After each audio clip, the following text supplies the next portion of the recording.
Sandy, Hey, Jacob. how you doing? Good. What's up? Bible study. Really? Oh,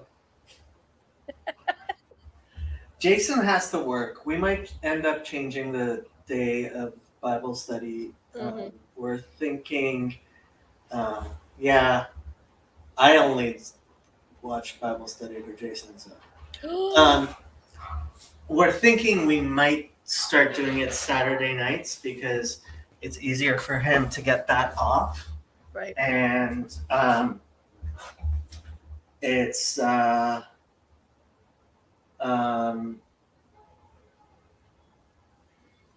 what was I saying? You're going to do it on Saturday nights. It's easier Oh, for Jason to get as stuff. as it becomes winter, so Shabbat is going to end earlier and earlier. So, um, yeah, maybe. I mean, I think we can already do like 8 p.m. Okay. Um, You may pop in late some Saturdays because my regular work week is Friday through Monday plus Wednesday every week. yeah. So, why did it not?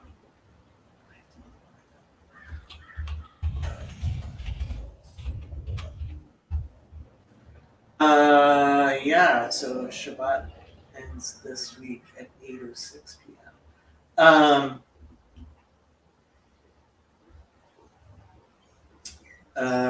What was I saying? I'm being very scattered brains. You were saying, well, of course, it was a few hours ago, but you were saying you go to church and other religious events more than anybody I know. Really? It can't be more than anybody you know. No, Trey goes to like he goes to church every time I do and several times more. So yeah. Trey's like But church hopping like you wouldn't believe. aside from Catholic Mass, what do you find midweek to go to? Oh, I don't go Going more than once a week, you have to be. No, I go to several services on Sundays oftentimes. Okay. Yeah, I church hop. And I mean, I go to a Reformed synagogue on Friday afternoon, so that's a church. So Yes. I'm sure they're glad to know that. Shira knows how much I feel weird going to a Reformed synagogue. It's a weird situation. Yeah. Yeah. How's Mass? Quiet. It's like a half an hour. There's, it's very simple. I haven't made it to a Sunday one. I haven't had a Sunday off and I'm a little chicken to go. Mostly because I feel like it's going to be very full and more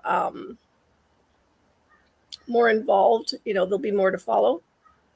It's got to be a longer service than half an hour. So Yeah, I think. Well, I think they don't do homilies the rest of the. Jonathan says, "I watch Bible study for its inevitable slide into Hebrew entropy, and apparently Tucker Carlson has decided he wants to completely destroy the stream because he just." Released an interview with Donald J. Trump. So this requires destroying your stream. Yeah, I expect all of my viewers to suddenly go and go watch that instead. Yeah. I would have gone if I was watching. I would go watch that instead. Yeah. I never heard of Tucker Carlson before here, so I really don't. I think so. Why? Why will it be fine? I'm reading Jonathan.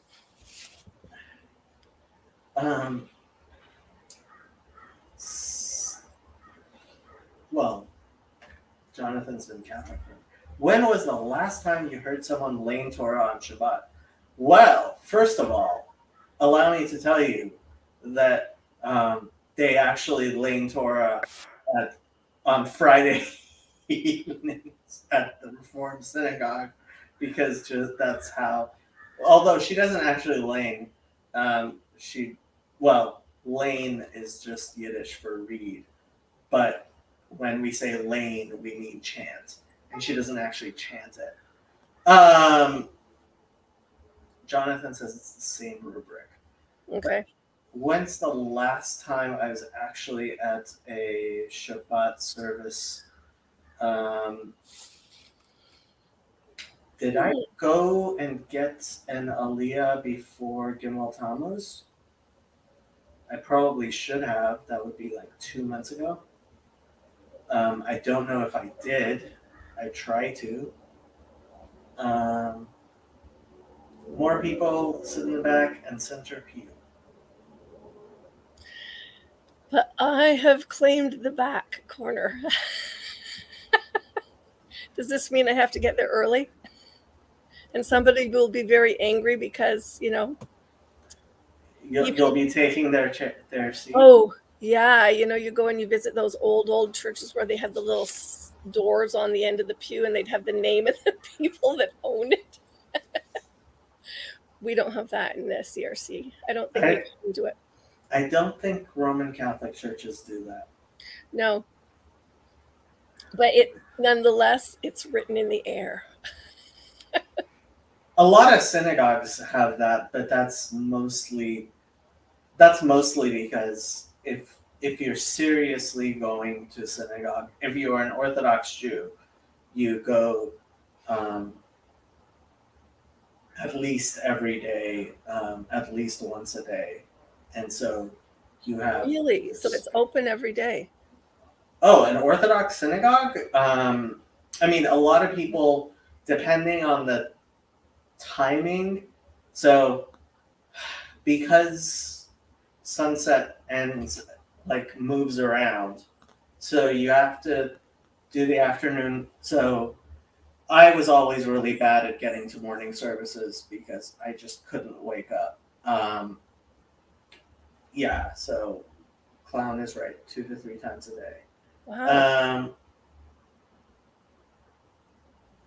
And Jonathan says, don't stand up or raise your hand if they ask about visitors. It's okay. So morning services, sometimes it becomes a problem because you have to wait until sunrise. And sometimes during the winter, sunrise is so late. So like a lot of people go to like 6 a.m. morning services because morning services usually take around an hour. And a lot of people, like some people, well, I mean, even 6 a.m. is sometimes too early. It's not sunrise yet. And then afternoon services, you have to say before sunset. So a lot of people, and it's only like around 15 minutes long. So a lot of people, I mean, during the summer, people just go like around 7, and then you say afternoon services, and you can even say evening services a little bit before dark. But a lot of people, especially during the winter, like around lunchtime, go to someplace around work for afternoon services. So a lot of Orthodox synagogues don't have their own afternoon services. And then most places, like there's a 10 p.m. minyan for Wow. evening services, because you can do evening services until midnight. And when I was in Israel, you could even find a minyan after midnight. Well, I mean, in Jerusalem, there are these. They're called shtiblach. They're like minyan factories. Like every time there's like usually 3 to 6 rooms, and people just show up. And every time you have 10 people, a new minyan fires. Except on when there's a Torah reading, then you have to have somebody who knows how to read the Torah, and I could never learn how to lane. So lots of details about the Orthodox Jewish schedule, but yeah. So I thought when I hear you speak of a minyan, it's often in reference to prayer. So Yes. not all of the service will be prayer, but to run the entire service, because there's prayer, you must have a minyan. No. No, okay. So there are certain things which can only be they're called Devarim B'Sheva Kedusha, things that are of a certain holiness, which can only be performed if there are at least 10 adult males. That includes taking out the Torah for an official reading, and it includes saying Kaddish, which mourners want to say Kaddish. And so a lot of people specifically go because in order to say Kaddish. And then Which doesn't happen at home? Doesn't happen other places? Well, as long as you have a minyan, I mean, people will have minyanim at home. But you have to have a minyan. You have to have 10 people, yeah. What is the continue first, I'll come back to that. So, and then there's the repetition of the Amidah and saying Kedusha, which is, and saying Baruch Hu, and saying certain things cannot be said in the absence of a minyan. So when you have a minyan, and that's why, when you come to Israel, you will notice that people will have you're going to end up seeing people trying to have minions in the airport and even on the airplane, even though they're not supposed to do that. People always do. And so as long as there's no Torah scroll required, which for most services there isn't, then you can do a minyan anywhere. And in Israel, there will be minyanim at bus stops. Just you grab 10 people and you. This isn't like church in my context, because these aren't necessarily people who know each other. They just happen to recognize each other somehow, that they can form a minyan together, or They're Jewish. Well, yeah, but I know, but you're now in a Reformed Jewish synagogue. Does it matter if you form a minyan with somebody from one of the other? Yeah, okay. A minyan's a minyan. A minyan's a minyan. The one thing, so sometimes you prefer to have, so there's three different liturgies, three different liturgical traditions, and the differences are slight enough that it's not a huge deal, especially two of them are much closer than the third. But the three are close enough that you can attend a minyan of any liturgy, but oftentimes, it's just easier if it's your own liturgy. And then there's, it really depends. But for mincha, for the afternoon prayers, when you're in Israel, people will just grab 10 people anytime. Hey, minyan, you're walking down the street. They're like, hey, minyan.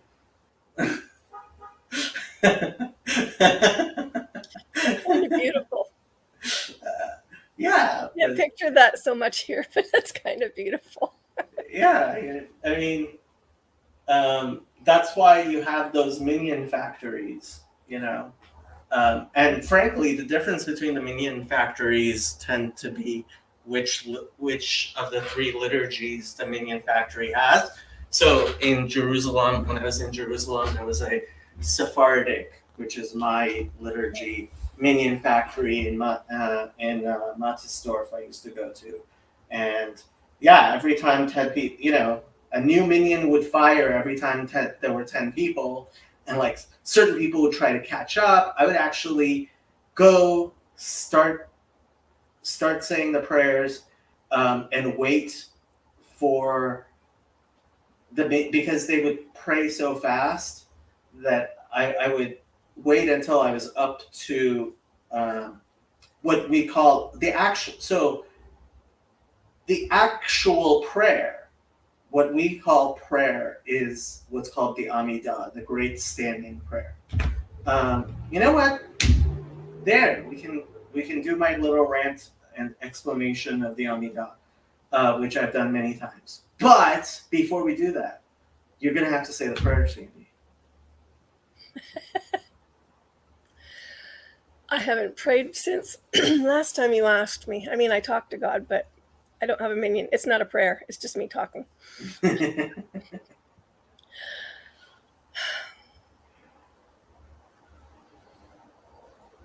Well, I'm not going to ask how many people are watching. So there are 9 people watching, but I'm pretty sure there are not 10 Jewish males watching. No. So don't worry about the minion. Yeah, my mind has a glass window right here. That's exactly what I was thinking. Okay.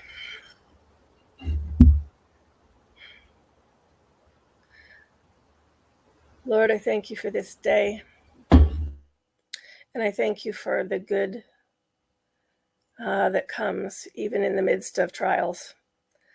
And I thank you for people in our lives who walk alongside us.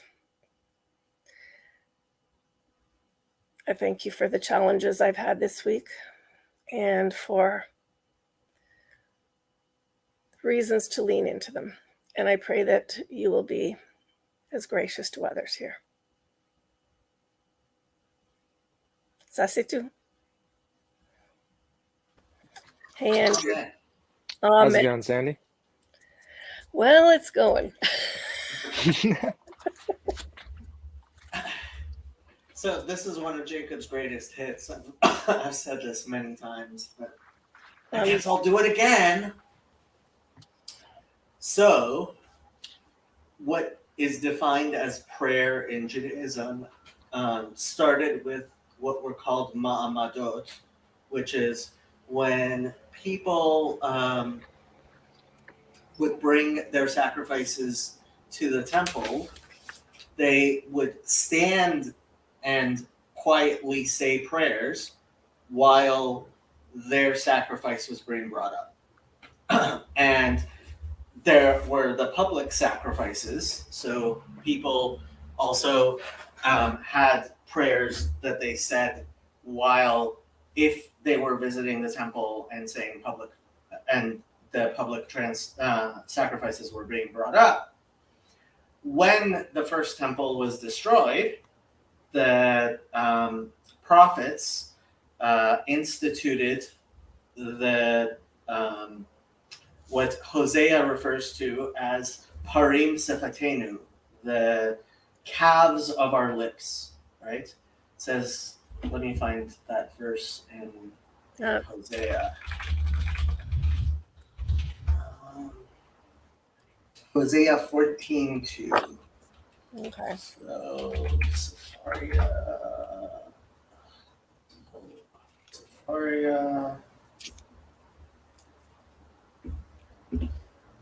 Hosea.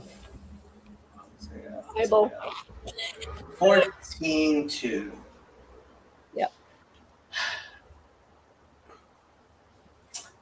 Well, I'm comparing it to the new KJV.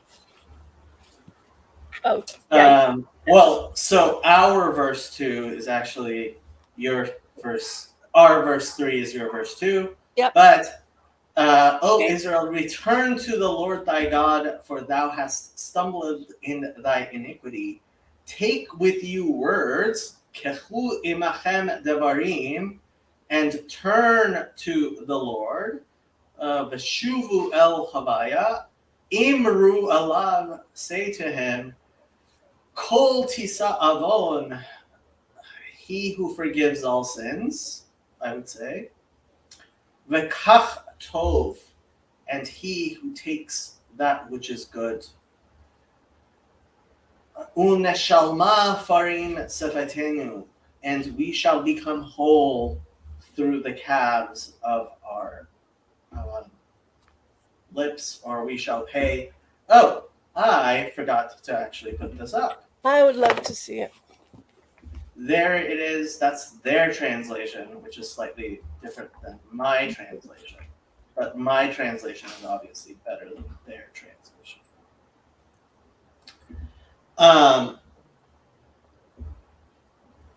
And yes, we believe that Abraham instituted the morning prayers, and Yitzchak, Isaac, instituted the afternoon prayer, and Jacob instituted the evening prayer. So the That prophets. makes for a completely different. That makes sense, and that makes for a completely different attitude to the service to the Lord. Okay. Well, doesn't it? We believe that they are. Well, I mean, I'm guessing Father Stephen and other liturgical types, including Father Eric, and would say, see, the Eucharist is a sacrifice.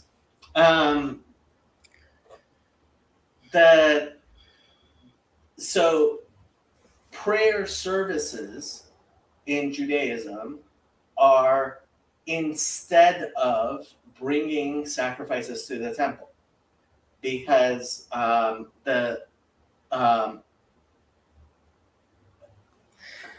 But then why do Christian churches have songs that go, we bring the sacrifice of praise into the house of the Lord?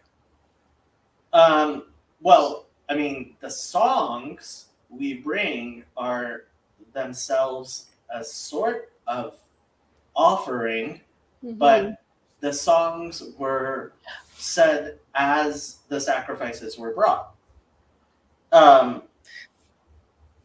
Anyway, back to the Mamadot and the Amidah. So after the temple was destroyed, the prophets instituted the Amidah, which is so the weekday Amidah is actually referred to as the Shemon Esrei, which means 18, because it used to before the 19th. The 19th was added. Yes, used to have 18 blessings in it. The festival Amidah has 7 or 9 blessings in it. On Rosh Hashanah, it has 9. Anyway, but the weekday has 18. So on a general weekday, you say the Shemon Esrei, you say the Amidah 3 times a day. On holidays, you say it 4 times a day. And on Yom Kippur, there's a 5th one. And that is what constitutes prayer. And actually, apparently, the early Christians used to say the Lord's Prayer or Our Father 3 times a day. And one of the first things that I saw when I was looking at, when I was trying to figure out what was Jesus's whole game, is that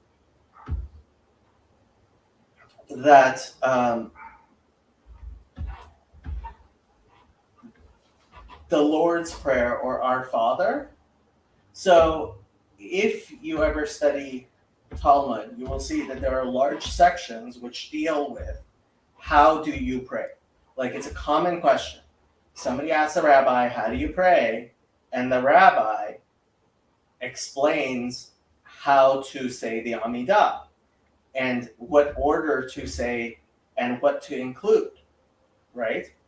And oftentimes those include a mnemonic. And honestly, it seems to me like Jesus, when he was talking about the Lord's Prayer, the Our Father, I think he was actually giving a mnemonic for his version of the Amidah, and I'll tell you why. So pretty much everyone agrees every Amidah starts with Avot, which is the paragraph of the fathers, which represents Abraham, Isaac, and Jacob. The second one is usually called Kochot, which means powers. It is sometimes called Geshamim, which means rains. And Geshamim and Shemayim are very, very close. And I think that might be the who art in heaven. And the third one is called Kedushat Shemo, which means the sanctity of his name. So, our Father who art in heaven, hallowed be thy name, could just be a mnemonic for the first three blessings of the Amidah. And as you mentioned, a 19th one was added sometime after the destruction of the temple to curse or bless the heretics. And many Christian historians and even some Jewish ones believe that that's actually part of what caused Christians to stop coming to the synagogues. Was they thought of themselves as heretics, apparently, and got offended at having to recite a blessing on the heretics or a curse on heretics. And so that's how you end up. Well, here's a question. Yeah. Which will perhaps answer Jonathan's point on my prayer. Yeah. How close can a blessing and curse be close? So while it's we refer to curses, and that's actually, I guess I'm asking, but they are very separate things. No. What so the blessing of I'll pull up the actual blessing of the heretics. Yeah, I've been thinking about some of those things because of sources of my current stress. So, and for the slanderers. Did I pull it's that not up? Showing up. I didn't show it up. No, it's not half as much fun if I don't get to see it. Laminim ul malshinim al tehi tikva. And for the slanderers, may there be no hope. And may all wickedness be destroyed instantly. And may all your enemies be cut down quickly. Quickly uproot, smash, and cast down the arrogant sinners. And humble them quickly in our days. Blessed are you, O Lord, who breaks enemies and humbles arrogant sinners. That's one of the three liturgies. Mm-hmm. Nathaniel, that may be the worst translation I have ever seen of that verse, even though I don't know what verse that is, because I know the words. And let Masat Kapai Tihye Minchat Arev. Arev is not evening there, although you could translate it that, but it means pleasing or yeah. So Minchat Arv. Let me see if I can find where that verse is. Minchat Arv, and let's see how they translate it, because I don't think most places translate. Um,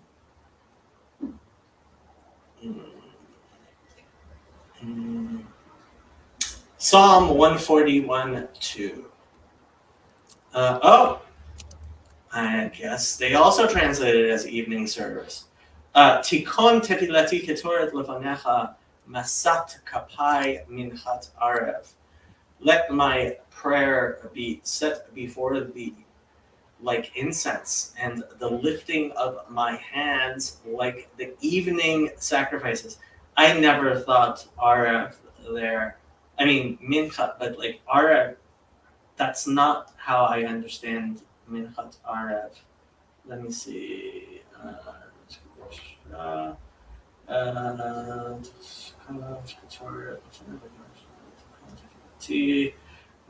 Minchat Arev, שהיא הבאה באחרונה אחר כל גמר התפילות והעבודות. Okay, so maybe the Malbim kind of can be used as a translation that way.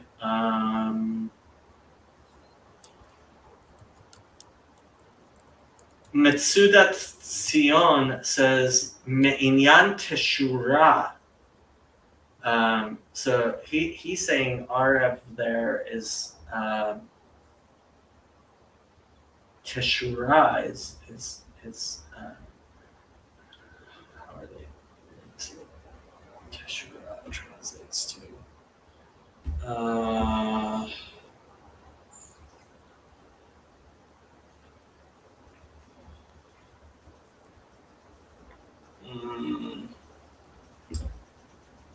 Teshura.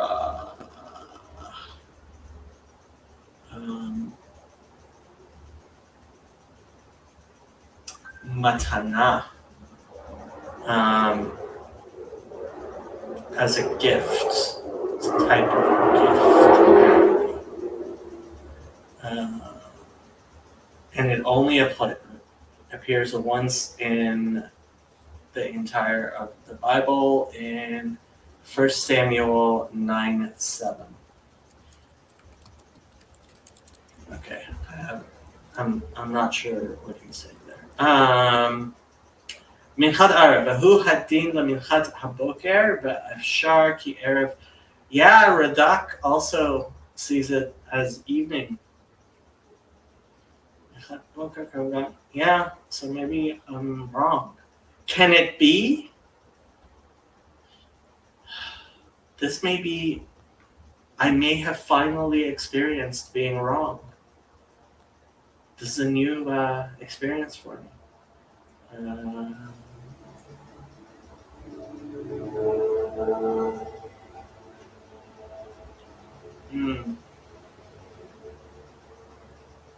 Yeah, I guess I always understood Arev there as meaning differently. Yeah. Where were we? What were we doing? You were explaining differences in the services and talking about prayer. We got past the minyan, and you were looking at the Amidah, and then we mentioned the blessings and the blessing of the heretics. And yeah, so it was just explaining the Amidah, and so the Amidah is considered, like, when we refer to prayer in Judaism, we refer to the Amidah. Like, if somebody says, "Did you pray?" they mean, "Did you say the Amidah for this current hour that we're in?" Because, like, for example, right now, like, um, there's the evening prayers, and it's like, well, did you say the evening prayer? Right. Well, then, no, apparently I didn't. Do you need to say the Amida? Uh, You can't. well, I mean, no. So if you don't have a minion, you can still say it privately, but there is a so yeah, but it's considered better to.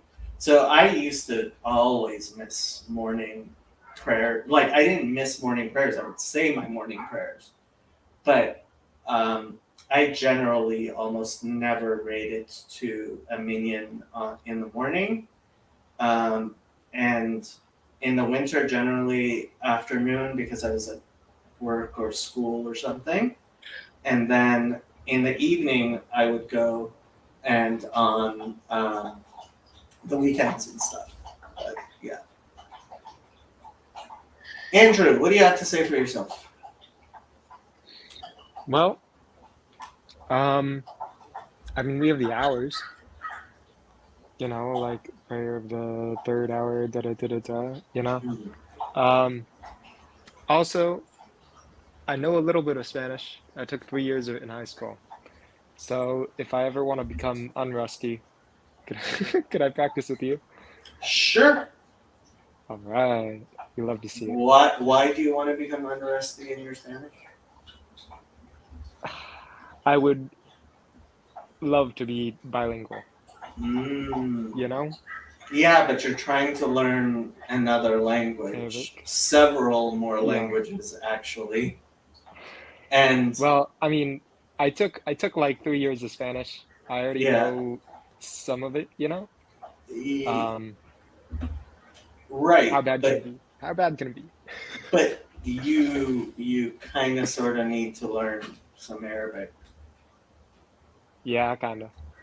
and learning and trying to redo your Spanish is not like your brain hasn't turned into mush like mine yet from age, but you're still not going to be as able to easily learn languages anymore. I learned Hebrew when I was your age, and that's why I never really became fluent in it because my brain had already stopped being as youthful as it used to be. Yeah, that's pretty Well, late. sounds like I better get going on Spanish as soon as possible then. You mean Arabic? Yeah, yeah. Arabic. Who's ¿Por your qué no los Arabic buddy? dos? If What? you're gonna ¿Por practice your qué no los Spanish, dos? ¿Por qué no los dos? Because one of the weirdest experiences I ever had was trying to um, conjugate the verb ojlar because I was thinking I was trying to speak Spanish, and I was thinking of the Hebrew verb le'achol, which means to eat, and I was trying to use the Spanish conjugations, and suddenly I realized, oh, there's no ch sound in the entirety of Spanish, so this can't actually be a Spanish verb. What am I doing? fun. How is Coptic coming along? And I can't Coptic wait coming for along? Mitch to actually be able to connect. Coptic is going. Not really trying to learn it that hard, just enough to get along with the services. So pronunciation of words, we love to see it. Nathaniel has questions for Andrew. Do you know anything about that long absolution of the priest's prayer in the Agpeya, Andrew? What's an Agpeya? The Agbeya is the prayer of the hours. It wouldn't show up in mine because they only give out the reader version. for you to take home. Absolution of priests, it generally you won't see it because most of the time priests are busy doing confession during evening prayers. They may do it in Compline, but I never show up to Compline. Hold on, don't you have the Coptic app with all the prayers ever all over the place? Yeah. Okay, I'll look at it. There's an official Coptic app, which is rather interesting because when you go to Coptic services, all the priests have like these handheld devices where they're reading all their prayers from. And it's the most weird combination of ancient Egyptian and modernity since, well, no, I have to say, all the neon lights at Hindu temples are even stranger. But at the Coptic church, I noticed some neon lights. Yeah. Mitch, Yeah. what do you have to say for yourself? Oh, I don't know. Hey, How you doing? I'm good. Are you guys on a particular subject or anything?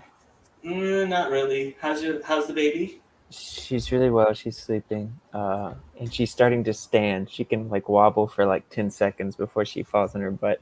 Oh, that's wonderful. Yeah. I tell this story all the time, but when my sister, when my oldest nephew, the first time he picked himself up, and I was sitting on the couch with my sister, and he like picked himself up by holding on to the coffee table, and he looked at us. And my sister and I were just like, and I turned to her and I said, he was one cell in your entire body.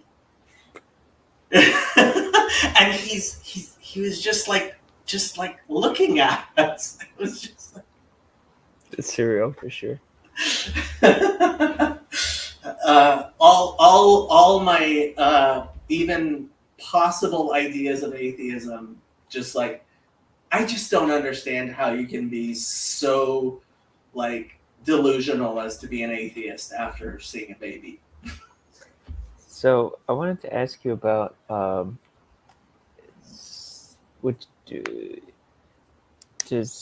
do Jews talk in terms of this life and afterlife? Is that the language? Usually we talk about the world to come. Okay. So what would you say are the primary differences between this world and the world to come? Did you set that up on purpose, or did you have no idea you were walking into one of Jacob's greatest hits? Maybe I've missed this greatest hit, so sorry, faithful listeners. So this is so you phrased it exactly as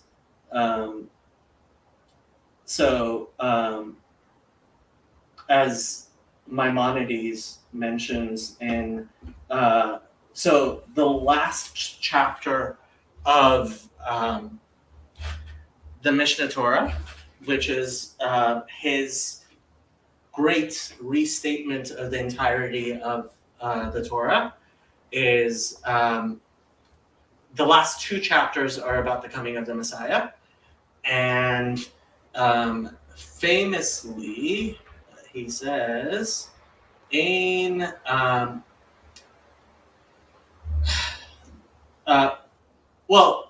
so the world to come, the coming of the Messiah, exactly the details are not. We are very, very particular about basically what Gamliel says in chapter 5 of the Acts. So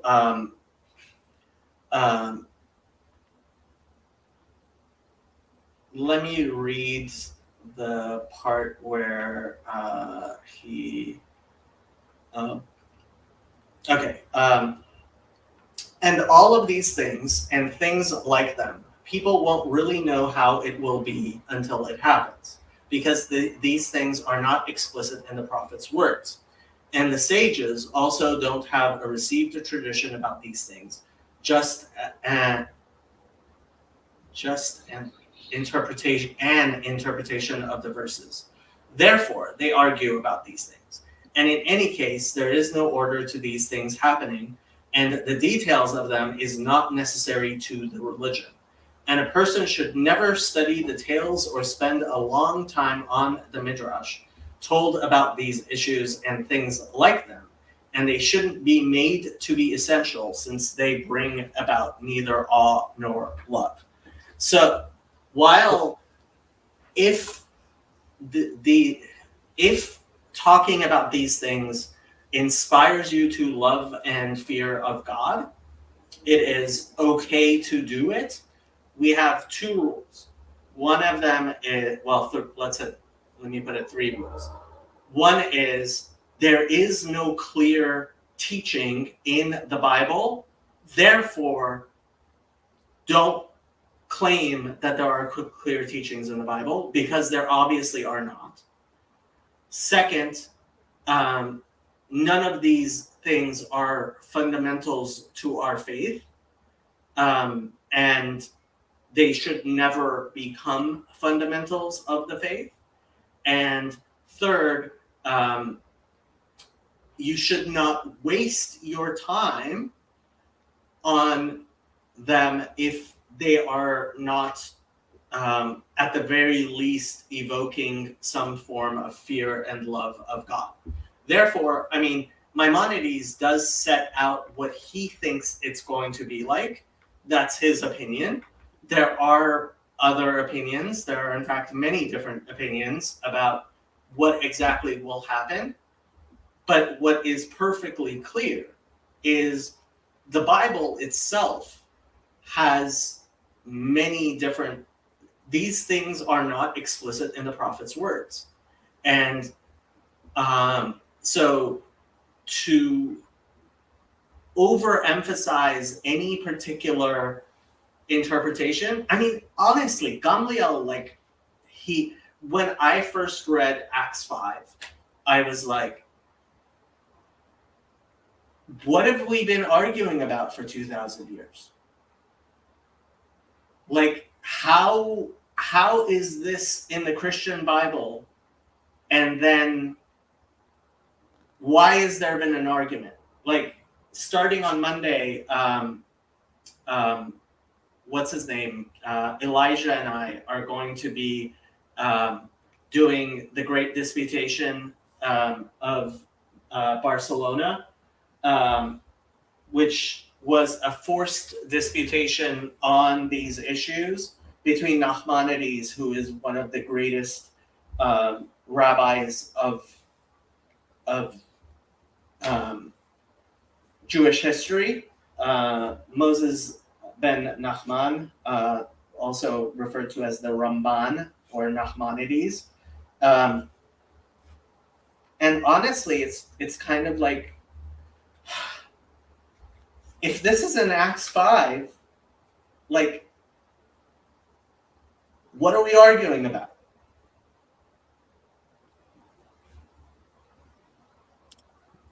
I mean, there's plenty of arguments in Acts.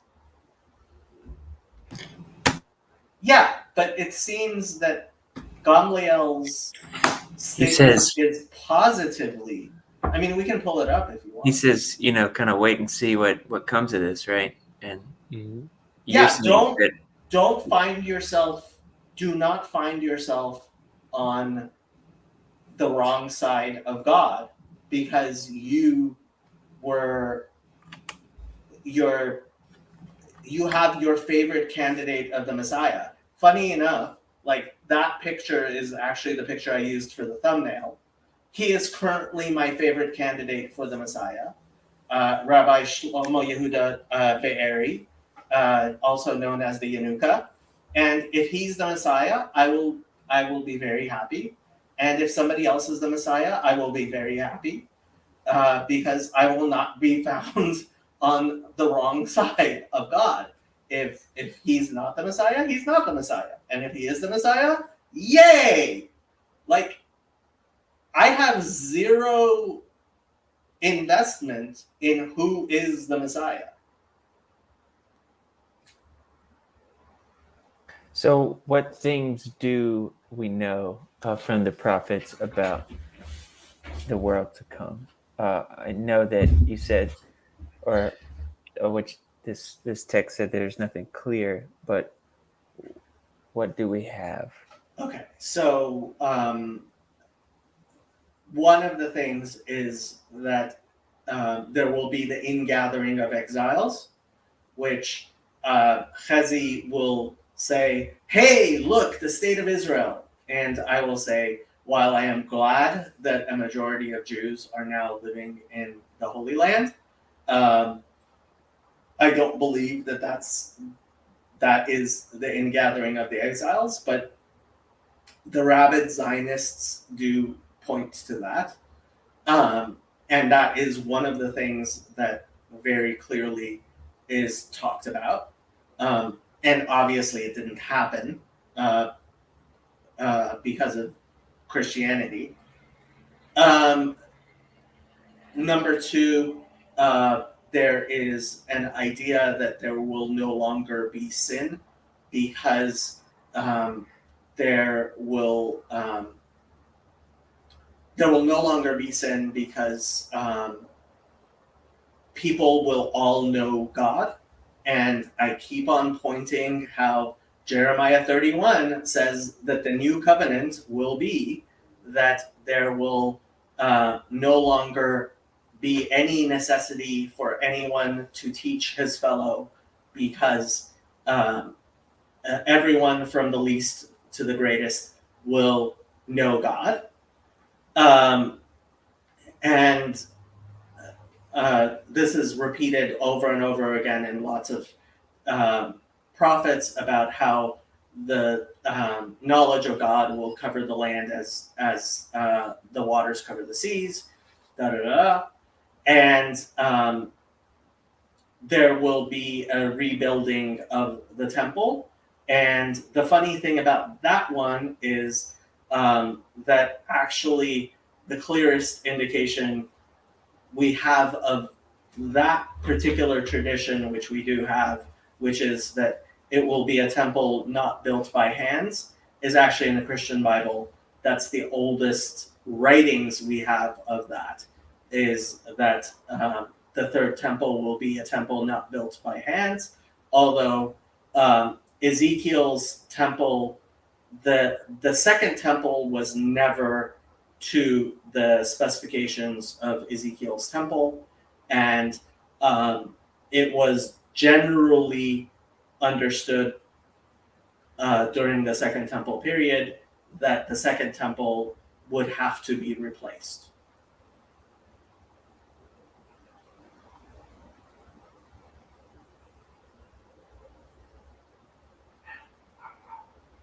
There's No, I don't think so. it's Go very for it. much a free will in the world to come. Just that in knowing God, it won't you won't have a desire to sin, or what do you think's going on there? So variously we say that death will be, or the Ruach Tumah, the spirit of impurity. While there are places that there are indications that people may still bring sacrifices for unintentional sins, and there are various opinions about from different rabbis whether or not there will be, well, some rabbis will say that there will no longer be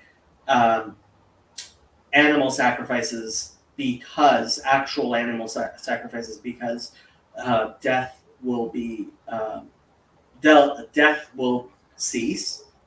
There are some rabbis who say that there will be even sin offerings for unintentional sins.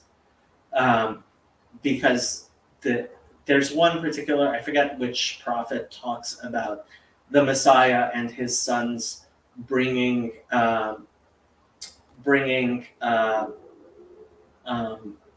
offerings for unintentional sins, but there is and his sons after him. There is might be Isaiah, I forget exactly, but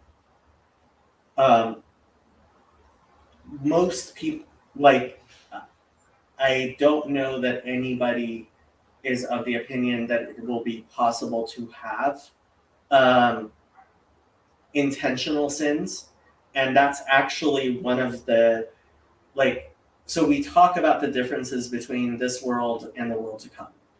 In this world, it is possible for us to labor and receive reward because we are on this side of the veil. We are living in Alma de Shikra. We are living in Helem. We are living in the world of hiddenness of God. And there is still a choice between good and evil. But when all things are made clear, there will no longer be a choice between good and evil. And that's what the Mishnah means when it says that greater is one moment of repentance and good deeds in this world than the entire world to come.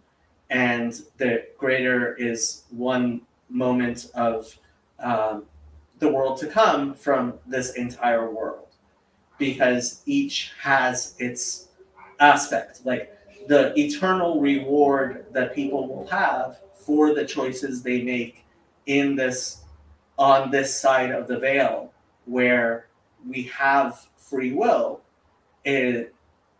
the capacity to do things out of a pure love of God, because there is that hiddenness we are seeing through a glass darkly, right? That we are able to actually able to actually demonstrate a love of God that comes through faith and through genuine love, because there is a struggle to be had, and this free choice given to us whether to be good or bad people. And then when that ceases and we are able to see God and we are able to have true knowledge of God, that's what it means, we believe, that it says, no one can see my face and live. Because when you see the face of God, right, if God has clearly revealed himself to you, then it is impossible for you to sin, right? How could you possibly sin with a clear revelation of God?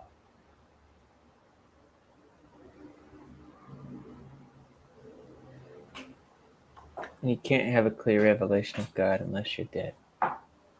Unless, well, yeah, I mean, it's a type of death to have a clear revelation. That's how we understand when God says, Moses says to God, I want to see your face.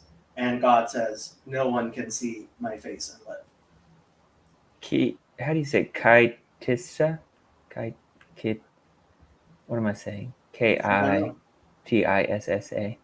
Is this not the article that you like? Kitissa? Kitissa. Kitissa is one of the sections of the Bible. The knot of God's to... Oh, right. So that's the parsha that's from. Yeah, the knot of God's tefillin. Yeah. I forgot which. So I accidentally brought us into your greatest hits, so it's up to somebody else to invite you to innovate. I don't innovate. Everything I say is Hey, just that reminds plagiarism. me. I had this weird thought today that invention at its core was some kind of corruption, and the reason I thought of it was because of Ecclesiastes 7:29. See, this alone I found, that God made man upright, but they have sought out many schemes. Ecclesiastes 7. And I wondered if so much of the corruption in the garden was seeking innovation and invention. I mean, the the ark is an innovation, you know? The what is? The ark. The Ark of the Covenant? Yeah. Lo, this only have I found. Lo. God has made man upright, but they have sought out many inventions. Inventions, okay, yes. Tishbonot Rabim. Interesting. And this passage, actually, these 3 or 4 verses really remind me of the account in the garden. Okay. So have I told you the Jewish explanation of the sin of? Yes, Connie Shadow is feeling much better, although apparently something bit her, so I need to use flea medication. But so here, Genesis 2, I believe it is. Genesis. And so God says, to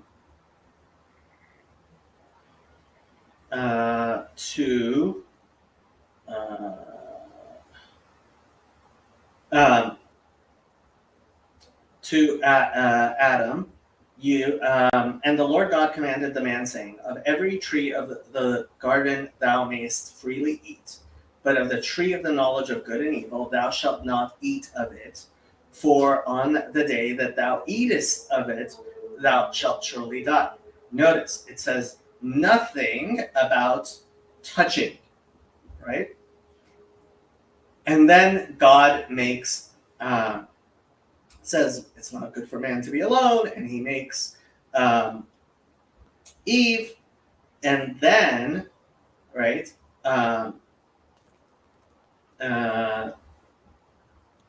And then the serpent comes and he asks, did the Lord really say you cannot eat of this tree?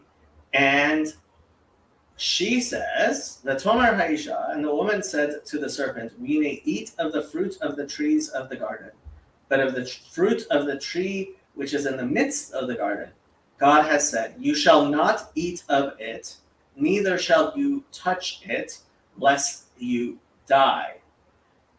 And so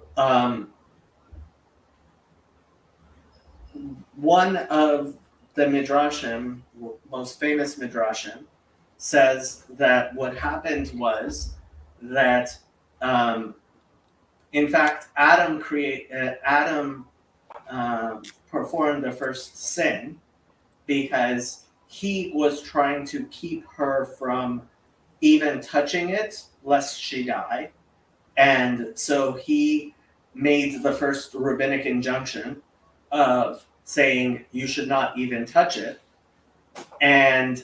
But it is actually forbidden in the Torah to add or take away from the Torah itself.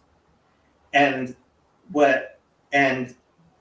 he didn't tell her that this was from him and not from God. And what the serpent did was he pushed her into the tree, and she touched it and saw that she didn't die. So that is how she was fooled. So really, Adam sinned first by not explaining to her that it was his fence around the Torah that she should not even touch it. No, that's cool. I've never heard of that. Is this your invention? Oh no! This is an ancient midrash. Okay. Yeah. There's not an idea then that this was just maybe an elaboration that happened off book or something. It's a midrash. I mean, ultimately, it's a midrash, And so like it's not literally possibly what happened, but it could also be what happened. But it is certainly thousands of years old. Hello, Charlie. Well, can you tell me about the word upright in 729? Because I took it maybe too literally when I was reading it, because I know upright is having to do more with righteousness than your position. But I thought about how there was kind of an inversion of authority structures happening in the fall, and I wondered if there's any there. 729. Has made man upright. Yashar. So one of my modern Hebrew jokes is if when you go to Israel, you will learn that Yashar, meaning straight, is actually a measurement of length of distance. Because whenever you ask anybody for directions, they'll say turn right, and then you go Yashar, Yashar, Yashar. You go straight, straight, straight, and like how many straights they say is how far you have to go, right? So it's a measurement of distance. Yeah, David has it right. If you believe all the midrash, you're a fool. But if you believe none of it, you are a bigger fool. Is that a proverb? It's a thing people say a lot. Yeah. So this upright, then, is it in conversation with kind of, there's at least twice in Ecclesiastes where they say, what God has made crooked, no man can make straight. I wonder if it's in sort of conversation with that refrain. What verses say that? Shoot, I don't know. It says it a couple of times at least. See, Christians exist just to make me feel ashamed of how poorly I know my Nach. 115 is the first instance. 115? Mm-hmm. I could have swore it happened again in 713. No, never mind. Yeah, it's in 7 again, so maybe. 715? 713 and 115. 713. ראה את מעשה האלוקים, כי מי יוכל לתקן את אשר יפתו. No, that's it's completely different. What's different about it? Well, letaken, make straight, is actually there. It's actually to fix. So crooked is broken. And ifto, I mean, yeah, it is. It's like yashar means straight, and to bend, like I think a hook, like this is more to be bent, crooked, pervert justice. Yeah, I wouldn't like yashar, and what would be the opposite of yashar? You said the other one was in 115, yeah. But I imagine it's the same as, because it's. Yeah, me'uvat lo yuchal litkon, v'chasron lo yuchal lehimanot. Yeah, I'm trying to think what's yashar is usually contrasted with kafuf. Let me see where kafuf shows up.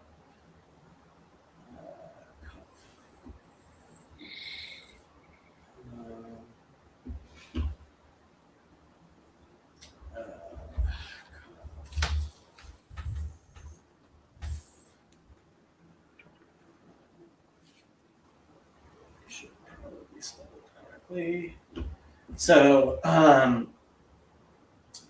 145:14 in songs. Yeah, zokef kafufim, to make straight that which is. I'm trying to think what is. Let's see, yashar. Yashar.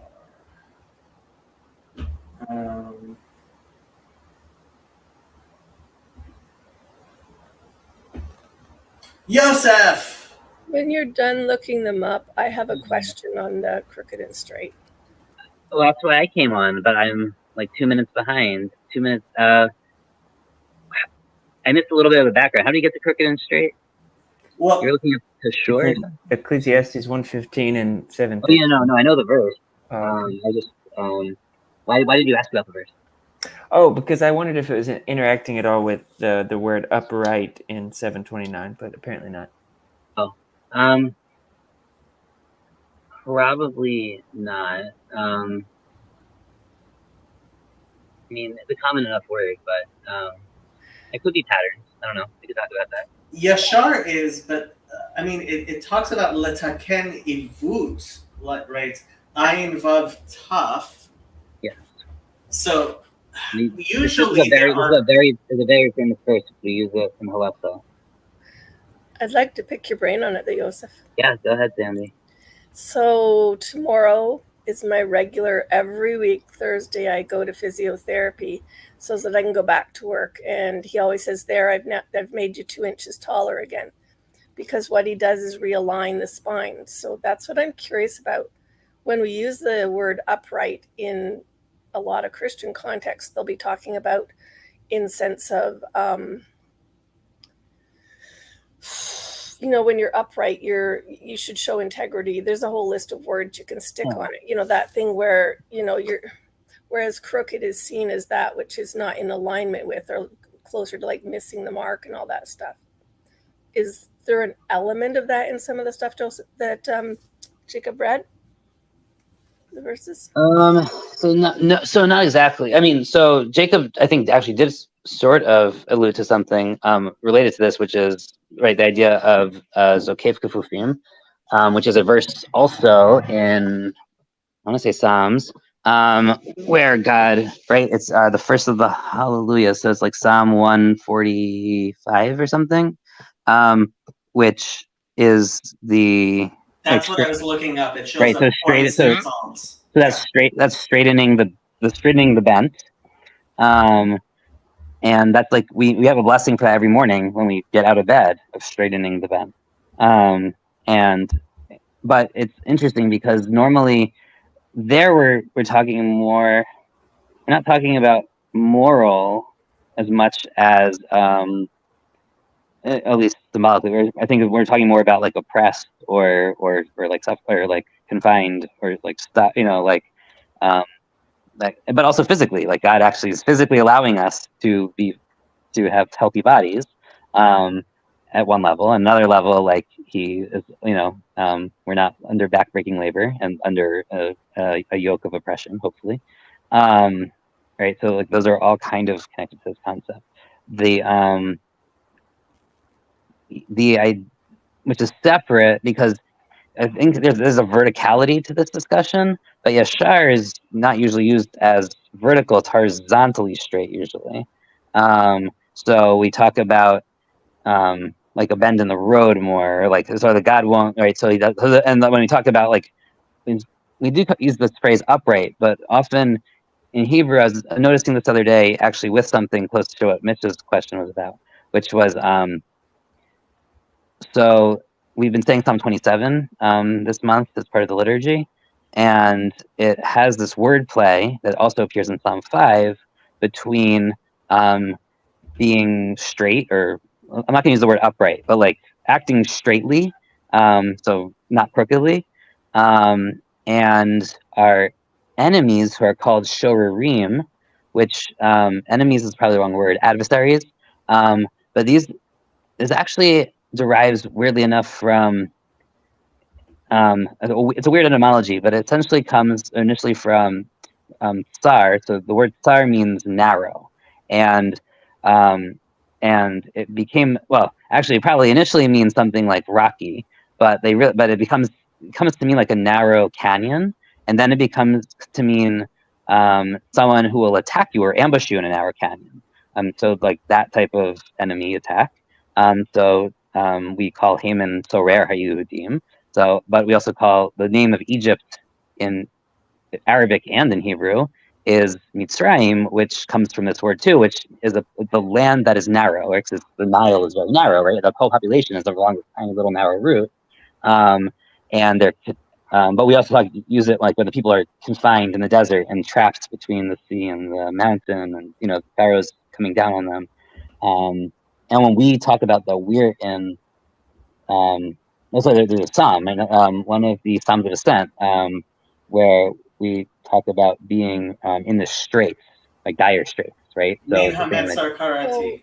Yeah. That's why I said something about Jonathan's comment on my prayer, because my prayer actually came from what you're talking about now.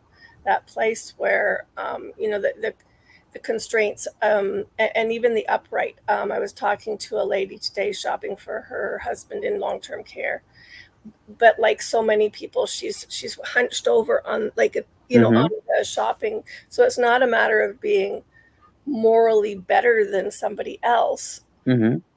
But she was watching me while I was talking to her, and I was doing that whole realign everything, and even though your head hurts, put it in the proper position.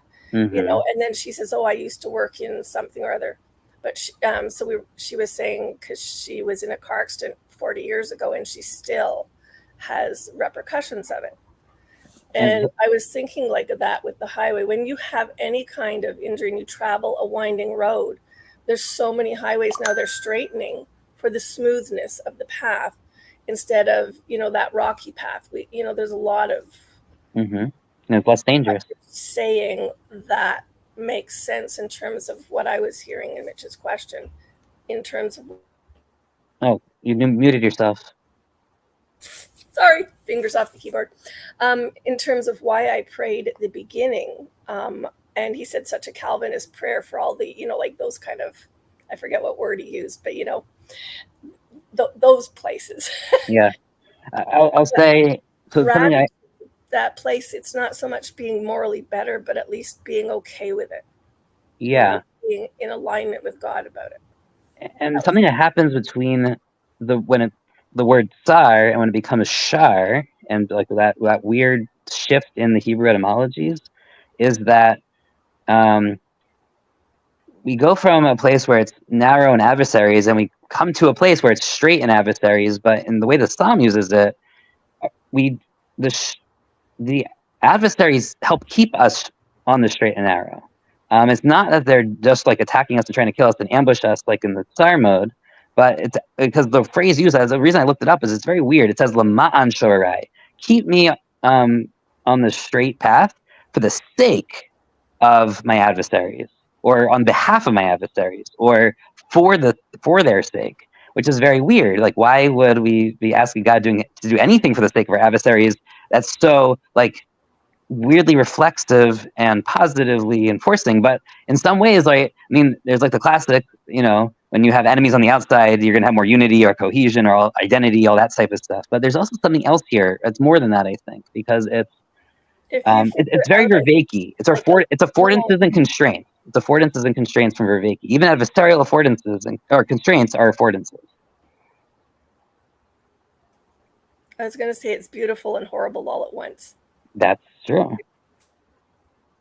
Yeah, those big eyes there, Jacob. Disagree? No, I actually, that was very interesting. I was, and by the way, I'm not going to be on very long because I've been traveling and I have to wake up early tomorrow. But I was at a farm stores in Baltimore, which I almost never get to, even though it's not so far. And I had to go for a meeting today, but I stopped at the farm store on the way home, and I got my Mesivta Sanhedrin on the right chapter, so we can do. So we're actually going to do it at some point. And now I'm ready. I got my book. Okay. Jacob and I would like to learn Talmud together on here as a stream, possibly, but just like maybe not with guests. You can watch and listen. But and I don't know if it'll be followable at all. But well, have you been listening to the discussions I've been having with Ben? Not so much. I haven't had time to. I have zero clue how anyone who's not actually spent time learning in a yeshiva could possibly follow it. Well, it's a taste of what, I mean, even if they don't understand it. Maybe, I don't know if anyone wants. Oh yeah. I'll just say for the people who don't understand, we're not going to learn Talmud. Like, I specifically asked Jacob, if we're going to do this, we should learn the section of the Talmud in this tractate that I got, or this section of this tractate I got. There's like 1 million volumes on Noahide law, and like go through all of the Chapter Noahide seven of chapters. Sanhedrin? Well, is it Or chapter 6 9 or of 7? I Sanhedrin? know it's pages 56 through 59 of Sanhedrin, which is like 100 pages in that book. And I but- bought the wrong art scroll. That- I bought the wrong blue art scroll. Book Oh no. covers Yeah. the 7 Noahide laws. How big is the book that covers the 6? No. This doesn't even. So this doesn't even cover the 7 Noahide laws. This just covers the initial discussion in the Babylonian Talmud. But the version I got also has all the medieval commentaries on the difference between Sinaitic and Noahide law, kind of the stuff about positive versus natural law, and then some of the Noahide law stuff. But like that's just like one part. I mean, this book, right? So this is a tractate of Talmud that in Aramaic has 97 pages or so, and this book only covers pages 45 through 68. It's 23 pages of Talmud, and they take how many pages is it? It's massive. I don't know. I mean, you can see it's pretty thick. It's Yeah, it's 2.5 so inches. that's just it's a Kobitz Meforshim, right? Right. So it's not the Kovas Mefarshim. This is Mitzvah. So it's similar. It's a Okay, different. I got a Kobitz Meforshim. Yeah. I saw the Kovas Mefarshim.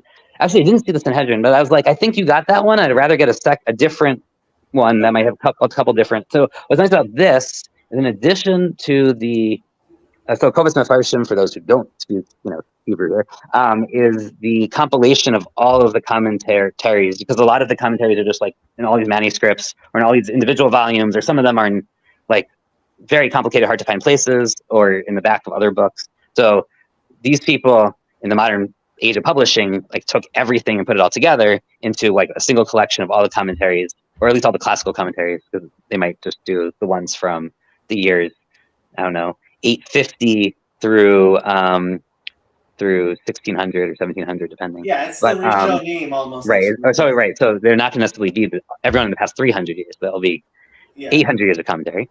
But then in this version, it also has like deep dives on topics that are more integrated with other parts and sections of things. That I don't remember who did the Ionim, but someone did the Ionim and then put more together on like whatever individual topics within Noahide law. So it might be like Noahide law and execution, or like capital punishment in Noahide law. Sorry, that's the right way to say that. I guess. Anyway, the image. Right. I should also go, but I just want to show you. I was very happy that I finally did this, because I've been meaning to that for a long time. I also bought I got a present for Jess, that Mikra in English on Job. Okay. So he can now have a good. It basically takes a bunch of commentaries and puts them into like a single big commentary, but then has all the footnotes, so you want to trace down individual opinions. Jess is just gonna have to learn Hebrew so he can So I look like up this, and make Krot because- because this one transliterates and translates anytime it points out like word puns and play. So he'll at least get that. And what's nice about that Mikra is, even though it's still fairly Haredi, it does a little bit of academics. So it will bring in parallel words from other Semitic languages to help understand hard to understand phrases. So like it has Ugaritic, it has Aramaic, it has Arabic. So like I thought that would be, and it's all in English, and it does a transliteration and it points out the word plays. I thought that would at least be a good start for him to get more of a taste of this side of exegesis. Yeah. Anyway, I have too many books now. I can't. I mean, like, I already had too many books from the publishing, like the university sales over the summer that I'm never going to finish. And now I have. I've never seen a Jewish home with far more books than anybody will ever read. So I'm actually not. I have almost no books out at the moment. It's just crazy. I feel like I need a lot more bookshelves in this living room. You It doesn't do? feel right. It doesn't feel right. I know. I have to fill the shelf. Okay. So do you actually have a set of Shulchan Aruch and a set of Mikrot Gedolot and a set of a Talmud and a set. So I have a full. I mean, I can show you. I don't. So I don't have a Shulchan Aruch here, and I don't think I have everything unpacked. But I do have. So there's my Steinzoltas. Mikra Kedolot's up there. Mishnah's over there. Mishnah Berurah is still packed somewhere. I have a bunch of, like my halacha books. But it's not very much. I mean, it's just a couple bookshelves. Up, that top shelf up there is all all Nach. All my stuff on Nach. I know. So you don't actually have a full set of Mikrot Gedolot? I do have. Like you mean beyond Torah? Yeah. I don't have it at this house. I think it's at my parents' house. Okay. Um, Because Bar Ilan is coming out with a new Mikrot Gedolot on Nach. yeah, part of when I went to the store today, I was like, what can't I not get on Safaria? That's part of what I was thinking. And a lot of Mikrot Gedolot stuff I can get either on Safaria or on Ala Torah now. So I wanted to get things I couldn't get. But I also picked up like a book. You're gonna like that, but it's a Hapiyutul Or HaMidrash. So understanding the Jewish liturgical poems that we say this time of year during the like season of atonement, repentance stuff, but like with all of the midrashic commentary and expansion on it.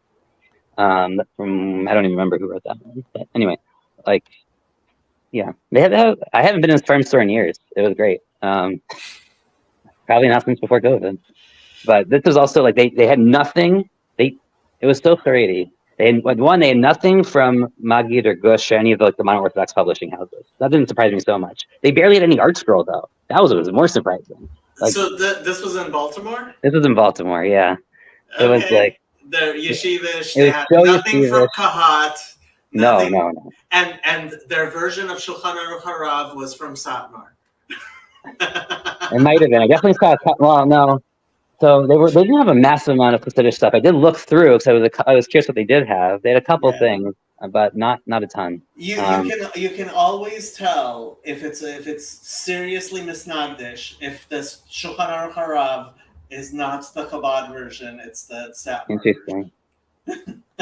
Well, anyway, I've done it. You should go back to your Bible study, but yeah, I do want to say but Mitch left. So on straightening the crooked, that is like the very first, the very first Gemara and the very first part of Talmud, in Bracha, which is about if you missed prayer, like if you can make up a prayer that you've missed or not, and like it talks about like you can't correct something that's defective, but that's used as the general principle in Halacha that comes up quite a bit. Though it actually turns out that that's not totally true. You can sometimes make up prayers, but they don't want you to like abuse that. Everybody says you should say at Tashlumim if you miss one prayer. Right. Well, that's sugya on that. The section of Talmud that talks about whether you do makeup prayer starts with this principle of whether the defective or crooked can be straightened or filled. And yes, we rule kind of against the Tana there. But anyway, this is like no one else here is fault. It's fine. I'm gonna go. Elijah is following all of this, and you would be surprised how well. I'm sure he is. Yeah, David Busitel knows his Yiddishkeit a lot better than most Gentiles. Okay, I don't think I've met David, I've had him on a couple of times, and he was in the Messianic movement for a while, and his Hebrew's not that bad. So he's cool. Yeah. Welcome to it. It's good to meet you. Yeah. Okay. Have a good night, guys. Have fun. Thank you, Rabbi. Bye. So, Charlie, what do you have to say for yourself? Not much. Just hanging out.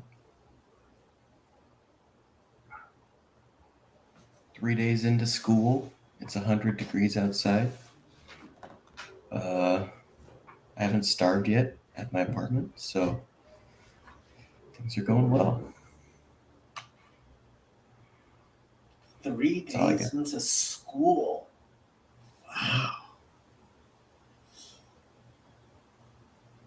Are you doing all your homework? I don't have any yet. So I was waiting for that. yes. Elijah wants to know if you touched I've grass touched today. a lot. I have to walk to the bus stop, so I'm going to go with yes. You have to walk to the bus stop. But did you actually touch the grass? Did I touch the grass today? Probably not. Probably not. Well, I'm glad to hear you're not smoking marijuana. I'm not doing that either. Not doing that either. Yes, I know, Elijah. Leave me alone. Doing my best, man. I went outside, okay? That's half the battle. So, Charlie, you don't come on very often. So, what do you want to talk about? School's back in session, so I have my own room. Charlie's one of my star pupils in Hebrew. No, that's not true. You're He's pretty lying good to at reading. You're better at reading Hebrew than 99.9% of the people in this world. Okay. I'm probably better at a few things than 90% of the people in the corner. Mhm.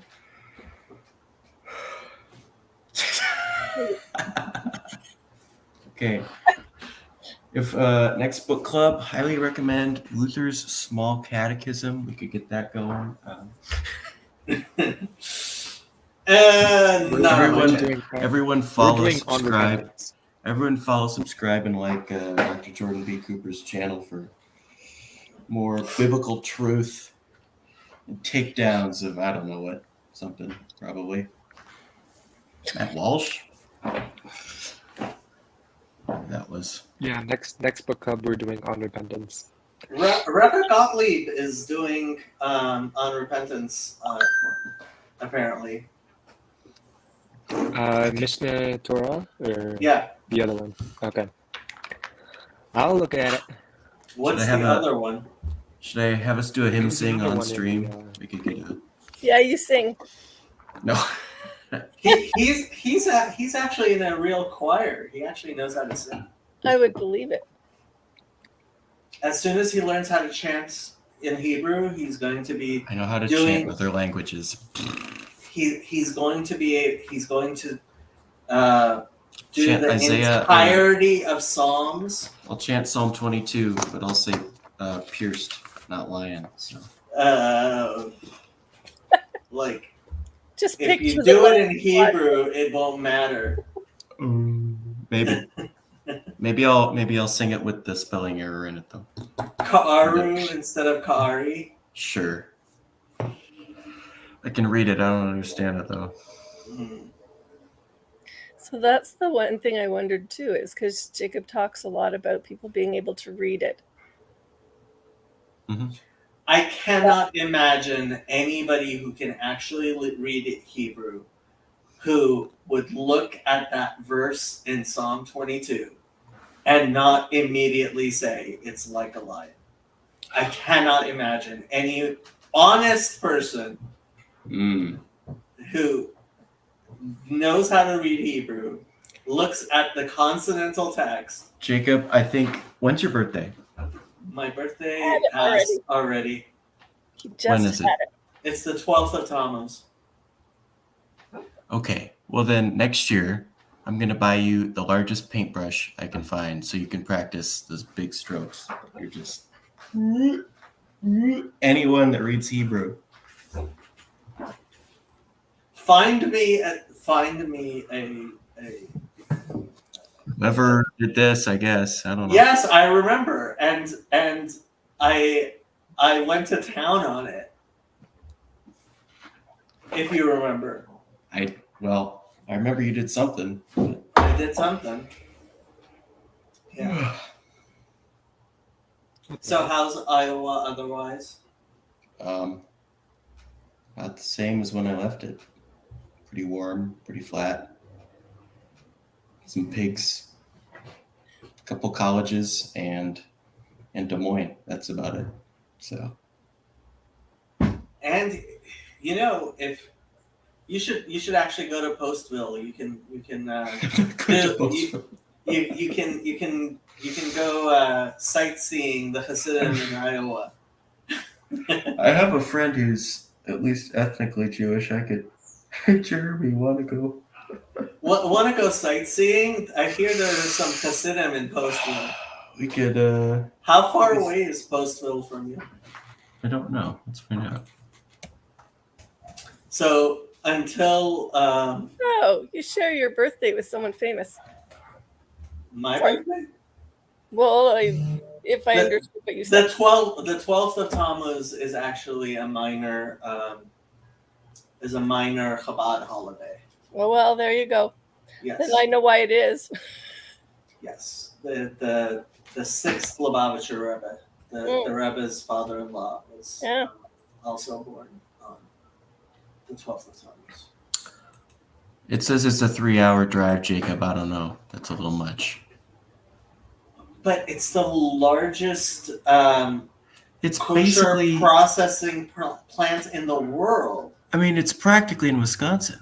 I'm not going up there. It's the largest kosher processing plant in the entire world. Iowa also has the largest wood nickel. I don't know what. 3 hours is nothing. It's not even halfway to my son who's in the same province as me. Well, that's kind of Canada, though. That's Canada. Is Yeah. it humid Is it in humid? Iowa? Yes, it's very humid. Really? Yes. Depends on the day, of course, but like right It's now, like- it's real bad. Where's there water anywhere near Iowa? Well, the jet Isn't stream. it landlocked? Yes. Iowa's totally landlocked. It rains other places than California once every 18 years, Jacob. We have tornadoes and thunderstorms. Hey, we had our first hurricane in 80 years. Yeah, This- how scary this was past- it? Not at all, although they did Whoop-de-doo. cancel the second hour of church on Sunday. Which church? The only church I know of that has 2 hours every Sunday. There's first That's- hour and second hour.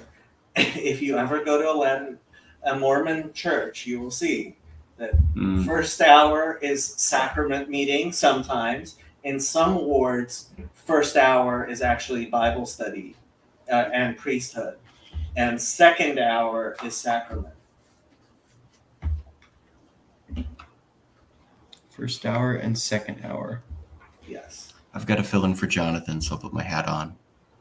There used to be, And I'll do the thinking phase. well, you also have to grow a beard. I could do. Well, I can't do that right now. You have to give me a little bit.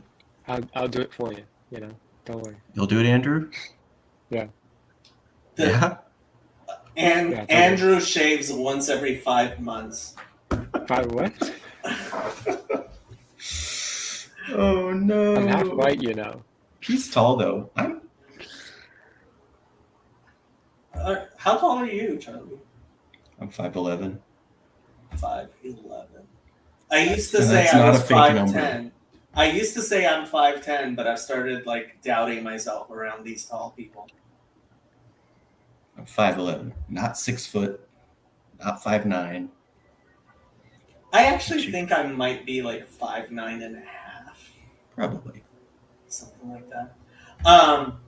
So my beard never. I mean, now I guess my mustache does touch the beard, but that was my biggest problem. Was it never actually touched. Yeah, same. So I just look Mormon. You look Mormon. The Mormon. Mormons think I look Mormon. Oh, now, yeah, because you're shaved. Yeah. Yeah, more you if you go to BYU, you have to I know. get a card I that know. says you're allowed to have a beard. I know. How do you know? Because my choir, last year in May, went on a trip to Europe with the BYU men's choir, and so I met a bunch of Mormons. One of whom had a giant mustache. I don't remember what his card excuse was, but yeah, it was kind of funny just hanging out because our director told our choir that since we're like representing the school, we should all bring like not like dress clothes, but nicer clothes to wear around. And I was one of like 3 people who did. And so all the Mormon kids are wearing business casual every day. And all my guys are wearing sweatpants and hoodies. And I'm wearing business casual every day. So I got invited to go everywhere. It was awesome. They didn't know. I mean, their group was like 95 dudes, so they didn't all know each other. But Did they constantly ask you where you went on your mission? I did get asked that twice, yeah. Said, I don't know yet. King Lobster is coming to Los Angeles. I know. You're Crazy.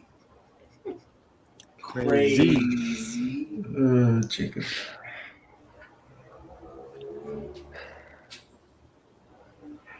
Crazy's right. I'll say that. Crazy's right.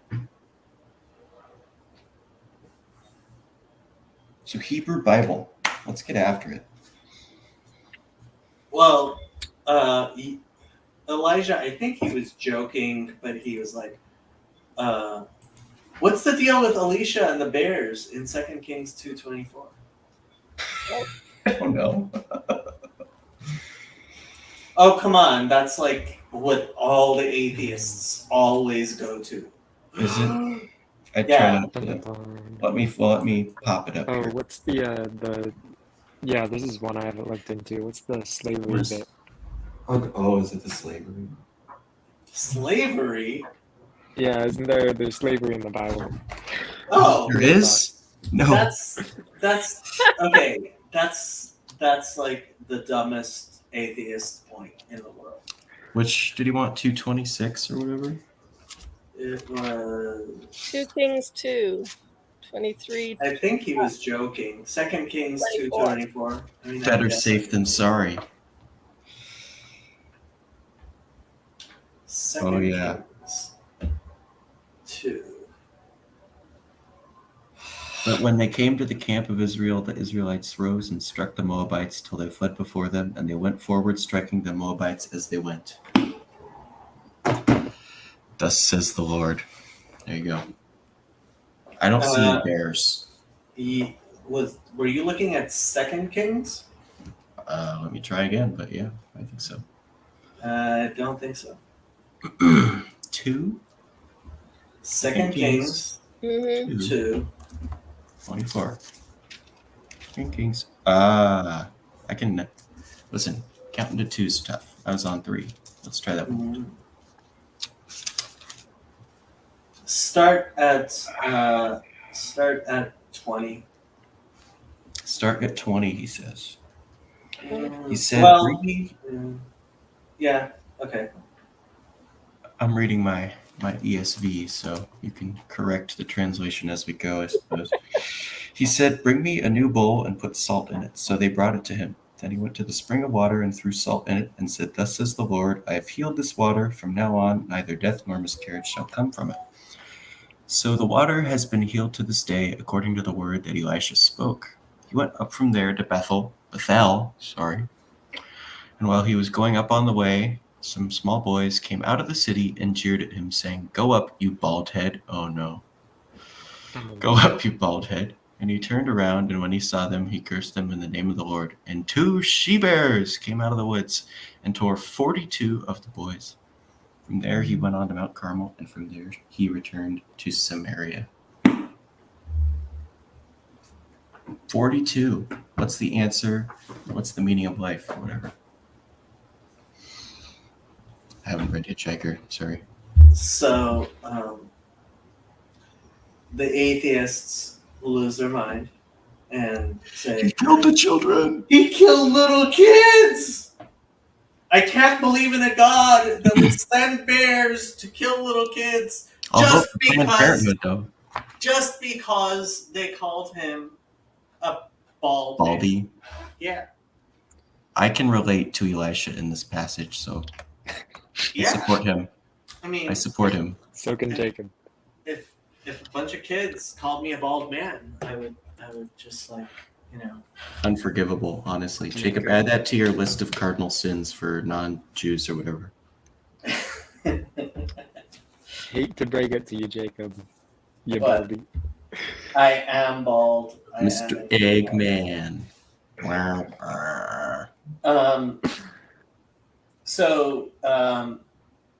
I mean, it's like, it's a story. Get over it. Oh, no, Um, no. Alex even addresses this in God is a Man of War. Does he actually? Yeah. What does he say? I'm trying to find the book. Where did I put it? God is a man of war. He's not a man. He isn't. Fact checked. Take that, theist. Here we are. I ran, yeah. Okay. Debunked. Where- It's so easy to be so skeptical. It's very fun. I'll go back to what I said earlier about babies. You can't possibly ever see a baby and be an atheist. Nobody who's ever seen a baby Well, has. I feel like there's a few. Nope. Oh, None. No? None. None. Okay. All right. Broad Here. brush. Yeah, it might just He need to be a says- paint roller at this point. Sorry. Shut up. he says the young men are a reasonably large group of young Israelite officials, possibly low-ranking military officers. Da-da-da-da-da, he's going from Bethel. Da-da-da-da-da, da-da-da. Go on up is a directive to go to the city and also the high place to make a sacrifice. So he's saying, like, participate in idolatry. And So they Elijah. deserved it. There you go. Yep. Actually, I need glasses. I'm not putting on sunglasses for this.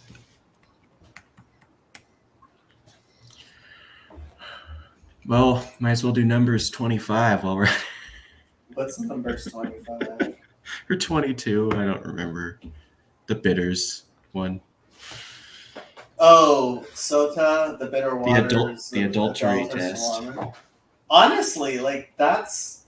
I don't even understand why anybody would find that objectionable.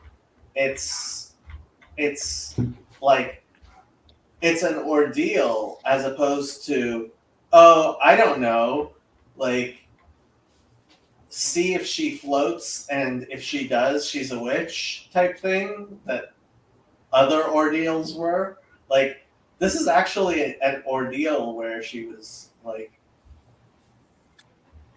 most likely going to come out like, if you don't believe in God, right, then nothing's going to happen and she's vindicated.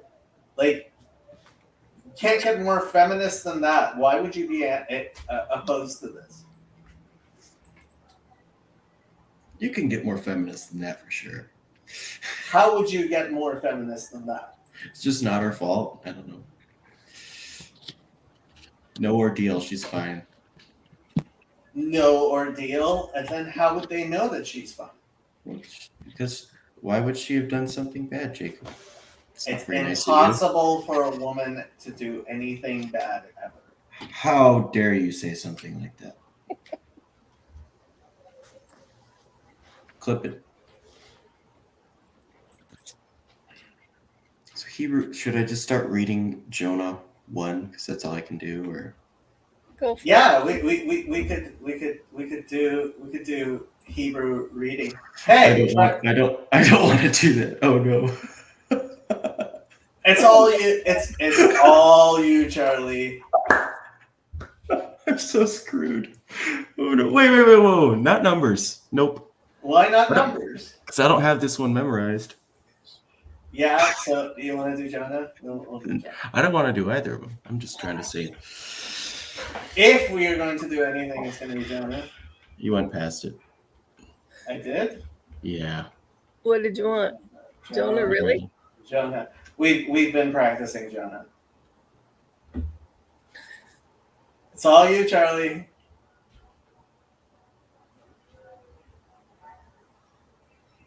Vayehi. Good job. Devar. Yes.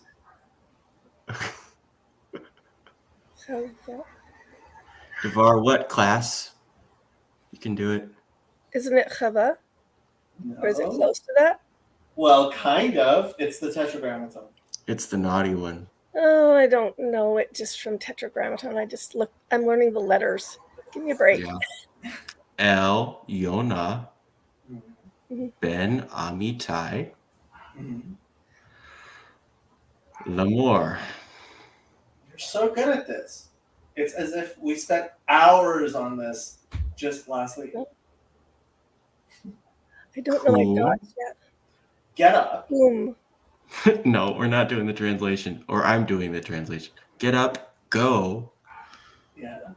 which is lech. Mhm. Good job. Yeah. And then that's another L, Which means 2. good.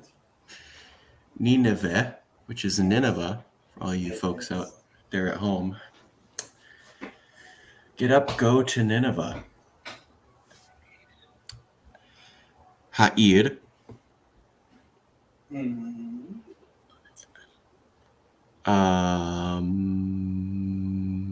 by Andrew. Haggedolah, Yeah. Ukra, Mhm. Aleha. That one is Ki, Which means because. Oh, wait. Sort of, right? yeah. For because That's what you told me the other day. Yeah. Okay. Ki. Mm. It's an ayin, right? Yeah.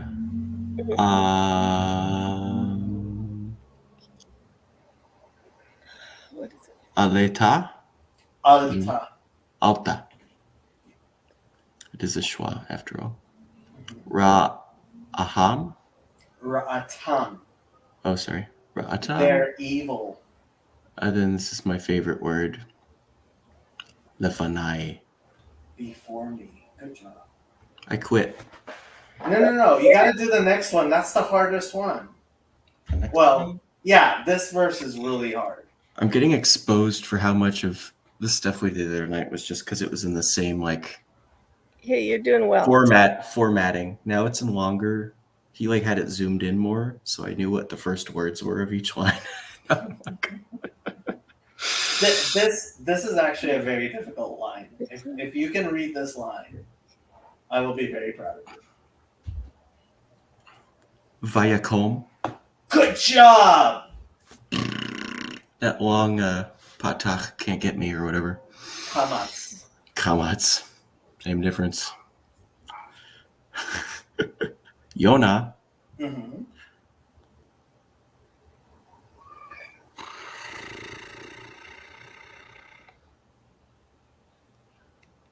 Livroach.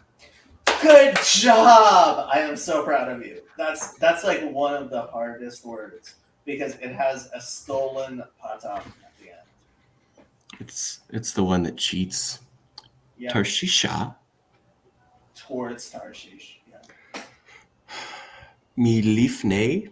Mm-hmm. That's the naughty word. It's not the naughty word. It's the I holy gotcha. word. I know. Well, yeah, Hashem. Yes.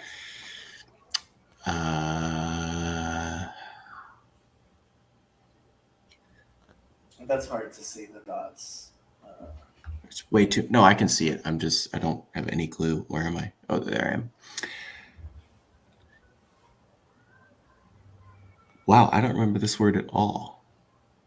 There's a V, va, Mhm. and then there's a yod. Then is that an O or an E, or it's a That's- double?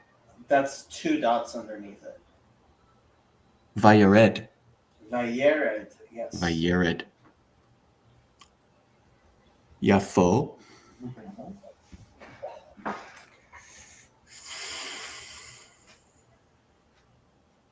Vayimsa.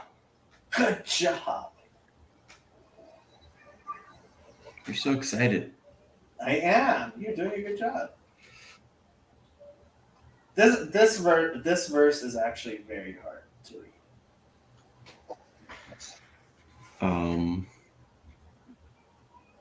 This is annoying when it's got the extra stuff, but it's not. Or is this an O? It is an O, yeah. Whenever It it's whenever it's a chata kamatz, it's always an O. Yeah, so it's Onia. Mm-hmm. Your favorite word?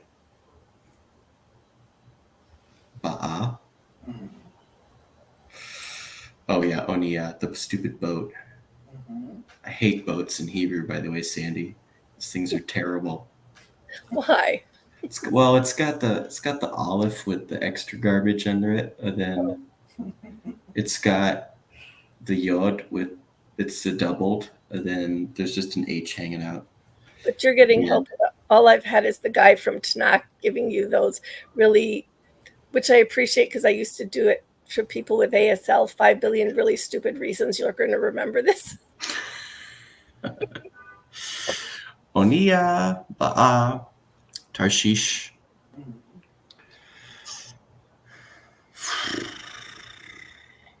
This is one of the most common words in the entire Bible. I know, but it's got a Sofit in it, so I'm screwed.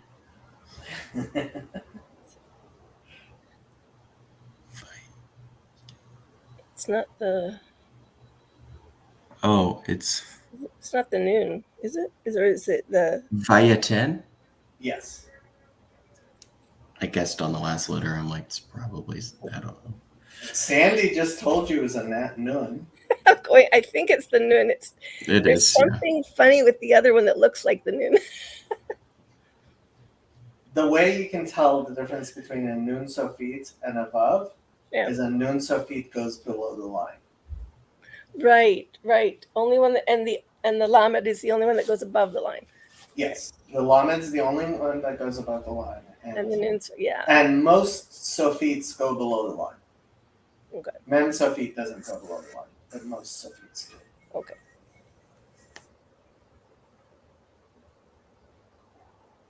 One more word, because this word is so difficult. Last word I'm going to make you do.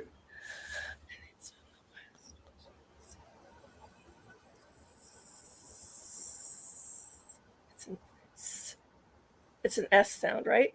Correct. Because You do it, Sandy. it's because it's that stupid thing where he goes, and there's a It's that- place on the left, and if it's this one, then it's the S because it's like San Francisco, and if it's the it's like because it's in the east side, like Chicago. I'm not kidding. Stupid. Chicago? I'm not kidding. CH. I'm like, which side is it on? So the What? word left It's in really Hebrew is written small with a sin. So if you remember, small is left. Yeah, but this is a hard word to read, especially because it has a mapik in the hay. I have no idea, but if I had to just say it and be wrong, I would say something like Sukara. Sachara. Sachara. Yeah. So that is an excuse me. You just did it. You just did it. That is Edward, an aspirated hit at the end. Tzcha.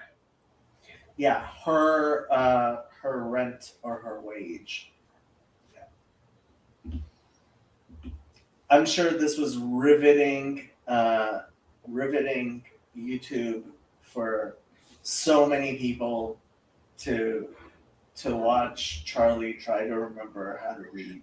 Oh, no, I loved it because you know what? Somebody who actually reads as slow as me.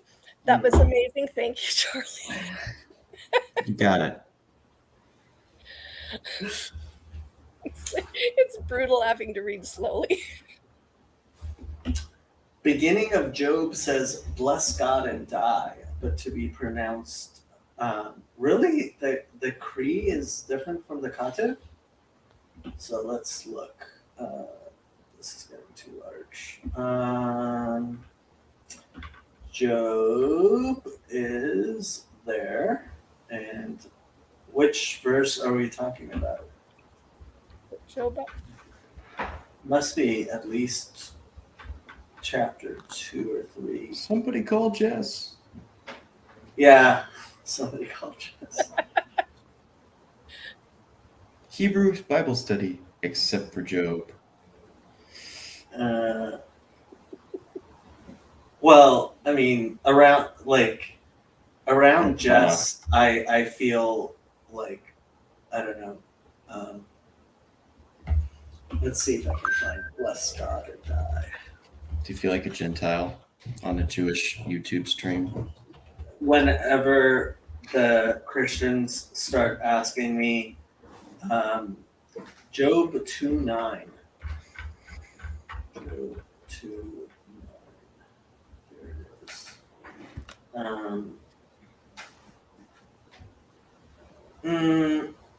No, the Cree is still, it's still Barech. That's what it means is curse. But it's not, it's not read differently. The Cree is still the same as the Katu there.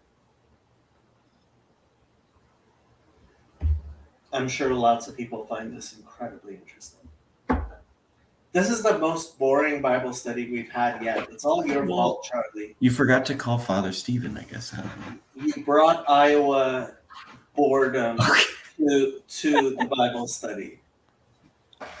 What do you want me to do? Argue with you about stuff? Sure. What do you want to argue about? I'll get dumpstered. It's not worth. It's fun arguing with you. You know nothing. Gosh. It's a good start. It's a really good start. It's a really good start. How did you get him to teach you Hebrew? He asked. I don't know. I mean, He asked. when people ask, I do it. I have offered to teach Hebrew to anyone who asks. I don't know it yet. Don't give him that much credit. You're pretty good. I just know what the little scratches mean when they have the dots. Do you know some of the words? Okay. Not really. I can figure some of them out, but he made me do some prefixes the other day. We did some prefixes. I don't remember them, but we did them. Oh wait, oh shoot, what's the Just the letters at the end of the words, yeah. Suffixes, I guess. But. suffixes at the end? Yeah. Somebody mentioned the Baal cycle. So All right. Father Steve, come on. I have no idea what. Talk about No, Hebrews. Oh, the Book of Hebrews. That theological crime scene. It is a theological crime scene. Which one of my Bibles do I have to? Come on. Why do you own so many Bibles? Got to make sure, you know. Got to make sure you have Do you also have the Quran and the Bhagavad Gita I'm not that and careful. the Book of Mormon? I do not have them. You don't have the Book of Mormon, but you know why God Hello. created the How Book of can you Mormon, right? Go on your mission if you don't have the Book of Mormon. Exactly. How can I go? They didn't let me go to the temple to use the restroom. I've got a small Bible that kind of looks like a. This could pass for a Book of Mormon. It's the right size. Hmm. Let me guess, it's just the New Testament. No, that's the whole thing. The whole thing? How tiny is it? Wow. That's. I don't feel like it's that small. Like it's kind of small. How many pages is it? How many pages is it? It's that small. The print's got to be really tiny. Oh well, the New Testament and Old Testament are numbered separately, but it's about. Let's see here. It's about 900, Pages. 1,000 pages or so, with a couple maps in the back for the folks at home. In Oh, case you wanted to, Jacob, I know you're very interested in Paul's first, second, and third Paul's missionary missions. journeys. That's a standard. I know you want to see all that. It's very, very interesting to know where Paul went. Jacob's like, and none of these were Jewish areas. Maybe. I don't know. Well, apparently Antioch was very Jewish. At least Oh. that's what Father. Good. So he was a Jew then. We've got it all decided. I'm still waiting to read Father Stephen's new book. You're not gonna. You only read Father Stephen's books to read the parts you like out of Father Stephen's books. Actually, no. Like his Apocrypha book, the only thing I had any arguments on was the glossary, and I emailed him. I'm like, the glossary, like this, that. He's like, that the glossary might have been made by somebody else. I'm like, oh, okay. Jacob, the type of guy to write a book review and be like, I would have given this 5 stars, but the glossary was a little sketchy. So This glossary was very sketchy. Glossaries are important. Yeah, like people probably use the glossary more than the rest of the book. I've got too many big books here. I'm telling you that glossary at the back of Father Stephen's Apocrypha book was not worthy. I mean, this Ian McGilchrist fella has 65 pages of bibliography. Wow. Oh, that's Oh, the that master and his emissary. I thought you. And you it's had this thought, dense. 65 pages of bibliography. yeah. Uh, I thought you had the matter with things. I was gonna say you're crazy. No, I didn't spend $180 on a book. No, sorry. Yeah. And frankly, while he's a genius, he is such a horrible writer. I haven't read any of it yet, so. Oh, I read the master and his emissary. So my sincere recommendation is read the last chapter, read the second half, and then read the first half. Maybe And I'll just skip read the introduction. it. I might just read it though, you know. The last chapter is worth reading. Oh, glad I spent the $50 or whatever. Well, so he does this thing where he's trying to explain, like, he's trying to model the way the left brain thinks and the way the right brain thinks. And so, like, the first half is like left brain thinking, and the right half is right brain thinking. And he's trying to, like, demonstrate it through his writing. And it's cute and worthless. Start at the back. Think music. Don't go straight to math. I'm in aerospace. It'll be okay. Maybe. A lot of notes today. It wasn't fun. Charlie is going to make airplanes and kill people. Not necessarily. One of my music friends was in engineering something or other with, some of the, oh crap. I don't know some of the big businesses that build planes, but yeah. Boeing. I don't know if he works for Boeing. They tried to get him to go to the States. He's from Scotland. And they tried to he went down to somewhere southern states for a while. And then he came back here. So when my sister This was, was my day today. Was just that looks like so much fun. Notes. So when my sister was doing, she had to do like an internship or externship, or I forget what they called it, for pharmacy school. And so she was working in an intensive care unit, and like the people in the ICU had to have their prescriptions rewritten every like so many hours. So she was sitting there writing hundreds of prescriptions, right? And then when she finished, she would take them to her preceptor, who would just sign all of them. And so basically she said, like, she would write all these prescriptions. He would just go through, sign, hand them back to her. And she would go process them, right? And she said she hands him a stack of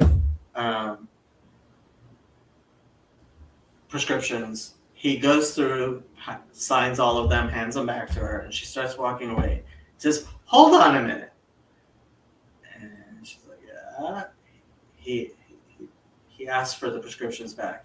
What? He goes through them, and he takes one out, and he says, "You misplaced the decimal point."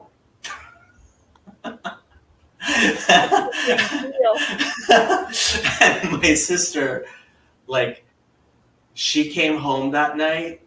She was like, "I could have killed someone." And I told this to a nurse, and she's like, "Oh no, the nurse would have caught that. That type of stuff happens all the time. The nurse would always be able to tell. Like, if it's off by a decimal point, the nurse is going to be like, no, this can't be right." And that's why God created nurses. So people like my sister would not kill people. And you can be comfortable, Charlie, that there will be, in fact, all kinds of mechanics that when you design something stupid will be like, no.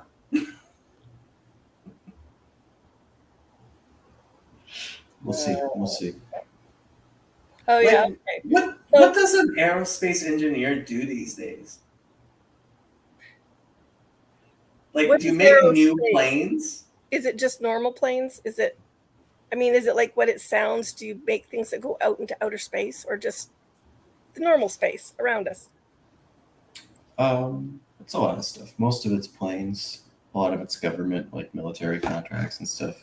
Yeah, but what do you do? Like, there are new planes being designed enough that all of these aerospace engineers are necessary. Like, how many people graduate with a degree in aerospace engineering every year? From my college, Okay. maybe 40. Okay. So, like, there are 40 new airplane designs every year. That doesn't sound right to No, me. every project will have 15, 20, 30 people on it. It's not. So Okay. It just seems to me like we can't possibly need that many people to design new airplanes. And satellites and aerospace also covers cars and boats and submarines and satellites and well, that rockets. explains one question I was going to ask you. I was going to say, so is it still aerospace if, like, okay, so Pratt and Whitney and Rolls-Royce aero engines, are those aerospace? Yep. Okay, that's what I thought. I've listened to a lot of blah, blah, blah over Tim Hortons coffee.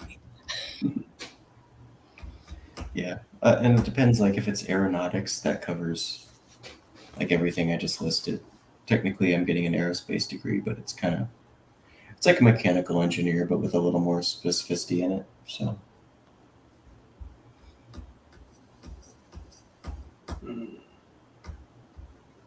Jacob, what's your degree in? My bachelor's degree was in public relations and political science with an emphasis in Middle East studies. Public relations. Yes, because I wanted to be a journalism major, but my parents were said to me that's not practical enough, and so I was like, I'll work in public relations. Obviously, that's a business, like that's a useful degree. And now, if I had to do it all over again, I would have majored in statistics. How did you get from public relations and therapy or therapist studying to the CRC is not Christian? Oh no! So, did you even listen to that video? I watched it. Yeah. You watched it? You Okay. got through most of it. You did really well. So I did what? Sandy said you did a great job. So basically, it was my attempt at bringing up the CRC Synod again with clickbait. You just wanted Paul to come on, and it worked. So clap it up. Clap, everyone. It was obviously a clickbait title. Like anybody who watches this channel didn't know that. It all kind of bleeds together, I think. Does it? Does it really? Little bits of truth slide under the door and make their There way you in. go. It doesn't bleed together, Jacob. Sorry. I don't want to hurt your feelings. Jordan Peterson was at the GOP debate wearing a very funny shirt, apparently. Oh boy. He needs more politics in his life. That's what he needs.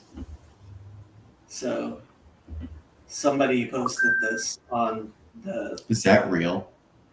I'm guessing. There's no way he wore a suit of his own thing signed by him. It looks like it. Well, you know his suits were designed by I know, but a why would professional suit designers trying to like get people to talk about his suits, and it's worked. yeah, I just don't. I think that one's That's dumb. what's on his back, right? Yep. There you go. There's It was really hilarious to me the to- whatever of music, meaning of music. to watch people on Twitter arguing about his Twitter suit. That was just hilarious. Like it triggered so many people on Twitter, and it's like it's a Twitter suit. Like the tie is made out of pictures of Elon Musk. Well, that's encouraging. At least you got a little. Yeah. So when's the X suit coming? I guess is the because now that thing's outdated. So Apparently it is, I guess. Yes, it is. Charlie, you're saying the ending prayer. You never listen to our Bible studies, do you? nope, never. So we You can do it. start the Bible study with a prayer, and Sandy did the prayer, and then 2 hours in, we say a prayer so people who need to go can go, Oh, but we don't necessarily end the Bible study. right. So it's all you. I don't know what you want. Just say a prayer. Just say a prayer. Just say a prayer. I wasn't here. I don't. How'd you set it Told up, me Sandy? earlier on to say something liturgical. Just what's your favorite? Feel free to say the Lord's Prayer. Do we want to do a Lord's Prayer? We could do the Lord's Prayer. That's a good one. I like the I gotta Lord's take Prayer. my hat off. You're gonna take your hat off to say your prayers? Sorry, Jacob, I'm Protestant. You wouldn't You understand. apparently are. You apparently are. He has to Yeah. put his on.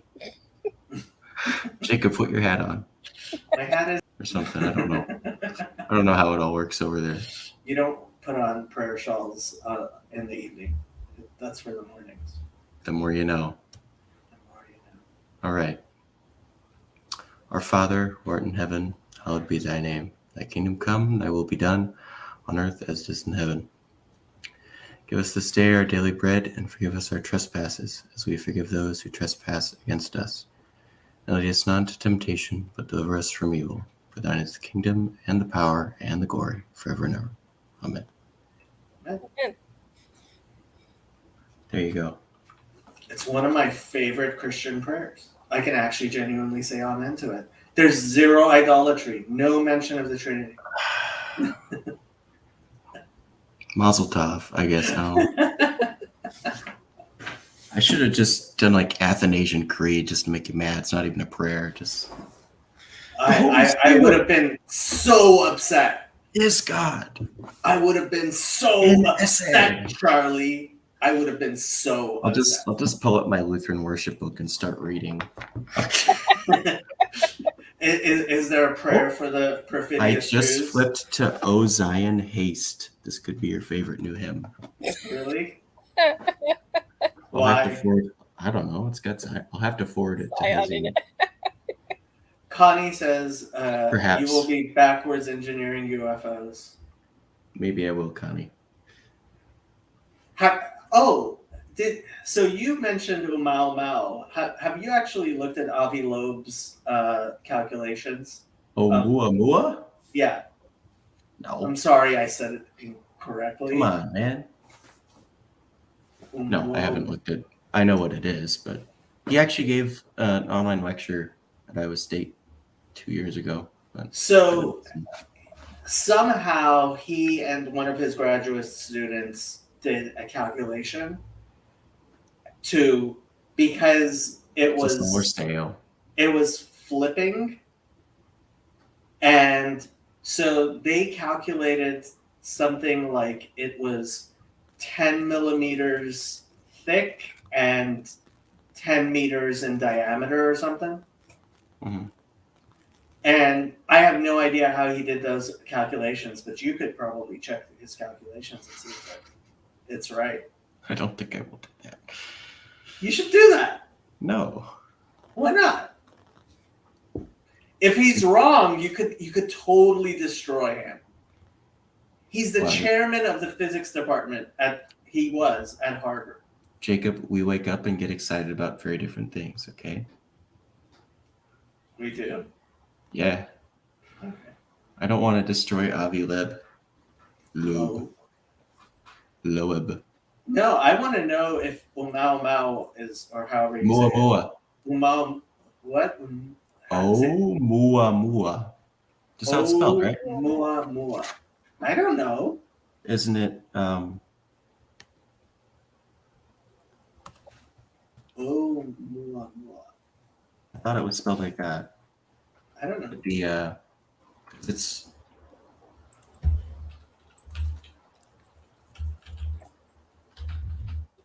yeah. It's got the I forget what the apostrophes are called in Hawaiian, but yeah, it's Hawaiian. Let's see if I can get internet pronunciation.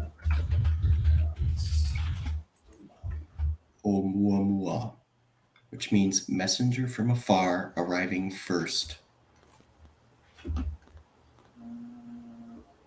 Where is that? Share this tab instead. Okay. Let's see. Click the speaker. No. Oh, the speaker. There. Aumuamua. Aumuamua. Ow. Aumuamua. Aumuamua. Aumuamua. Can we slow it down a little more? I just want to. Oumuamua. That's as slow as it gets here. It's like a 3-hour stream. It's incredible tour. Gold town, but we get into a dumb argument. Our guy Jacob. saved the day, whispering What? from behind You the have trolls. interesting Oh, ads. right. You're missing the view. One app, over 300,000 experiences no you'll remember. idea Do what more with Viator. Viator is. Personalized advertisements strike again. We Why are is looking Viator? at how to pronounce this name, as well as how to say more interesting names from astronomy as well. So make sure to stay tuned and consider subscribing for more learning. This is a name of a comet, the first known interstellar object detected passing through the solar system. How do you What's say it? eyes? Oumuamua. O-U. Yes, there's an O and then a U. So that's O-U-Muamua. Oumuamua. Pretty straightforward once you know Oumuamua. And now you know it all. Did you get this? Was this any helpful? Let me know in the comments and by using the like button. Thank you kindly for your Did support. you get this? More videos on how to pronounce more. Thank you for your support. I have a friend who said he's gonna make one of those YouTube channels, but he's just gonna say things wrong. Just all the poor people trying to learn English, and they're like, "How do I say enough? And no." It's gonna be great. So, one of the most popular videos on my channel is Yosef read out the evening prayers in Hebrew. And it's one of the most popular videos on my channel. Okay. It would be. Cool. If I wanted to be popular, I could like have short videos on how to pronounce different Hebrew words. Where's the fun in that? And like I would Taking feel the weird students. because And playing the students saying it and then him saying it correctly. oh yeah, I could make just a bunch of video clips of Charlie. That would be perfect. Jacob just swearing at me the whole time. Leave Charlie- Roa. You did a pretty good job, Liveroa. Yeah. You have to pretend you're like a cat with a hairball at the back of your throat and imagine it as a projectile for every time that Jacob yells at you. Keep it in my back pocket there. Yeah. Is Shadow in her? Yeah, she is in her valley. Happily sleeping. She is, yes. So is my cat. Just kidding. You don't have a cat. You're right. I'm You allergic. do have. I'm not you- allowed to have one at my apartment, and I don't have one. Other than that, You're allergic to cats. yeah. Oh, You That is- must be accursed of God. I had cats. That wasn't. I had children, and then my oldest was allergic, and we had no more cats. Actually, Andrew is allergic to Shadow, but he's been hanging around here anyway. And the last time he was here, he didn't have an allergic reaction. Yeah, you can get used to it, sort of, but I'm also allergic to dogs. So You're allergic to dogs? You are accursed of God. That's too sad. God hates you, Charlie. That's so sad. that's why I came on. That's why I joined the live stream. Just needed to hear it from Jacob. Why does God hate you so much? He hasn't finished learning Hebrew, but when he does, Then he'll stop being allergic to dogs. Yes, if you learn Hebrew, it's kind of like the Christian prosperity gospel, but for Hebrew. Yeah, if you learn Hebrew, if you believe in Jesus, you will be able to move mountains and be rich, just like that. I'm telling you, just like that, just like that. So should we do a Tim Keller video No. right now? Oh, that's another thing. bought a Tim Keller book just because everybody's talking Tim Keller, and I'm like, I have no clue who this guy is. Paul Vanderklay still hasn't done a Tim Keller video. Oh, please. It's fine. It's none of my business, and I don't know much about him anyways. But So, did you actually finish explaining what Messianic Christianity is? Messianic Christianity? I mean, the word Christian means messianic. That's what the word Christian means. oh, It's good. So the literally- CRC is Christian. I thought it meant They're like not very little- messianic. No, I thought it meant like little Jesus, like little Christ, as in follower of, or in Right, but the word Christ means Messiah. So it means little. Oh, well, that would explain. Now you're getting it. Yes, more. Like Christians Really were, well named religion. Oh dear. yeah, like, and I've been saying this since. Sandy's so sad. I'm sad. Do you know I was like on worship team and prayer team and all this stuff? I've hung out with all the people that believe all this stuff that, I took down my post on Jacob's channel for Sam about, all the different charismatics I hung around with. Need a But- fireplace, Sandy. Fireplace. The first time I spoke with Paul Vanderklay, like, Here is- one of the things that I talked to him was like, Christians are just not looking forward to the Messiah. They just aren't. They can't. They're too invested in looking Preterism? at the. No, they're too invested in looking back at the Messiah. And the only Preterism. thing that they argue about going forward is all of those variations of how the end is going to come with the big words I forget, because I forget a lot of words now that aren't important to me. What is it? Eschatology. No, no. With millennialist stuff, all that. Post-millennial. Prelapsarianism. Pre-post, and yes, 20 other variations of how it's all going to get divided up, and They've got it all figured out for sure. 100%. So Charlie, are you a pre-lapsarian or post-lapsarian or pre-millennial or amillennial or post-millennial or just a Zoomer? Probably the last one, but if I had to guess what the words mean, because I don't even remember, I would think I'm post-lapsarian, pre-millennial. I have no idea what lapsarian means. I don't know, but I'm probably post whatever it is. You know what I mean? Let's look. Let's see what Wikipedia has to say about post-lapsarian. I don't know. It's going to There it is. I am. Did I just say I was a Unitarian on accident or something? Or Probably. sorry. Are you a comfortable Trinitarian? Sure. Why not? Nobody's a comfortable Trinitarian. Okay, Jacob, you're not a comfortable Jew No, either, no, so I don't want no. to hear it. Nobody actually believes in the Trinity.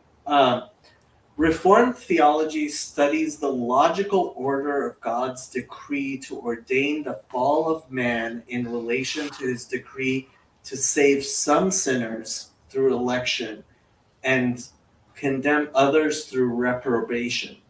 Several opposing positions have been proposed, all of which have names in the with the Latin root lapsus, meaning fall, and the word stem, a root type I was of right. root, lapsarianism.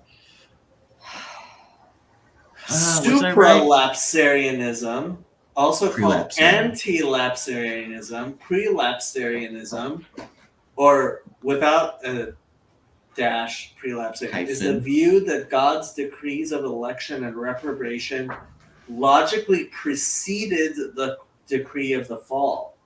Infralapsarianism, also called post-lapsarianism and sub-lapsarianism asserts that God's decrees of election and reprobation logically succeeded the decree of the fall. Where's the my option for it's eternal? God.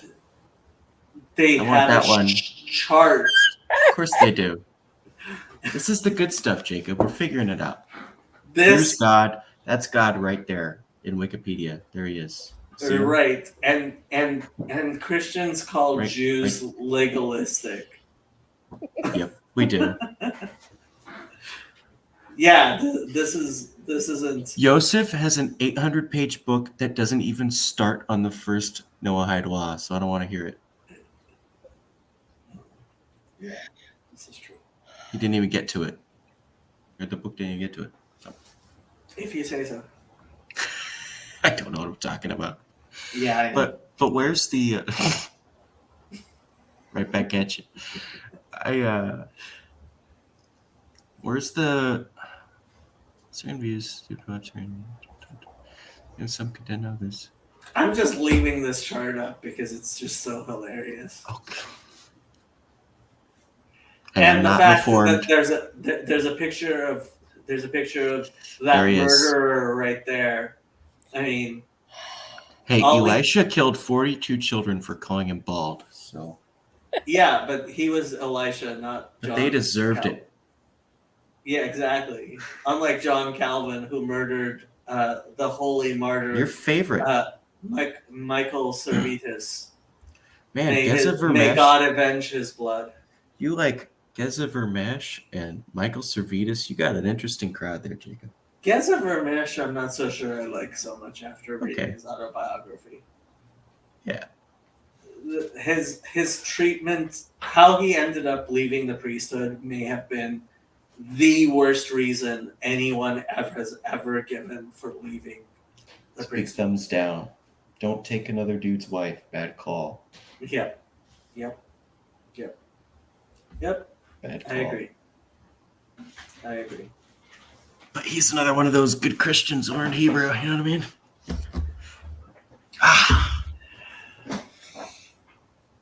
Well, at least he left the Trinity, so he can't be all bad.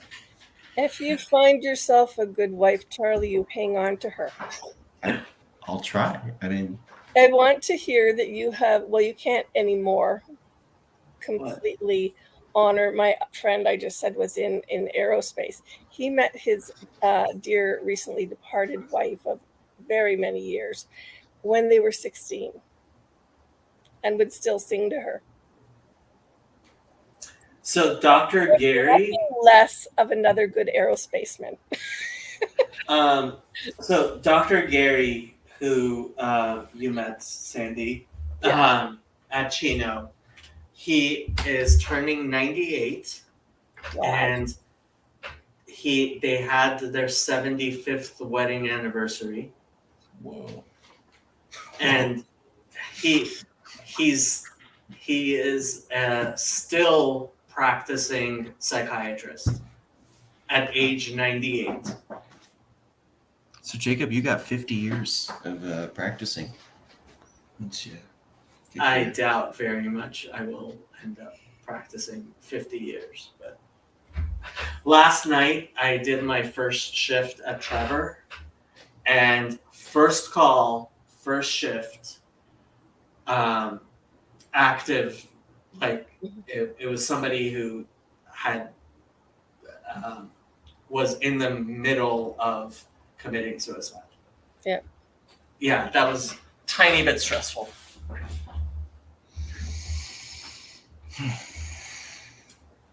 Took about 2 hours, convinced her to call her therapist.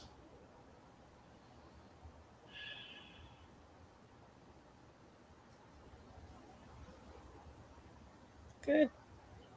Yeah.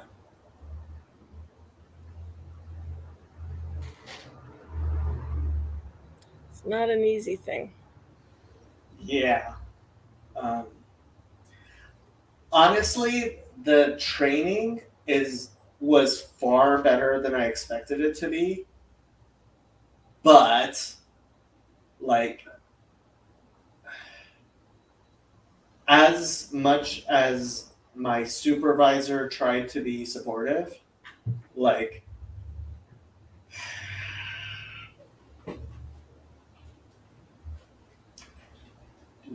that call, there should have at the very least been an on-call consultant, and there wasn't. And it was like, I second guessed my supervisor several times, which I think was a good idea. And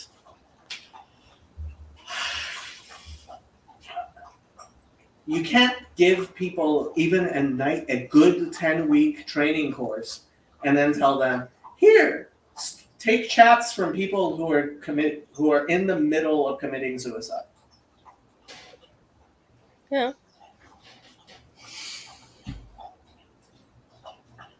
I won't talk too much about it, but like. Oh, I'm just reflecting. It doesn't bother me to talk about it. No. Like, no. It wasn't that. It's like, I'm trying not to, like, in any way make. Don't say anything Yeah. that you shouldn't. But yeah, it was like my first call, and it's like most calls are not actually people who are in the middle of actually trying to kill themselves.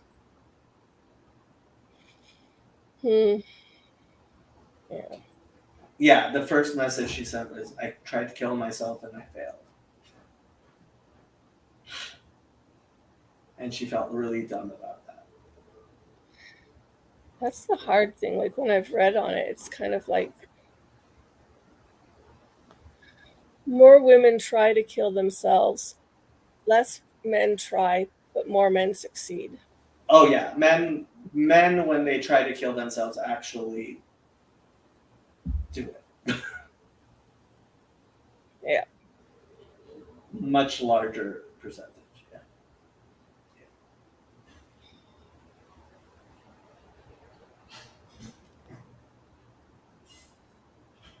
So now that I put a complete damper on the conversation. Oh, sorry. Well, except for my warped brain, which was picturing asking Charlie if he's going to reinforce the doors and create the seats that kind of go like that around people locked in place. That isn't aerospace stuff, right? That's Not yet. Interior. That's like a whole different type of engineering, right? Yeah, I don't know what that is. Gotta be, well, most engineering jobs are combinations of different engineers. So mechanical, computer, electrical. Most furniture is designed by architects. Mm-hmm. Seriously. Which is why it's ugly. Oh, that's painful to know. This looks like it's made in Google SketchUp. It was. Why are all my buildings boxes? Because it was made in a program. That's amazing. Is that why they sometimes don't understand the 3D application in real life? Yep. My ex used to complain about that all the time. Yep. That is cruel moments where he would take great pleasure in standing there waiting and watching to see if an architect could figure something out before he went and told him what he was looking at. Yeah, I doubt most of them even do like 2-point perspective drawings anymore, but I don't know. Are you in Des Moines? No. Where are you? Do you want my GPS coordinates? Here. No. I just want to know which city. Iowa State's in Ames. It's a half hour north. Ames. Half an hour north of Des Moines? Yep. Oh, I see it. There it is. Yep. And Iowa State is right smack dab in the middle. Yeah. Next to the Hilton Coliseum. That's the basketball stadium. Arena. Volleyball.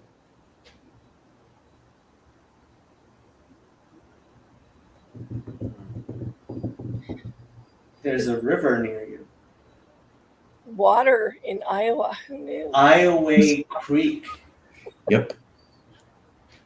And there's a College Creek. Cleverly named, both of them. Hey, there's a river called the Nishnabotna.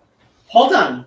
Oh, I thought it said cemetery. It says Iowa State University Creamery. Creamery. There's a cemetery too if you go towards the northwest part of the. There's a cemetery on campus. Yeah, ISU cemetery. Oh my god. And What? just to keep them entertained, right next to it is the practice field where the marching band practices for 2 hours a day. So right across the street from the cemetery is the Unitarian Universalist Fellowship of Ames. Right there. Mhm. Which direction? On the other side of Highland? So just south of it. No, just North? west of it. Oh. Field trip. Interesting. Here, Hmm. we can look at. Oh no. There's my house, and no. So there's the You turn it to- Unitarian Universalist, and there's the cemetery. Switch it to satellite. I'll go outside and wave. The satellite isn't live. I know, Jacob. It was a joke. It's Wait, not it's live. dark here. What do you mean? Yeah, Oh, actually, and funny you enough, have an AM/FM radio. there was like a 10% chance. This doesn't bother me if you go back to the Unitarian thing. Now go south. Keep going. I think right. Wait, no, you went too far. Go up, up, up, up, up, up. Stop. Right there on Highland, those two little buildings. These two? Yeah, that was one of the places I could have lived. I'm pretty sure. I think that's apartments. Is that one of your cars? No, I don't live there. He didn't take those ones. He's saying. It's pretty close to campus, though. I can give you a full tour of campus. King Pavilion, Department of Architecture. If you'd like to meet me, come to Simon Estes Music Hall tomorrow at 12:10 p.m. There's a U.S. Bank ATM right there. Wow. ISU Civil Construction and Environmental something? Engineering? I'm guessing. This is like the boonies of campus. Really? Yeah. Department of Physics. There. That's like the north end of where the normal stuff is.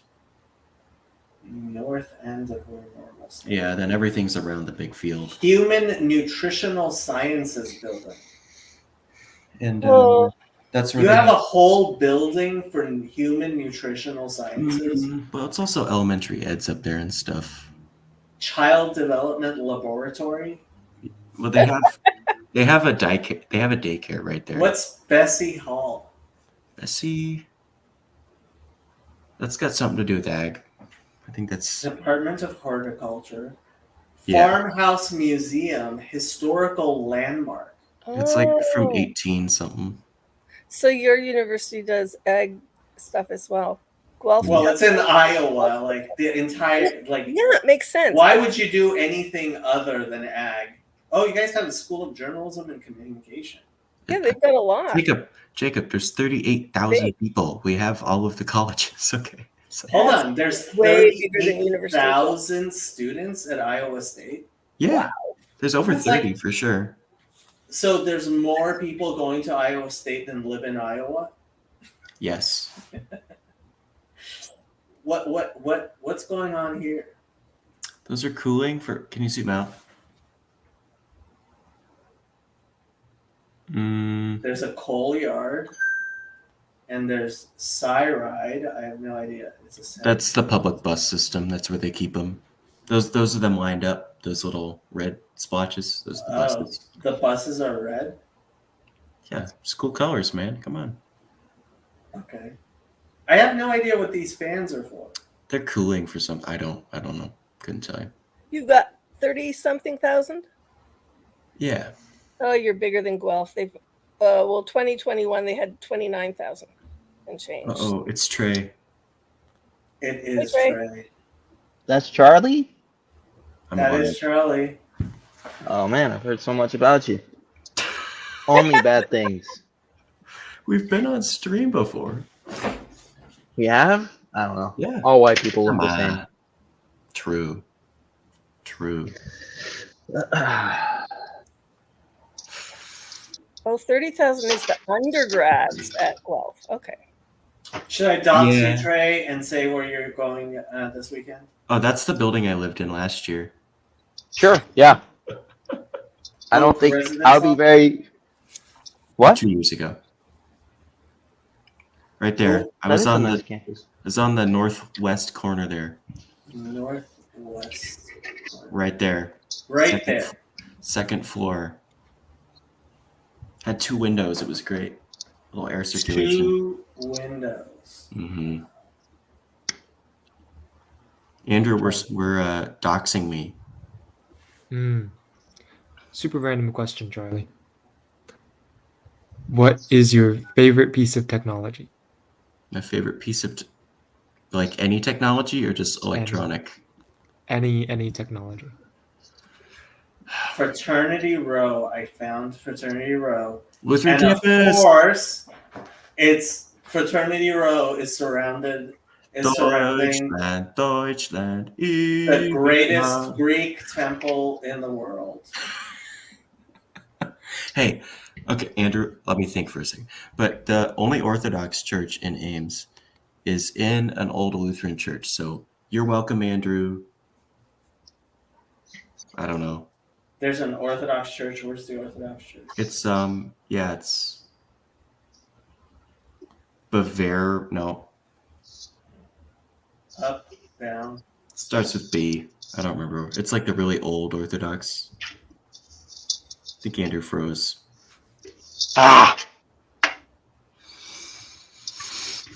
You can search Well, I for it, hate you know. We have Google search in Iowa. Orthodox. There's one. Holy Transfiguration Orthodox Church. Yeah, it's pretty. I've been there. It's an old Lutheran building, though. So That does not look like an Orthodox church. I know, Jacob. I know. That's not so bad. Is that theirs? That doesn't look like it to me. Good, I'm not in the picture. That would be embarrassing.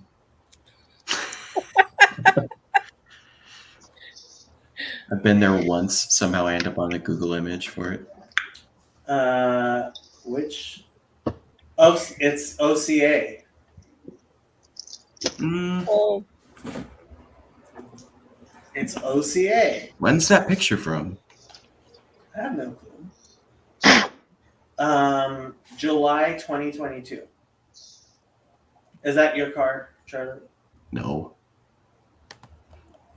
I wonder if they switched, because it wasn't OCA when I...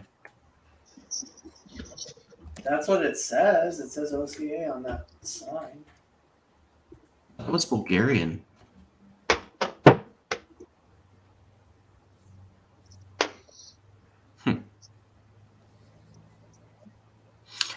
Yeah. The Orthodox Church is evangelical but not Protestant. It's Orthodox but not Jewish. It's Catholic but not Roman. Whatever.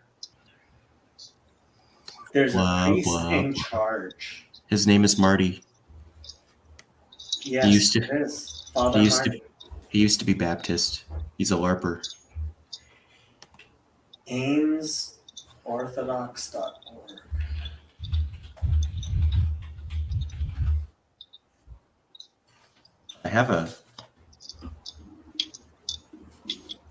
I actually have a business card for the priest. there you go. We are new to Ames, but in no way new. Orthodox Christianity has been around since the church was what I brought into being on Pentecost. I have a Pentecost question. Am I allowed to ask it? Sure. Okay, so everybody's always so I've heard several.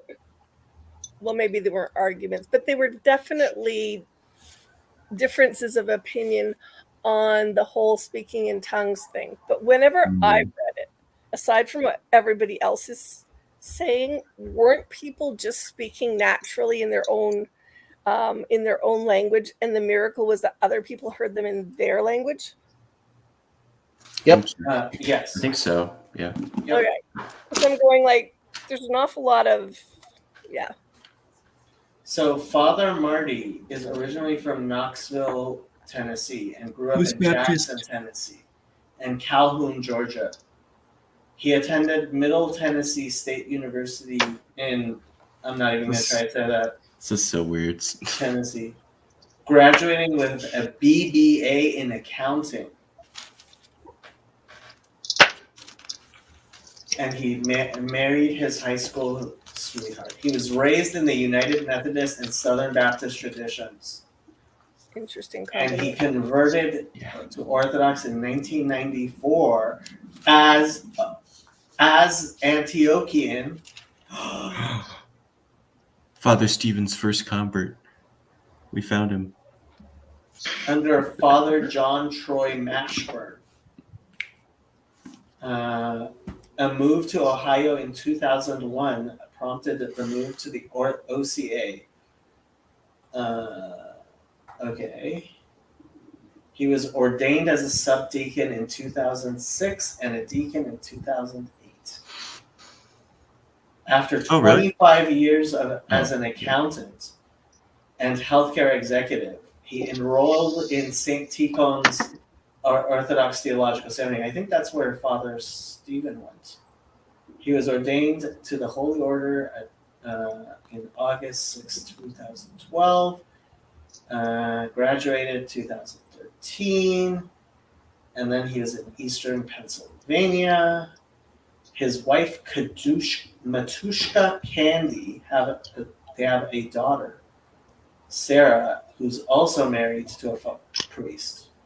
Ah, thanks. He's taken. Now I'm confused. What happened to Candace? Candy's nuts on your chin. That's his wife. What do you mean? Oh, her name is Matushka Candy? Yeah, apparently. Okay, I'm confused, but we'll let it slide. It is now. Well, I think she had to take, like, Candace isn't a name of a saint, so she has to take the name of a saint. She led the music there when I went, so nice little husband-wife duo there. Oh, so Bishop of the Bulgarian Diocese of Toledo. Bulgarian. I thought they were. How can you have two different bishops? That doesn't make sense. They were Bulgarian when I went. I'm telling you. That's that would have weird. been 2022, but in like May.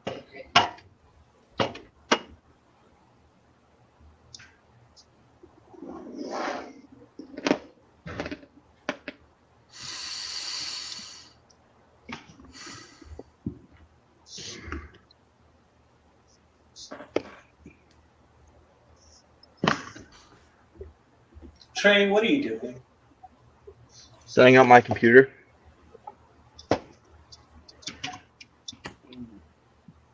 Yeah?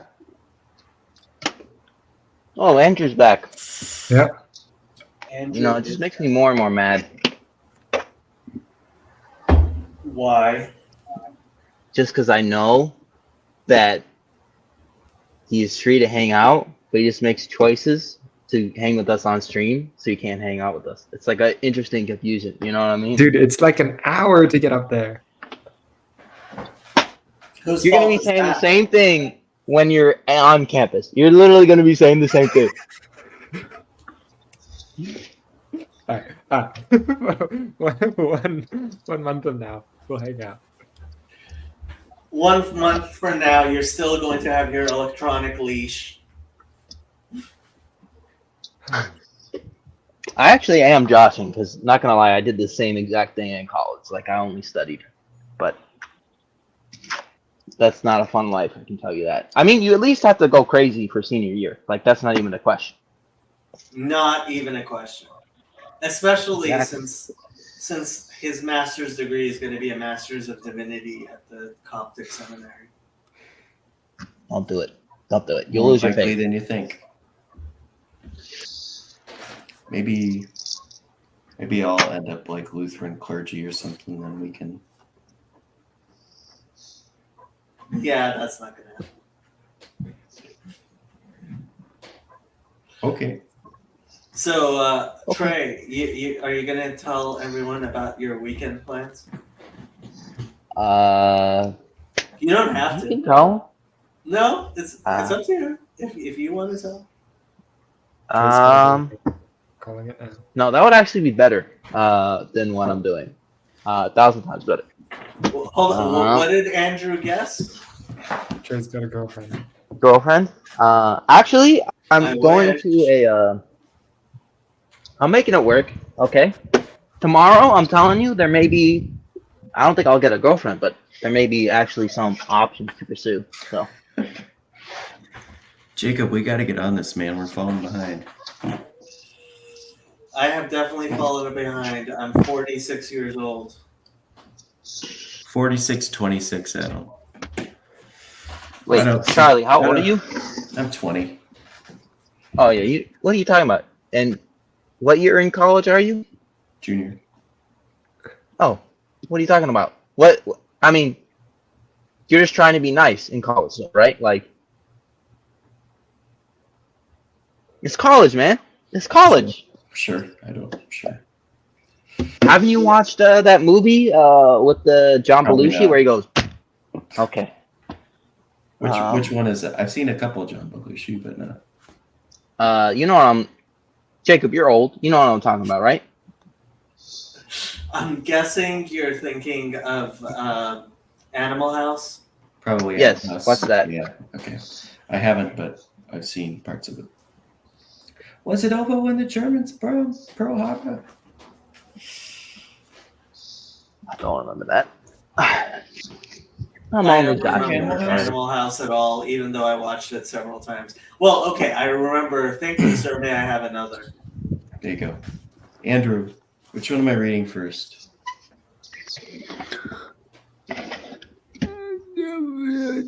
House of the Dead? Oh my gosh. Yo. You I'm act like guessing you're which one you're reading surprised. first. No, just you tell me which one to read first. I'm not. You just finished with The Idiot. Yeah, you're the Dostoevsky poster. I don't know. What I'm doing. I think you'll like House of the Dead. I hope I like all of them. It's They're not short. House of the Dead is Is it like Gulag Archipelago but more interesting, or? I have not read Gulag Archipelago. That's good. It's Um, 2,000 pages. I don't recommend it. Oh, There's I'm an going through it. abridged version. Oh yeah, I'm reading the abridged. So. I haven't read the whole thing, but I started it at one point. Audiobooks, man. That's what I I've have been it- working out I have for. it. I have it on a PDF reader on my iPad. So, prime reading experience right there. Doesn't even have page numbers. You're just like,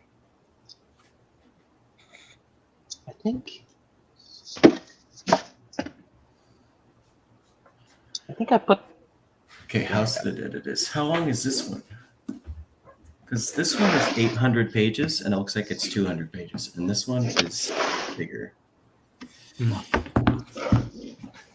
I can't believe you read such a horrible man. Oh, Trey, we listen to much worse people, including you. I know, but it's my bit. I got my bit. You know, Dostoevsky's going to hell. That's all I gotta say. It's my new Why bit. is Dostoevsky going to hell? What did he do? Haven't you read his Wikipedia page? Just like do it right now. Jacob doesn't actually Like- read about people. He just complains about them. Oh, that's true. Dostoevsky- Yeah, like Dostoevsky. I cheated on like all of his wives, gambled everything into debt, like massive drinker, like worst person you can think of. Really? Jacob, I did Yes. not know this. Jacob, the Lutheranism is killing everyone. I've never read any Luther. Come on. Excuse me. I read. I read the bad parts. Forget I that. read the Jews and their lies. Nah, that's Catholic propaganda, anyways. Well, that's yeah. So Arya Lev actually thinks that Luther didn't write that. It was written by the Catholics to make him look bad. There'd have to be a whole lot they wrote. That's all I'm saying. They'd also have to give a few sermons later, which I think would be impressive. So, hey, he was in prison camp, though. We can give this guy a break, right? Hmm. Dostoevsky went to his prison camp. Yeah. Yeah, that's House of the Dead. When he was like Uh-huh. 20, and then he spent the rest of his life drinking himself to death. I would have too. You know, Um, Trey, I sent Hey, you that. He took up a post at the Mariinsky Hospital for the Poor. Yay! Come on. keep reading. Keep reading. Keep reading. Did he Keep murder reading. anyone? No. Scroll. Keep reading. I'm grabbing the page and I'm pushing it up for you. Okay. Is it working? Let me get you. Childhood, youth. He was a military engineer. He seems like a great No, guy. no. Keep Go to reading. personal life. Personal life. Yes. Career. They hide it at the end so Andrew doesn't get sad. Release. Second marriage and honeymoon. Uh-oh. That's What? two. What happened? So he's had 2 marriages. Did he divorce He his gets first the- wife? Well, Just read it. we're not. Yeah, you got to keep His on wife reading. bro. died. Yep, Come on. yep. Keep going. In keep going. 1864, Yep. his wife died. Yep, next. He seems like a nice guy. Nope, stop and read that second. Nope, stop and read that What? second paragraph, Chief. Dostoevsky returned to St. Petersburg in mid-September and promised his editor. Oh, never mind. Keep going. Okay. I saw gambling addiction, and I got excited. He does start the There you go. gambling Oh, there it addiction was. later in life. It was up there. Yeah. The baby died of pneumonia. Come on, his baby died of pneumonia. It was the 19th century. I don't know. Yeah, you had a rough life, but that doesn't mean you should respond by cheating on your wife and having a Russia- massive gambling debt. Russia's difficult, you know. Hey. If Napoleon couldn't beat it, I mean, Massive gambling debt. Okay. Here we go. It's Here we go. What? who among us hasn't had He their had life? 4 epileptic seizures. What are you? Why are This you? guy, Jacob. Okay, makes so I'm many- going to actually scroll You're through. actually killing me. You're actually killing me, Trey. Jacob will make so many excuses. And he But died. then- Look up his But mistresses. then when the CRC isn't letting Jacob Extramarital into the Here we go. meetings, Here we go. There we go. Suddenly, Everything they're is good in the not personal Christian. affairs. Dostoevsky had his first known affair with Avdotia Hey, Yaakov. Yakovlevna, Uh-oh. whom he met in Panayev Circle in the early 1840s. He described her as educated, interested in literature, and a femme fatale. He admitted later that he was uncertain about their relationship. According to Anna Dostoevskaya's memoirs, Dostoevsky once asked his sister's sister-in-law, Yelena Ivanovna Nova, whether she would marry him, hoping to replace her mortally ill husband after he died, but she rejected his proposal. And you saying that guy's good? I never said anything about this guy. Keep going. I said I didn't know anything about this. Dostoevsky and Polona Suslova had Oh. a short but intimate affair, That's which 3. peaked in the winter of 82 and 83. Suslova's dalliance with a Spaniard in late spring and Dostoevsky's gambling addiction and age ended their relationship. He later described her in a letter to Nadezhda Suslova as a great egoist. Her egoism and her vanity are colossal. She demands everything of other people, all the perfections, and does not pardon the slightest imperfection in the light of other qualities that one may possess. And later stated, I still love her. but I do not want to love her anymore. She doesn't deserve this love. Ooh, she doesn't deserve In me. 1858, Dostoevsky had a romance with comic actress Alexandra Ivanovna Schubert.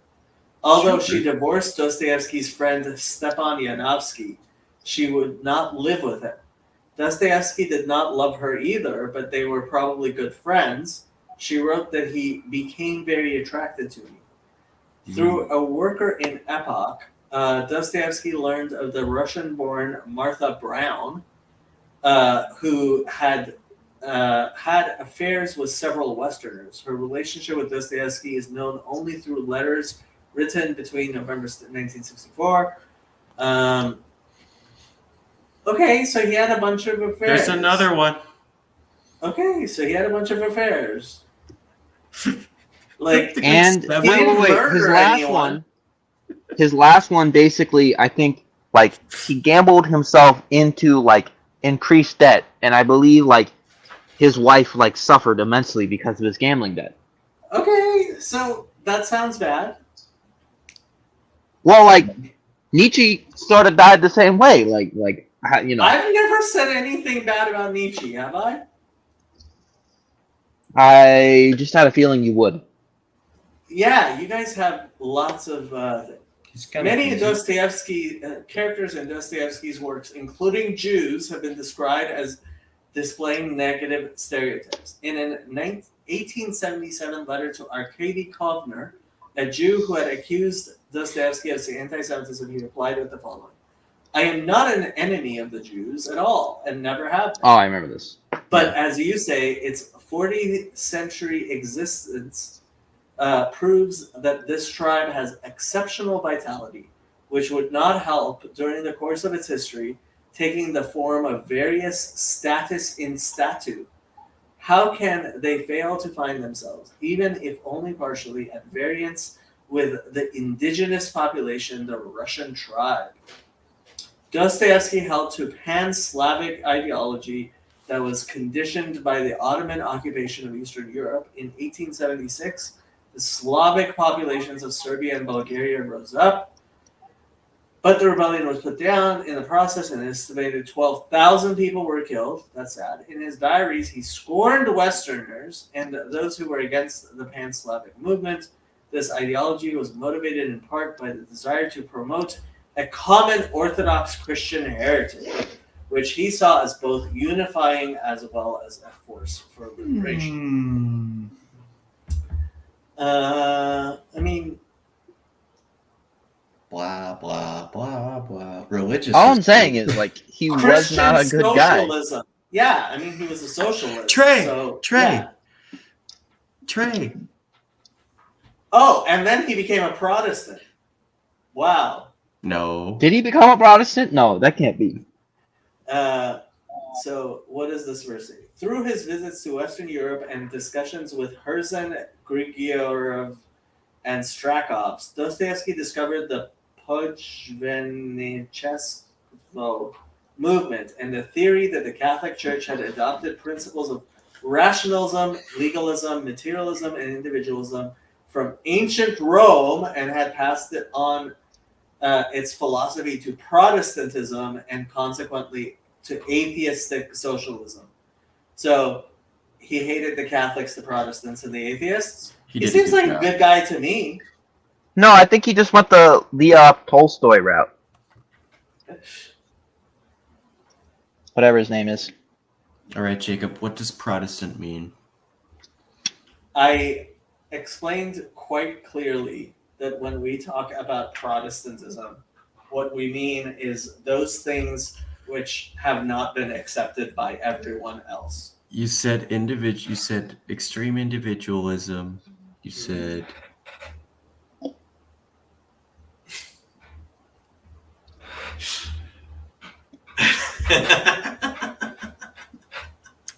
extreme individualism. I forget one of the other things you said, but I DM'd you. At this point, when you say Protestantism, anti-hierarchy. I just put in Satanism because it's just as likely to be accurate, you know? I agree with you. Satanism, Protestantism, not much different. I You know, think like Protest- Satanists aren't that bad, you know.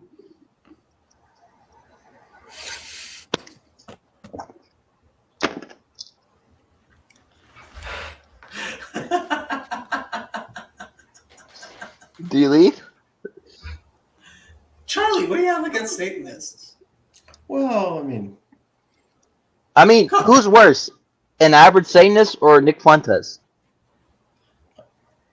I don't know either of the two, so I'm not sure. I don't know. Look up Nick Fuentes, please. Will I you know please who pull he it up? is. Give me Torah. I refuse to give Hezi. any attention to that man. Hezi, let's read more Jonah 1 for Hezi. He needs Yeah, Torah. there you go. Yeah, let's read more Jonah 1. You really want to read Leave more Jonah Roach. 1? Leave Roach. Well, that is a very appropriate Cool. word. Cool. Oh, can we actually read some Yakub? Some Jacob? What? Oh, Black Israelite stuff. Oh, God. Does that count as Bible study? If we just look in. So, you guys, you know what Lashawan Kadash is? No. Yes, you said that 1,000 times, but we'll hear it again. So, the Black Hebrew Israelites, some of them didn't trust the Jews' vocalization system, so they came up with their own vocalizations. Oh, I kind of got to hear this now.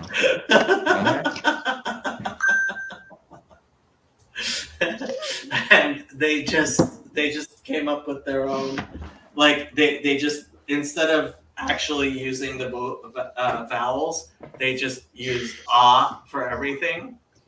So yeah. So Lashon Kodesh became Lashawan Kadash. Wake up, boys! New Tetragrammaton just dropped.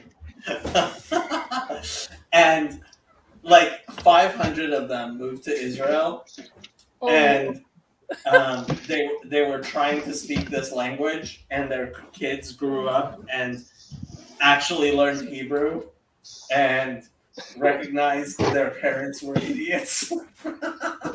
Lashawan Kadash. So you could just use Oz as all of the We could vowels. do that. Hezi. Yeah. Maybe It would, Hezi wants. it would be Maybe- no different from any Christian translation of the Bible. Okay, buddy. Maybe Hezi wants to hear my Black Hebrew Israelite impression. Yeah. Oh no. Or should I say Habra? Azralat impression. This is root beer, by the way. Nobody get angry at me. We're not We would get Baptist. Come on. angry at you if it was I'm real. 20, Trey. I'm not even a real adult. You're in Idaho, okay? Like, you need it to live there. Shadow doesn't approve of root beer. Typical JW doesn't know his geography. Okay, that's offensive, okay? I'm not in Idaho. You have to at least, Iowa, like, if you're gonna listen. call me a slur, you at least have to say the correct thing. You have to say, correct, well, you know, basic California does know flyover states. That's the correct term. Jesuit light? I don't know what else you want me to say. Jesuit light. So let's see. Jesuit light. What is all of that? Are those behind- clothes? Yeah. Why are your How many clothes bodies are hanging in those around? bags? Yeah. What? I'm setting up speakers, okay? What's your monthly dry cleaning bill, give or take? From, $500 a month. I'm trying to see. I only have like one suit. What are you talking about? Why do I go to dry cleaning? That's wild. You don't have clothes? Charlie, you've never seen clothes before? I mean, I could donate some if you're in need. No. I'll stop being mean, but no. So this is your I only want Hezzy's room at clothes. your parents' house? What? I Is live this in the your attic room? now. You live in the attic? Yes. Uh-huh. Yeah. Chazi's so upset at how little Torah we're learning. Well, throw it up. I'll read it. Yeah. Boo-hoo. Yeah, you're gonna read it? Torah. You're not drunk enough to read. Showing up. Okay, here we go. You ready? Although technically, I am ready. but yes. Vayakama. Wow. Yanaha. Yavana, no. You Oh, have to do sorry. it correctly. Yavana. Yeah, Yavana. Dang, man. Lava Raha. Yep. Tarshasha. Tarshi. Hold on. Tarshasha. Tarashayasha. Oh, sorry. Yeah, Tarashayasha. Ha. Tarashayasha. This is how you know that you're actually recognizing enough Hebrew. Like the yud, you automatically thought of it as a vowel, not a consonant. So you're actually learning your Hebrew. And the same thing by I'm trying to have fun. I'm trying to have fun. Yeah. So, as I was saying, Malafanaya. Hashama. Oh my gosh.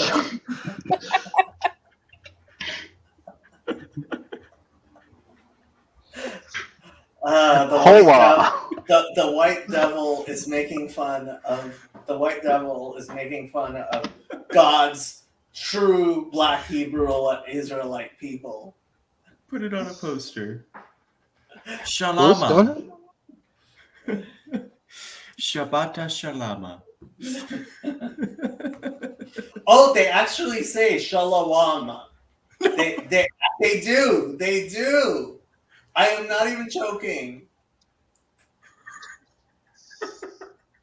They do. It's so hilarious. I mean, how do names work? Is it just Magnets. How do they work? It's just so hilarious. Like the meaning of the words just changes completely. It's like we need Hezzy's feedback on this. What's he hearing? Can we get a midrash on this? There's got to be something good that comes out of it, right? I don't think Hezzy approves of my making fun of the Black Hebrew Israelites as much as Are there any books? Why doesn't he make fun? Why doesn't he allow that? So Hezzy is very. Because he's a nice into- guy and Jacob's not. Exactly. Hezzy's You know, really into Black this- Israelites aren't really too cool on the Jews, right? Yeah. Like, So Hezzy told this story when he was a little kid. He went to New York with his dad, and he saw some Black Hebrew Israelites, and he got really excited, and he wanted to go and talk to them and stuff. And they told him he's not Jewish. yeah. And he was very disappointed. He's like, "What do you mean? You're like my brothers." And you have sympathy for them? Like, oh, Hezzy was like really excited. These were like people who cared about like being Israelites, and he's like, "Oh, we're like brothers," and they were like, "No, we're not. You're not my brother. You're son of Satan." yeah, like, Hezzy, like, you got to go to therapy for that, you know? Hezzy is very, very idealistic. We're all just here to be in the waiting line for Jacob's therapy. Foundation? Yeah. I have now been Foundation. shoved to do all the technological work. That Trey is the secretary of. I thought I was a secretary. Yep. I'm sorry, I replaced you with Trey because he's in Los Angeles. Yes, Shadow. I know I haven't been paying attention to you. Come on. Oh gosh. Meow. Oh. You can't meow. Meow. It's upside down. I did. Cats like being upside down. Do they? Yeah, they feel They're upside- safer this way for some reason. And why is she? With the tail, yeah. Don't you see her wagging her tail? Cats don't wag their tail. Desperately trying to find balance. Oh. So Sandy, I was showing Jacob my Gideon's New Testament Psalm. Oh my gosh, I have one of those. And I thought it was At the funny. Bible Permission store when I was looking for old books. I thought it was funny. They have verses that you should go to for different things at the beginning. Oh, they got one of those things in the back with all the theme. Oh, in the front. In the front, yeah. They've Okay. got all that. Yes. But then I told him they have a hymn section, Wait. including the doxology, Just as I Am, Rock of Ages, What a Friend We Have in Jesus, How Those Great aren't Thou Art, doxologies. Jesus, Really? Lover of My Soul, The Star-Spangled Banner. That's my favorite hymn. I'm sorry, I have a Canadian one. Trey, I had Sure muted they you because don't have your that thing one. was loud. What did you say? I said, burn that book. Burn that. Onward, It's Onward, blasphemous. Christian Soldiers, Yeah, and My Country 'Tis of Thee. So I'm sure that's not the list. I thought doxologies were for the ending. well, no, there's a hymn just called the Doxology. That too. What is it? Well, you probably recognize Oh, I doubt it. What is the doxology? praise God from whom all blessings flow. Oh yeah, yeah. That's common. Can you sing it? Can you? it. Can I? Can you sing it? I'm He's not in the gonna. choir. He's one of the greatest singers in this little corner. I'm not doing it. I'm not doing it. You guys have the same tune there as we do in Canada. Is it like a standard tune? For that? Mm. Well, they don't really sing that in church. We don't. We sing Really? that. My family would sing that before Christmas, and They don't sing it in church. The well, doxology. I don't think it's. I mean, it's so short. It doesn't have verses or anything. It's like, That's weird. gonna make me pull this thing out again.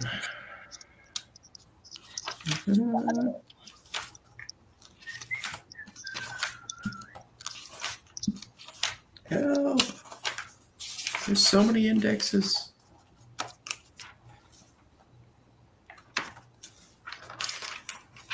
Why would you have multiple indexes?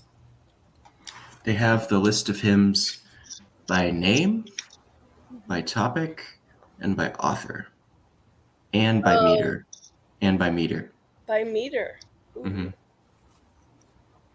Yeah. So you can just flip flop texts from different Shouldn't- songs if you But want. you shouldn't sing this one anyways. It's got the Trinity in it.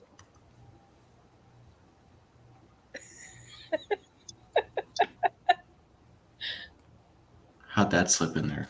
I have no idea. Jacob's been real quiet since this one dropped. I can tell you how it got in there, but I think you already know. Yep, I do. Thanks. It was the work of Satan. You misspelled that last one. No, I don't see the doxology in here actually. Oh, that's tunes. It's not even. It's not hymns. It's tunes. It's different. But you had it in your other little book. Here, I found it. Here it is. Wait, you can't sing it without reading it? I mean, the tune, the No, I can. I'm just not going to. But it's not. It's not in the hymnal as doxology, at least. it would probably come in under praise God from whom all blessings flow. There it is. 844. Oh, how did Shadow get to be so relaxed? She is the most relaxed cat. What is that sound? My speakers. Oh. That's the doxology. This is what I was setting up. Good job.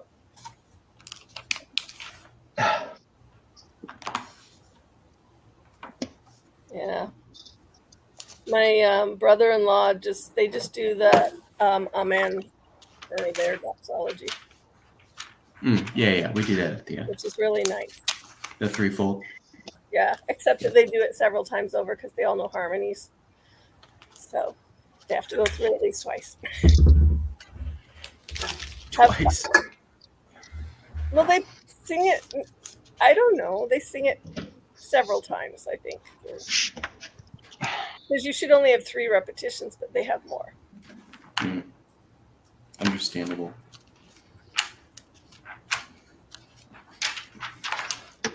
They had to make sure it was let it be so, let it be so, let it be so, let it be so, let it be so, let it be so, let it be so, let it be so, let it be so. Had to get it all in there. He's former Anglican, now non-denominational. The doxology is like the one that I'm pointing out. That one is English, technically.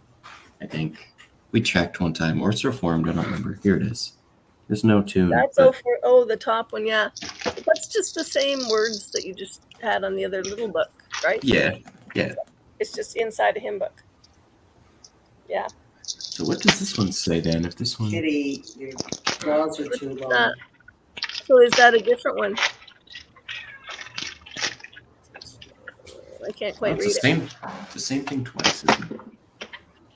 Maybe they use the small text, the number to indicate a different tune. No, they just say God instead of him in the other one.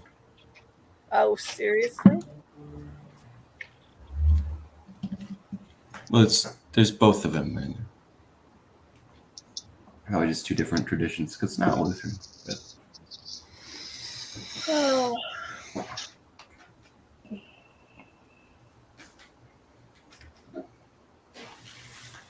You know that when an aerospace guy does the whole, it has It's my job, yeah. significance, right? Well, yeah. Jake ignoring us and just playing with Shadow. Meow, meow, meow. Well, I try to keep her claws from getting too long. That way he can hold her upside down. And she can't scratch me to death. Her claws aren't that sharp. I think it's That's because good. she's still a kitten.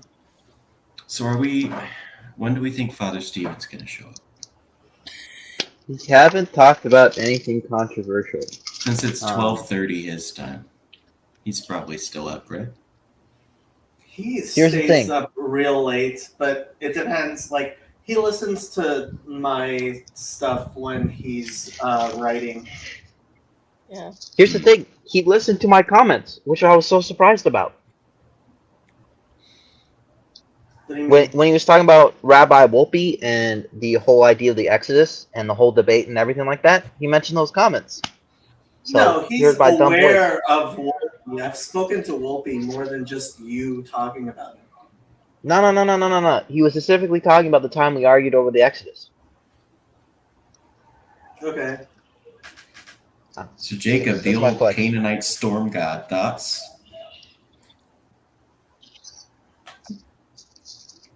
I mean, I could go over the type of stuff we were talking with. I got a kick out of it.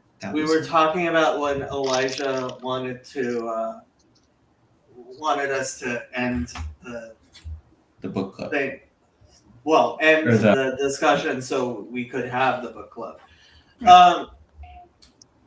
What I actually am not as strongly wedded to any form of literalism as I think a lot of Christians are, and I don't think the story of I think it's very important that there was an actual Exodus and that Moses was an actual human being. I think similarly, even more so, Christianity depends on the life story of Jesus. And if you're gonna like if Jesus did not live the life that Christians think he did, that makes a huge difference to Christianity in a way that's different from anything about Judaism. And there's 1,000 years difference between the events in the Hebrew Bible and the events in the Gospels. Okay, let's say 600 years. Like, we have so much more evidence and actual material from the time of Jesus than we do anything having to do with early Israel. So like it's not a real comparison. And I have to say, I think there's a reason for that. I think God preserved the Dead Sea Scrolls so that Christians could see that Judaism is true and they were wrong for thousands of years. Oh man. The Dead Sea Scrolls is a miracle. And it's a miracle of God lifting the veil from the scale from the eyes of the Christians. No, that doesn't work. That doesn't work. You know that doesn't work, right? Why does that not work? Well, it didn't though. Because that would also mean, like, you can't say it's a miracle when like there's so many other questions of the Bible. If you say like God specifically said like Dead Sea Scrolls, that's it. But I'm going to have big confusions on like the understanding of most of the Old Testament of how it's arranged, what are the correct documents, and everything like that. Like, I don't think you can't just pick and choose. Facts, yeah, you can. I don't think those are pertinent facts, as opposed to certain things can be allegorical. Like whether or not Job was an actual human being, like it doesn't matter. It really does not matter if Job was a real human being or if it's just an allegory. Okay, what about if you should mix different fabrics? Oh, the commandments, I think, is incredibly important. What are you talking about? Right, but I would honestly trust to get a rougher idea of the story rather than having direct commandments. Like what you're asking is that did we get these commandments right, rather than saying did we get a general gist of a story? Those are very two different things. Right, and I think you're inverting my conception of God communicating through the Bible. I think God, when he gave direct commandments, he meant those. As opposed to the stories where it's not incredibly important to me if for example, Pharaoh's daughter was encountered Moses herself and said those precise words. I don't think like that's an incredibly important detail of the biblical narrative, whereas God's commandments are incredibly important. The details of God's commandments are far more important than the details of the stories and how they are narrated. Right, but like I just feel like once you're like saying some of these stories like may not even have happened, like I feel like you can't defend the commandments then. Like I don't understand how that works. That is absolutely the opposite of where I'm coming from. I think the stories have the stories are told in order to teach you a lesson about how to live life, like the commandments, which tell you what God's will is, right? It's not about and hello, Rabbi Mullet, and Chazi concurs, right? The Torah is a book of commandments and instruction. It is not a story of historical facts. Okay. Stories. I'm sorry, I didn't. When I'm taking the writing courses, they say you, especially with something like memoir, they say you tell the truth. You don't necessarily have to tell every fact. Some facts you may want to leave out, just so, especially if they're difficult facts.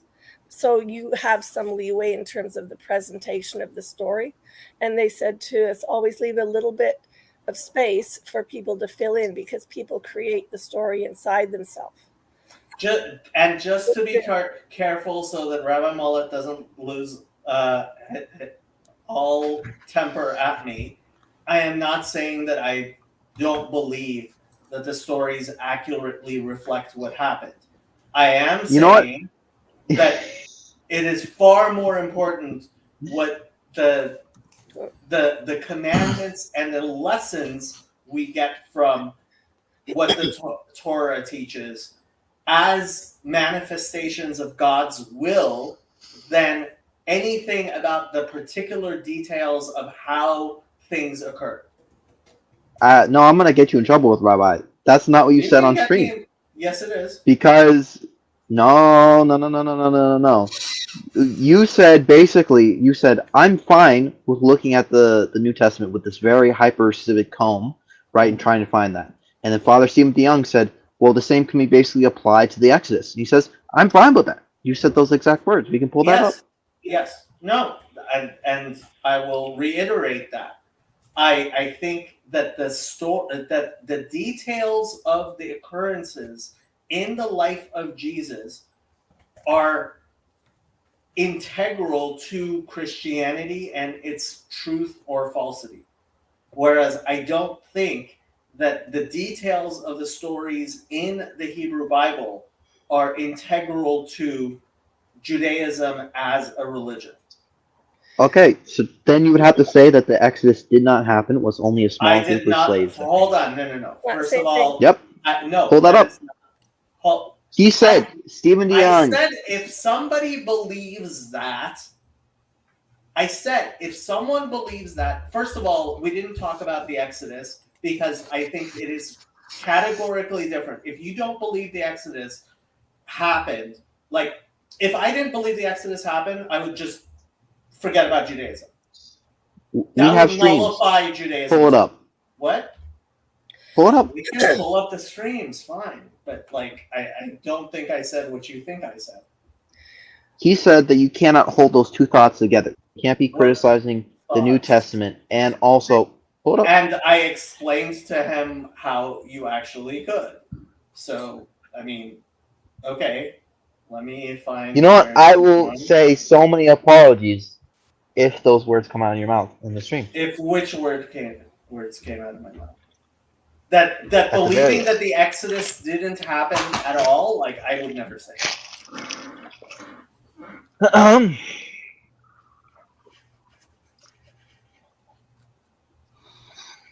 Look at that smile.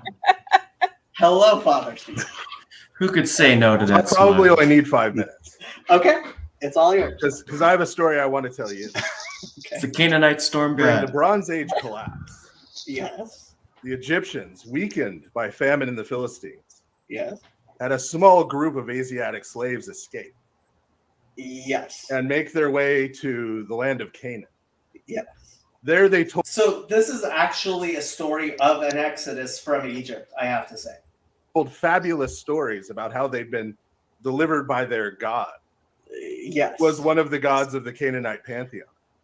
Yeah. This inspired the poor peasants Yes. of the Canaanite heartland Yeah. to rise up in class revolution Yes. against their Canaanite Yes. masters Yes. and establish a Yes. new kingdom. Yes. That was basically just a series of disconnected tribes with no actual king Yes. until Yes. Omri Yes. came and united the northern tribes Yes. into a powerful geopolitical force in the Levant. Yes. After a group of southern refugees came back from exile in Babylon, they compiled this text based on pre-existing bits and pieces and dribs and drabs of ancestral tradition. Yes. I have to say, nothing he said so far is something that I believe categorically is a problem for someone to believe. Like, no, okay, a problem maybe, but to put them outside of the 13 Articles of Faith, I have heard nothing that he has said so far that puts you outside of the 13. What's so Pantheon? funny? Pantheon This of is like the Canaanite most gods? funniest thing. We haven't gotten to your part yet, Trey. Nope.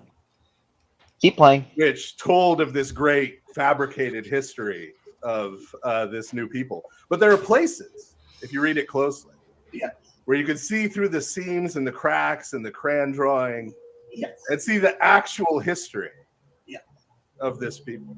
So the point Father Stephen is very aptly making is that you could turn the same hermeneutic lens to the Old Testament and It is older. tell a similar, and some people would say very convincing story about the Old Testament.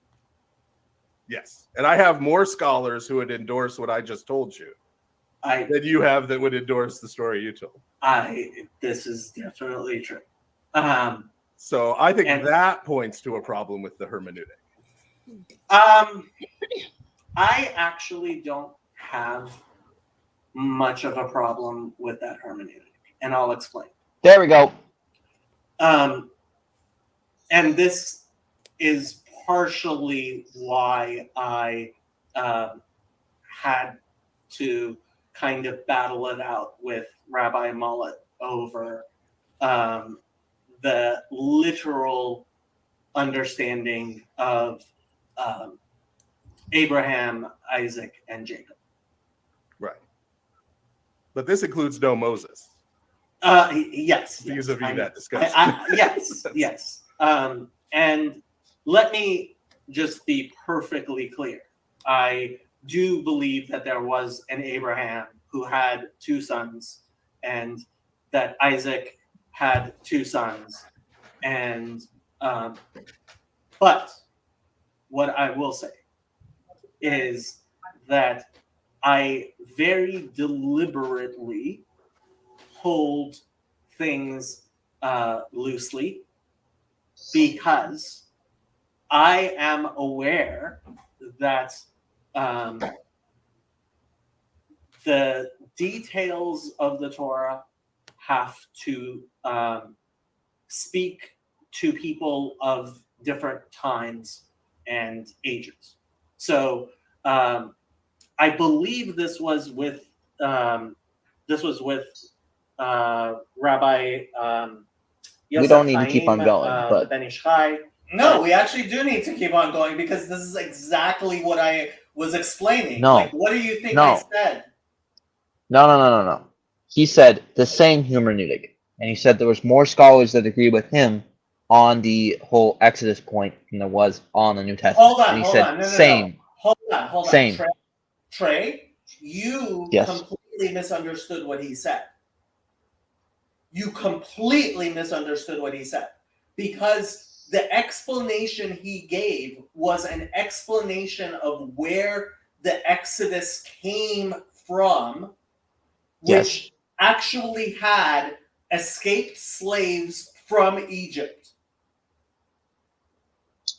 Okay. So But there's the Exodus thing. Okay, yeah. If I work for my house, I also get an Exodus. Your point being,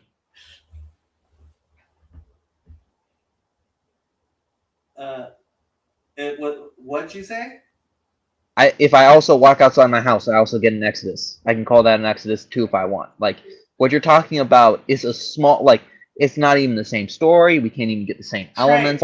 Yes, like First of all, there definitely is the same elements. He's talking about slaves leaving Egypt for Canaan. He definitely was saying that. so you can't have Moses, and I don't think you can have also Abraham and Isaac. No. I don't know how you would get that. Hold on. I very particularly have been distinguishing between Abraham and Moses because no, if I believed there was no Moses, then I would have to reject Judaism. So can you go back to the point where he says, you don't get a Moses, and you said yes.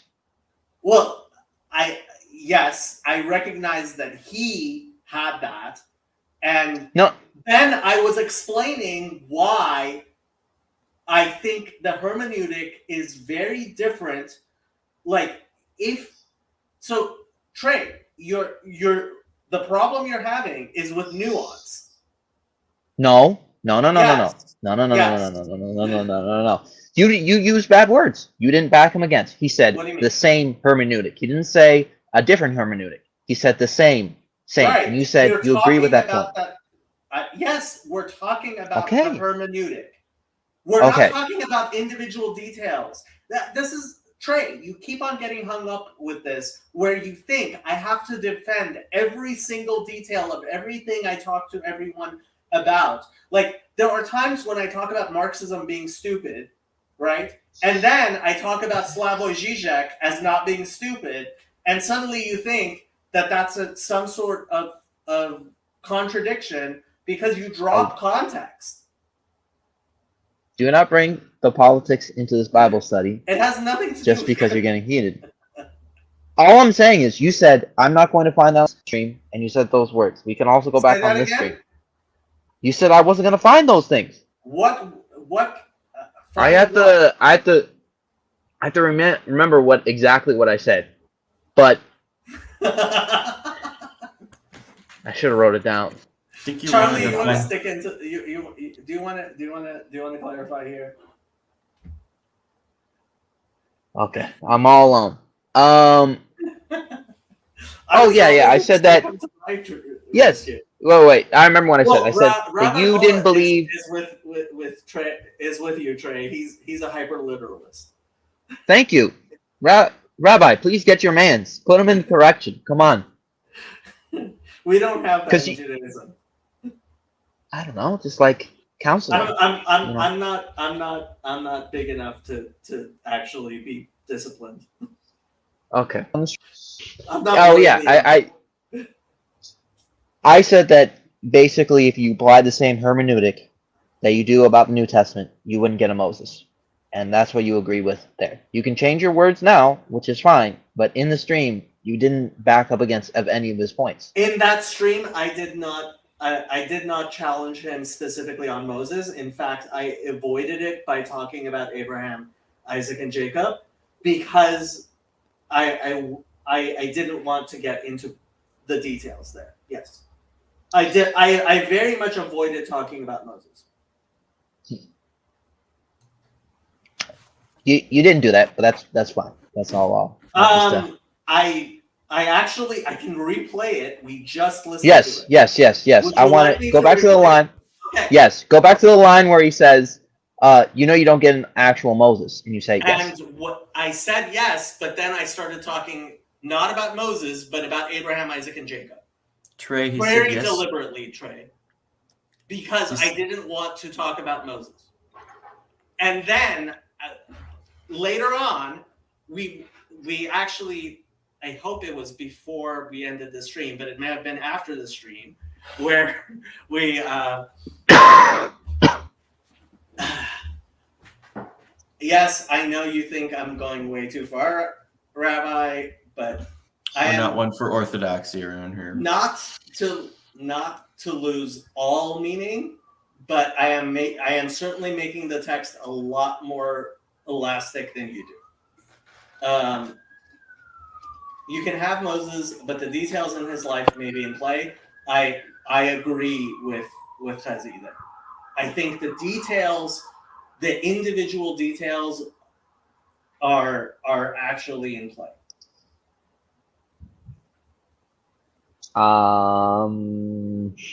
Okay, you know what? I'm not gonna press you on this. If you want to have your, No, I mean you can press me on this, but I am trying to be as clear as I can be while having a nuanced discussion and a nuanced discussion.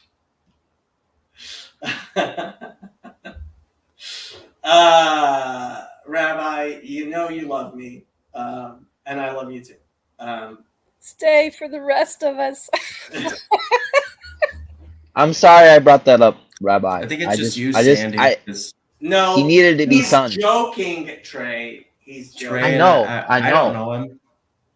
Trey maybe knows that. I don't know. I don't know. You don't know Rabbi Mullet? Rabbi Mullet been is on several wonderful times. man. And he has It's a a weird- great channel. Everyone should watch. It's a weird crowd around here. I don't. It is I a don't very know. weird crowd around here. That's why it's such a great place. I think that distinction is incredibly important. There are facts which matter. If I did not believe there was a Moses, if I did not believe there was an Exodus, I would not believe in Judaism. I wouldn't. Okay. No, Okay. seriously, I would just reject Judaism. I would. Can I ask you a question on that? Sure. Is that for Jack used to have that one question he'd ask me? Is it for that reason he'd say, "How are you different because we passed through the waters? That if there was not a Moses and there was not waters to pass through, and you were not different because of them, there would be no point." Look, the Torah has a narrative with details that are important, and I believe the Torah is true and it is expressing truth. I think as part of expressing that truth, there is no requirement, and I have to go back to Genesis over and over again, because I think it's very vital what Rashi says there about Genesis, which is, look, if 1,000 years ago you were trying to explain relativity, there was not the scientific. What are you shaking your head at? I'm sorry. I'm gesturing at Charlie, who's who's making Charlie? faces, and I'm very tempted So- to do the little immature kid thing, which I can no longer do, and go, if you're going to be in aerospace, you got to do the upside down thing. Wait, I'm also in aerospace. So good. Good night, Rabbi. Trey, I'm downstairs. Come down and hang out. Oh, okay. I'll actually walk downstairs. So, yes, I that's told not- you that. I told you I was going to ruin the Bible study, Jacob. You didn't believe me. No, it's Trey who ruined it. Yep, I ruined it. I'm the bad Trey guy. ruins everything. No, true. I do. Go back I to do. your basketball court, church. Charlie needs a background that's just Jacob's house. Can I get one? Well, I mean, it's pretty simple. Here, I'll move out. I'll move out of the way, and Your name's in the way.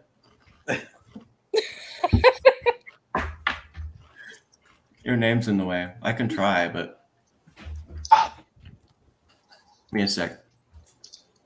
You just have to. here I can even center it for you. Where is it?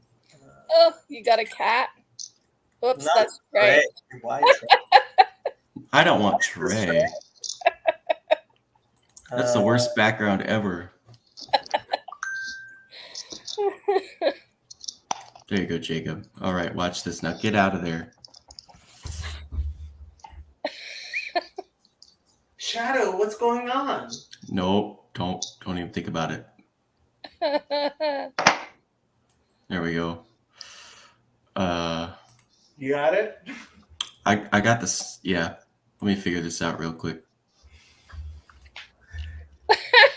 Shadow, what's Charlie doing?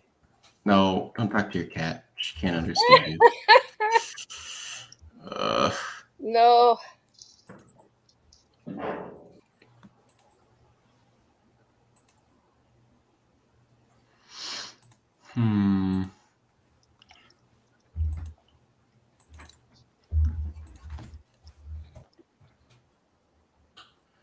Let me find it. Pictures.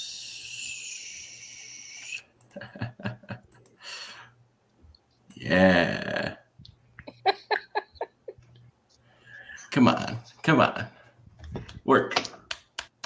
Work. I'm going to have to move. There we go. Oh. There you go. There you go. And there's Shadow in the back. Perfect.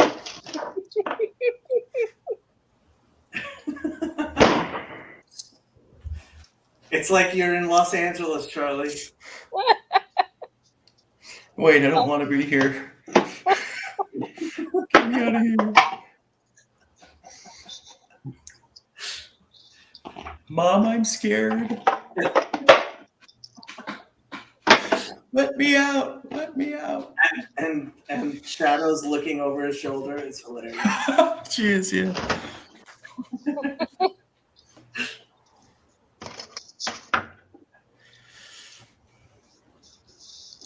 This feels very bizarre. All right. Shabbata shalama.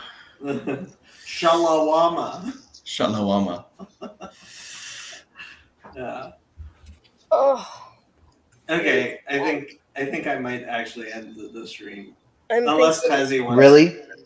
Yeah. Come on, Hezzy. We were about to argue. Come on, Hezzy. If you want to argue, we can argue in real life. Trey, this is what happened last. I mean, I was gonna argue with him, but then I didn't.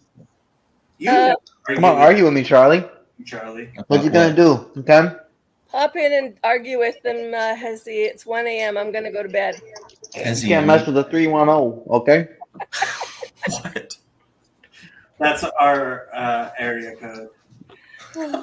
Okay. It's been a lot of fun. Have a good I one. thought that was like Watching. Hezzy. This is Hezzy. You of all people should know what the Hebrew Bible is. Okay. This is it. This is it. This is Hebrew Bible study. We're reenacting something. I don't know what. Give me a sec.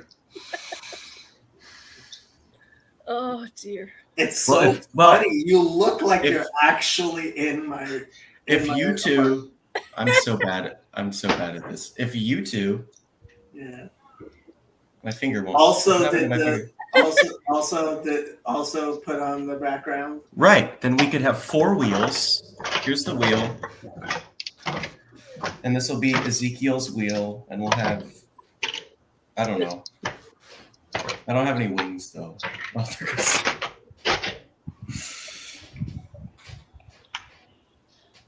I just have. Put the much- screenshot in the Discord. Well, it's got Jacob's name in it. What's the problem? You can edit that out. Okay, you know what? Here, let me. There we go. Okay, this is what I needed. Leave. Be gone. But make sure your chair's not in the way of the cat. Make sure my chair's Not a little further over. A little further over. Keep going. Keep Here, going. let me take this out too. Keep going. Keep going. Keep going. Towards the cat. Towards the cat. The chair. Right there. Yep. Yep. Right. This is so important. I Shadow, literally what's can't. going on? Hey, Shadow, look over here. Jacob, it already pauses the screen, so it doesn't matter. No, She's kind of looking. that's perfect right now. She's looking right now. No. All right. Save. Jacob to .png. It's my time to shine, folks. We are having way too much fun with this. We are. Well, I was just because I had to use Zoom for high school, so I was wondering. I did too. So I was wondering if there was another. You did too? How old are you? Relax. I'm not that old. Okay. 27 at least, though, right? Like, No. My God, man. My God. I'm 23. I just turned 20. he's just okay. He's just an idea. You added 4 years to his life. That's like 20% of his life. You better move your mic back. Oh, you guys can't hear me? I can't. It just sounds funny. Okay.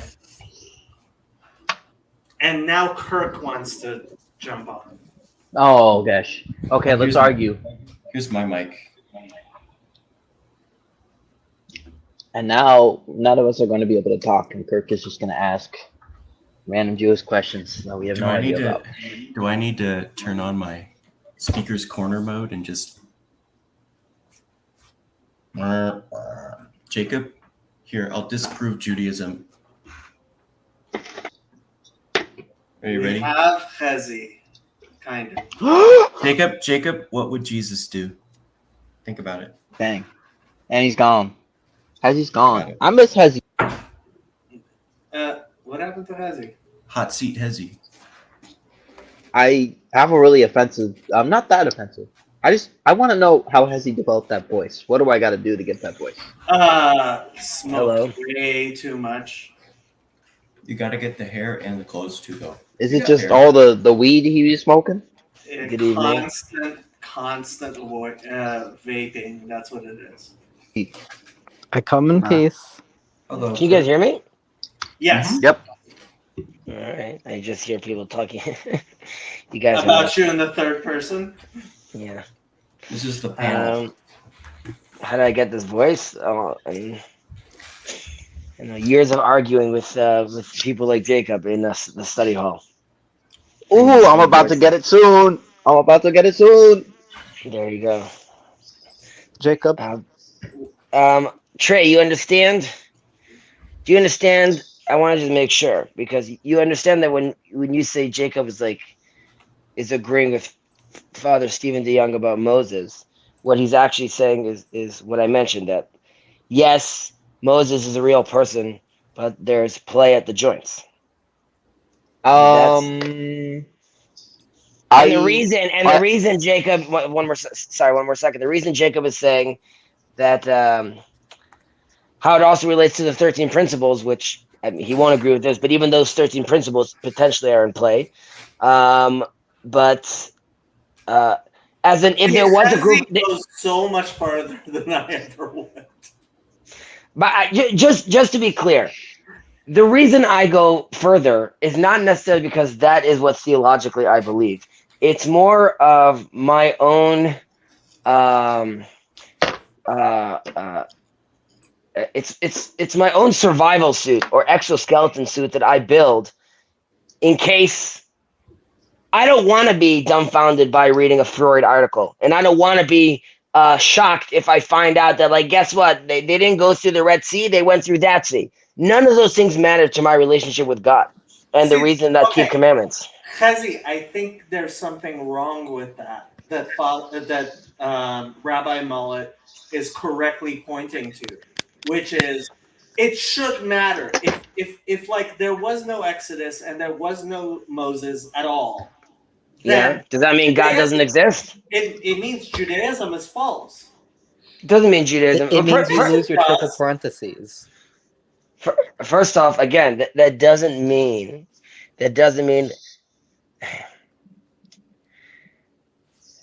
There's how one, again, is part of a community or raises a family, and what I tend to believe. It's called faith in the end of the day, right? We can't be certain. My point being, you know that there was no Exodus, then Judaism is a pack of lies. but again, what do you mean there's no Exodus? As in, we find out the aliens come and they're like, we wrote this book for fun? Yeah, that would be problematic. Right. Or like... Actually, Jacob said that would be fine with it. If aliens came and said, we have a Torah and this is your Torah and this is how humans understand it, that doesn't bother me. If there's like a multiverse of Torahs and they all have their own reality, that doesn't bother me. If aliens come and they have no concept of God or any higher power or have never heard of us, that would be problematic. Actually, that wouldn't bother me either. What would bother me is if we did have actual some sort of if we had archaeological proof that actually there was no Exodus from Egypt. But we have the exact opposite though, so this is a moot point. And I mean, yeah. That's part of the thing is there it's so Jacob focus on, for example, that when they pull him out of the water, right, we called him Moses Kimin Hamay Mishitihu, right, because I took him out of the water, but obviously Mishitihu is a Hebrew word and Moses is an Egyptian word, and that's why it's okay if you don't believe that interpretation. It doesn't matter. That's so not why I would. Earlier, Yosef was on, and he was talking about Mitzrayim coming from Metzarim. Right. And obviously, the original name Mas comes from a completely different thing than being thin and whatever, as in Hebrew. But that doesn't matter because giving Hebrew etymologies to foreign words is a Jewish tradition. Yes, but you are correct. But that is the tradition. That's not the first move that a Jewish yeshiva student has in his toolbook to take out. It's first, no, of course this is true. And that's where the rub starts, because you want to feel a lot more flexible saying like, okay, so they weren't given the 5 books, were not given all as 5 books, or it doesn't mean that that's actually water, or this word means that, or maybe. Look, no, I keep on going back to Genesis because Rashi very clearly says that it's wrong to believe that the order in Genesis 1 is detailed.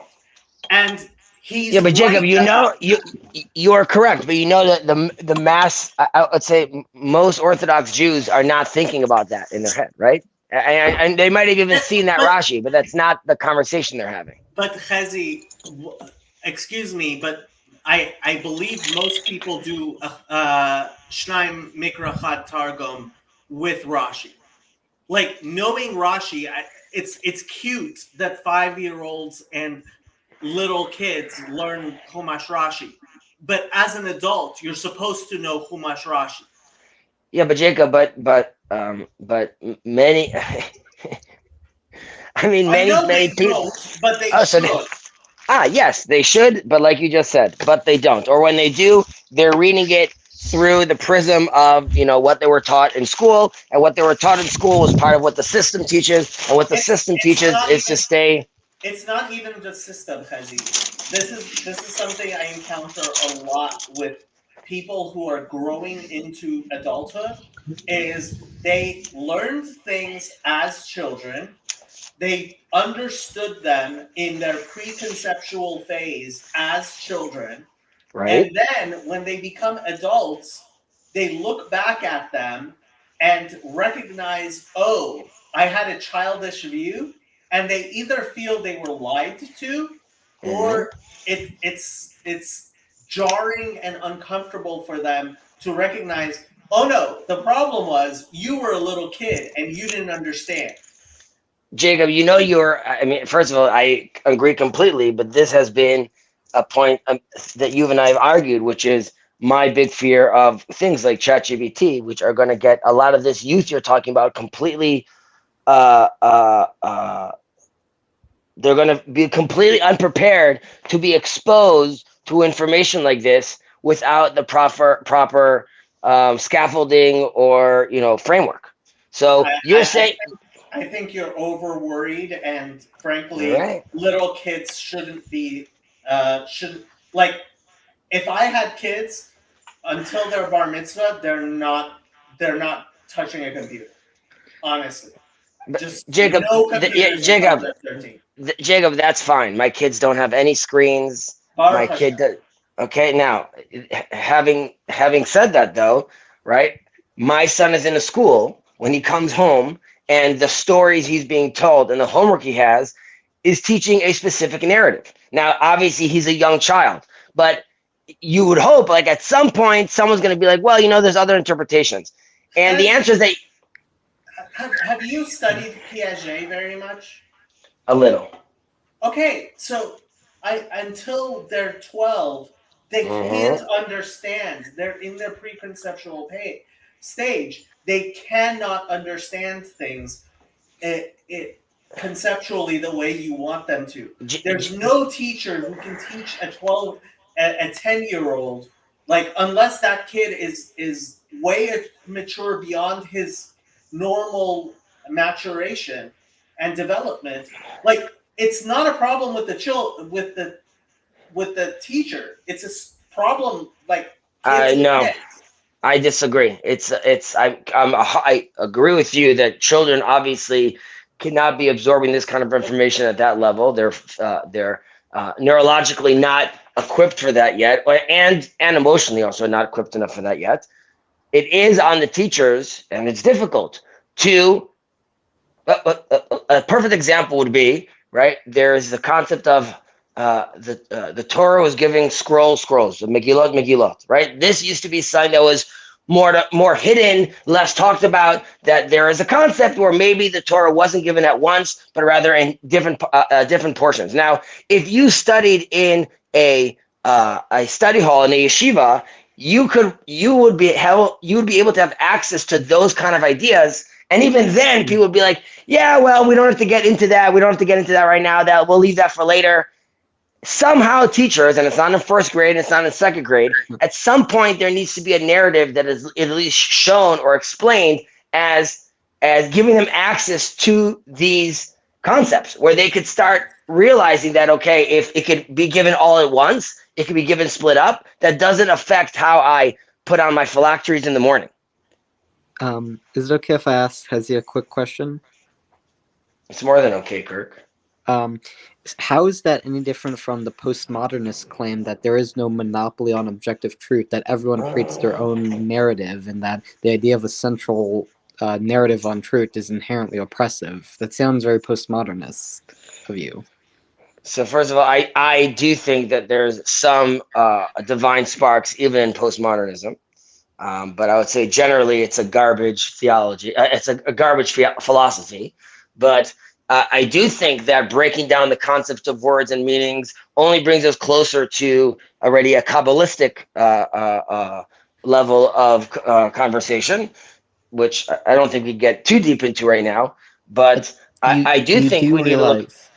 Yes, sir. Do you realize there's a difference between within the framework of objective reality, having different orientations towards reality, and the postmodernist belief that there can't be a central claim on reality? Yeah, I disagree with that claim. I know you said that sounds like what I'm saying, but that's not what I'm saying. Then what are you saying? Are you saying that you don't believe that the Torah is completely divinely inspired, or what exactly are you disagreeing with Jacob on when it comes to this? I do believe that the Torah is divinely inspired, but the fact that but I could look at the Torah and the stories of Jacob and the story of the Exodus, and I could also then look at current archaeological and scientific information that we have, and if it says that there might have been 3 different slave groups that got together, and there's a group that's identified as the Yaakov El group. Like, maybe those 3 groups got together and they have their own traditions, and that made it through. Like, okay, great. So it wasn't one big group, it was 3 different groups that got together. If the concept of El and the Tetragrammaton, and there's periods where those are 2 separate entities, and then eventually they become one, it's all good. I mean, you sound closer to what Jacob's position is when he was arguing with Rabbi Mullet. But there are certain stories in the Bible that are so fundamental to Judaism that they're not like it, right? It's different if you say the Passover story, let's say, I don't know, the Pesach sacrifice somewhere in the book of Numbers that's mentioned happened at this month, and I think it happened at this month. That's completely different from saying, I don't know, Moses didn't actually part the Red Sea or something like that, which is a much more fundamental tenet of faith, since Moses was not only the one who received the Torah, and the Torah as a manifestation of divine will, right? Do you understand these are fundamentally different things? Yes, I understand those are different things, correct. So I don't understand how you just don't go reformed on this, like saying, like, well, the food laws were just because they didn't have access to good meat. The ideas of Leviticus against homosexuals was just them sort of being mean against the other neighboring nations. Like, why wouldn't you go the same route on the laws as well? First of all, you can. I mean, I talk about this often. How there are certain laws that I believe could potentially become irrelevant. There are laws that we need to become more stringent about. I am not the authority to make those decisions. And there's a whole community, and one has to take responsibility on a community like that. I'm not walking around telling people this commandment is no longer relevant anymore, so people should stop doing that. There is a web that over 2,000 years, 3,000 years has been developed, and one has to be extremely, extremely careful playing around with such a web or cutting any part of these connections, because you might have a cascading effect. Okay. So, can I ask a quick question on that? Sure. Let's say there's a scientific study which says that medically transitioning is a way to alleviate gender dysphoria, and say some reform or just let's say some nominal rabbinic authority said you can transition your gender because it's, although Deuteronomy 22:5 says man shall not dress like a woman or whatever, we're going to interpret that to say man shall not dress like a woman, but male can dress like female because we're going to say gender and sex are somehow different. Would you say that's okay? You're completely misunderstanding the halacha in this regard. This is you're just this is so much more complex than anything you're stating. That I pick a different example. This is not a good example. Okay, well, let's say a rabbinic authority said that one can, I don't know, eat milk with meat because they find that milk and meat mixing isn't unhealthy for people like it may have been during biblical times. Or lab-grown meat. Example. Yeah. I don't know what example to give because I don't know what part of halacha you are talking about. Well, that you do find adultery. So let's say, when we are eating lettuce, okay, so in theory, they were not aware of any of these mini little bugs that were on this lettuce, right? So the rabbis give a concept of ha'ayin lo sholetet bo, your eye can't see it, basically. You can't be aware of this. And if that's the case, you don't need to worry about it. It's as if it doesn't exist, so to speak. Today, we can be aware of this, and we are aware of this. So when I eat lettuce, I have to first wash it in soap. I need to let it rest in water. So this is me taking on a scientific fact and then engaging the Torah and potentially trying to live up to the standard that they want. On the flip side, okay, we have a concept where we have a concept where it says, on the Sabbath, you have to stay within a certain border. Now, come rabbis and expand that border tremendously, right? There's full cities that are walking around and everyone's moving around, and there's obviously play within there that rabbis have to play around with these concepts as well. And there are been changes in halacha that deal with this, just like you look at birth control, and you could look at concepts of any medical interventions.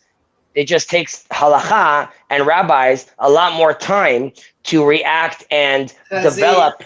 If you were more careful in what you were saying, it would be so much easier to defend what you're saying than the way you word these things, like as in changes of halacha and playing with halacha, as opposed to recognizing that there are eternal values of halacha which apply differently at different times. And it's not just a semantic game here, right? So you're just expanding on what I'm saying, but I agree with what you're saying. I am, but the way you phrase it makes me, who generally agrees with you on a lot of this stuff, really, really uncomfortable. Maybe that's the point. I'm supposed to be pushing you to the place where you're now re-examining and re-explaining yourself in a way that you feel more comfortable in that. But I'm taking the most extreme position, right? And that's because I'm trying to show that even in that space, that doesn't mean oh no, what am I going to do? Woe is me, I'm not Jewish anymore. I'm going to drop this. My point being is there's a tradition that I adhere to, and then there's what goes on in my mind. Right, and how am I working with that, and what am I trying to build around that? And the reason I do that exercise, which you're saying you're less concerned about, but I would look at this stream as a perfect example where you're talking to Rabbi Mailat, Stephen Young is getting into a conversation with you, Trey's not fully understanding what you're saying, right? So now I'm taking that and I'm saying, okay, now comes a young Jewish boy who's 18, who's 19, who's 20, and is listening to you talk to Rabbi Father Stephen DeYoung, and he is not equipped at all for that kind of conversation. Hey, Hezi, quick question. Okay. Yeah. Hezi, is it okay if I steel man your point on this? You can do it as you wish. Okay, so I think a great example where I could actually agree with you would say the Bible regulates slavery and allows for slavery nominally, but I believe it's written by the Rambam that you can technically force a non-Jewish slave into excruciating labor by halacha, but one who is actually pious would not do so. So I think you actually are examples where you can create boundaries around halacha and orient yourself differently if it's actually for the general spirit of halacha. And I would say the example of the Rambam would be a great, since one of the principles of halacha is treating your neighbor like you'd want to be treated, and obviously you wouldn't want to be treated like a slave. So I would say there are certain examples that are applicable, but I think you also have to phrase it correctly, right? There's a difference between changing halacha and orienting your life in a way that orients halacha in a way that is moral and consistent with Jewish values. And if someone is using halacha to justify things that are completely contrary to Jewish values, then they're a bad actor, even if they're working within the those boundaries, right? So, like, if someone is using halacha to be, I don't know, hateful, you would say they might be working within these values, but they're not actually extolling them, right?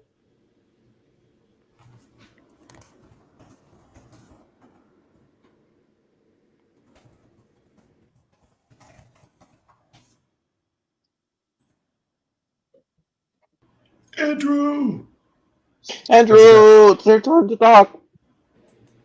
Andrew, what's your favorite psalm? My favorite Andrew, psalm or song? You look beautiful today. Psalm. Psalm? Oh, 51. snap, Kirk. I heard you guys were talking about esoterica. No, we were not talking about esoterica at all.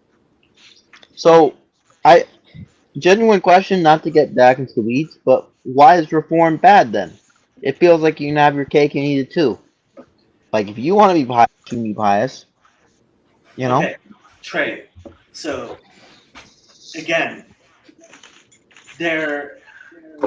what I am opposed to is a literalism which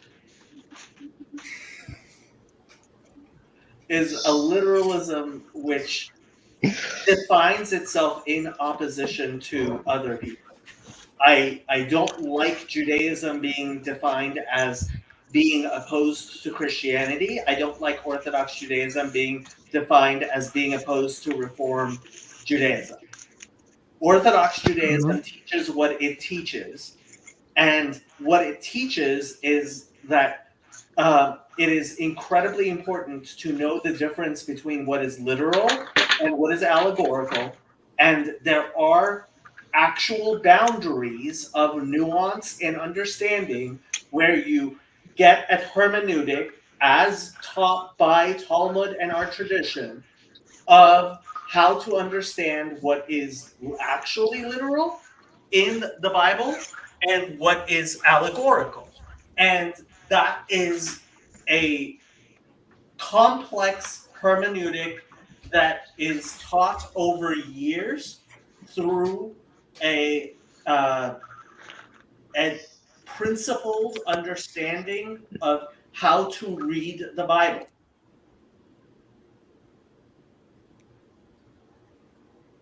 Okay.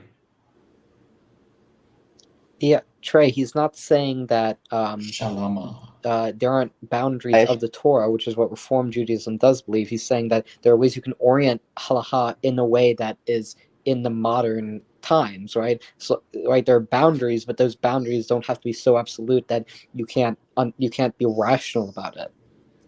I wonder how has he felt about our Black Hebrew Israeliting. I know that this is. I know that not all the sages agree with this, but Maimonides' take on sacrifices, right? So his attitude is, according to some interpretations, right, that we start with sacrificing because this is a cultural move that is relevant to us at that time. The Israelites need that for their own sense of religion to connect to God, and that's how we have that. And then, is that going to be relevant in the Third Temple? And there could be an argument that that's no, we've passed that. We now pray. We have a deeper relationship with God in a certain extent, and that's not necessary anymore. Well, Obviously, there's others that come and say that no, that continues. There's people that interpret even Maimonides say that it continues, but we don't have to get specifically into that. Just on its face value, his attitude is that is no longer relevant anymore. And we have plenty of verses talking about the details of how many, the weight, the size, how it's going to look, and that could all be washed aside potentially, because have we managed to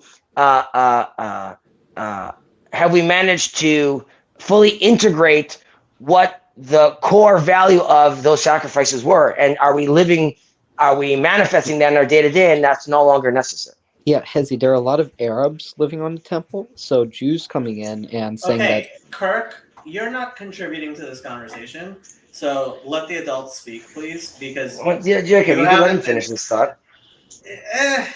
Fine, but he hasn't been contributing, and the last question he asked, everybody just ignored. Kirk, you were saying about the Arabs on the Temple Mount? Nothing. I mean, there might be a third temple built, but you also have to remember that's not going to be anytime soon, and it's probably predicted. Why would you say that? Because a lot of Arab people and Jewish Israelis would have to die in order to rebuild a third temple.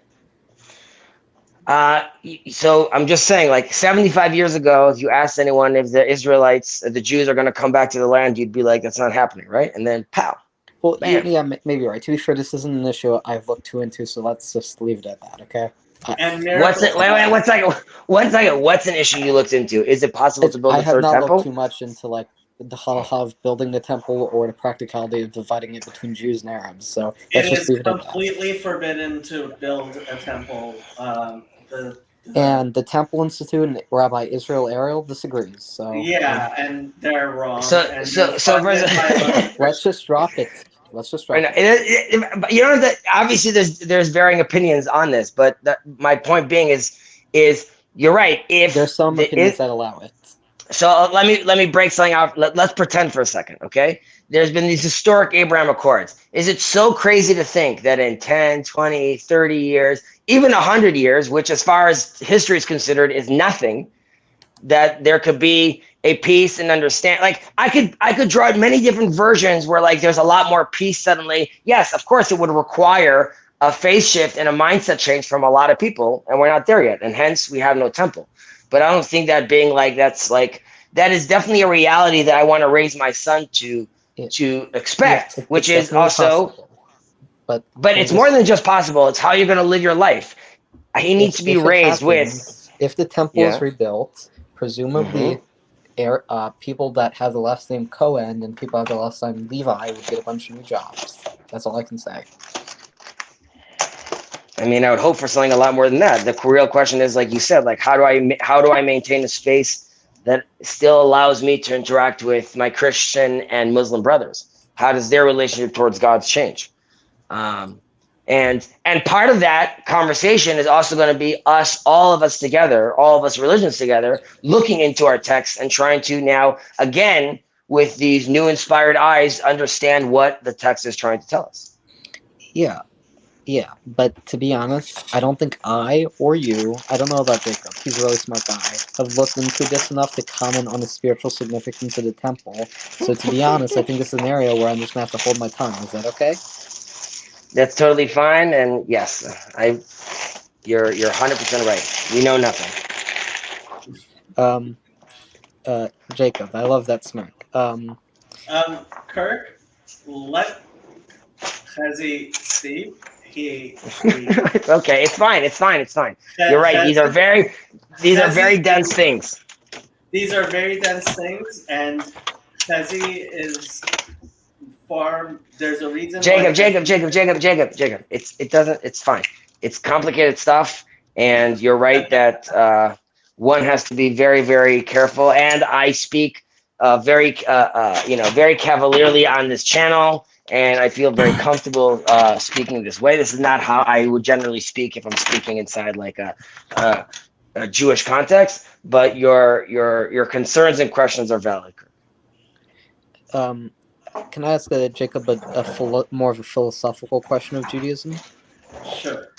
is there a belief that when the Messianic era comes in Judaism, that eh, um, most people will have a share in the Messianic era, that most people will revive, and if not, are the people who don't revive going to eventually revive after time in Gehenna? Well, okay, so you have to understand what you mean by most people, because we believe in reincarnation. So Yes, obviously. and that makes things a lot more complicated in terms of what is most people. So God does not create anything for no good reason. I personally believe that the number of people who will not have a share in the world to come is incredibly small, and as in, like, could be just 5, and that can include people who have been Well, obviously Stalin reincarnated and Mao and many Hitler times. don't. Well, that can include people who were reincarnated many times, and so it's complicated. And part of what's important is recognizing that we don't have, like, to go back to literal versus figurative and like principles and stuff. We don't have solid beliefs. At the beginning of this stream, I went when Mitch was asking about the world to come and the resurrection. The first thing I did was pull up Maimonides and talking about Lo Yasimam Ikar, and you have to be like, these are things which we will not know until they actually come to pass. And I think it's incredibly important for people to actually read chapter 12, the last chapter of Mishneh Torah, and know it well. And I highly recommend it to you. Okay, I'll look it up on Safari. It's Mishneh Torah. Yes, it is the last chapter of the Mishneh Torah, Laws of Kings and Wars, Yeah, chapter 12. I'll read it on Safari. Is that a reliable translation? Yes, Safari is good, although if you're going for the Mishneh Torah, I generally recommend doing it on Chabad. Okay. Is it believed that people who did not have exposure to the Torah and were idolatrous will still have a share in the world to come if they were otherwise good people? Like, let's say they were, say, Chinese, I don't know, Chinese people that lived in, like, the 1400s that never knew a Jew or a Christian and weren't exposed to the...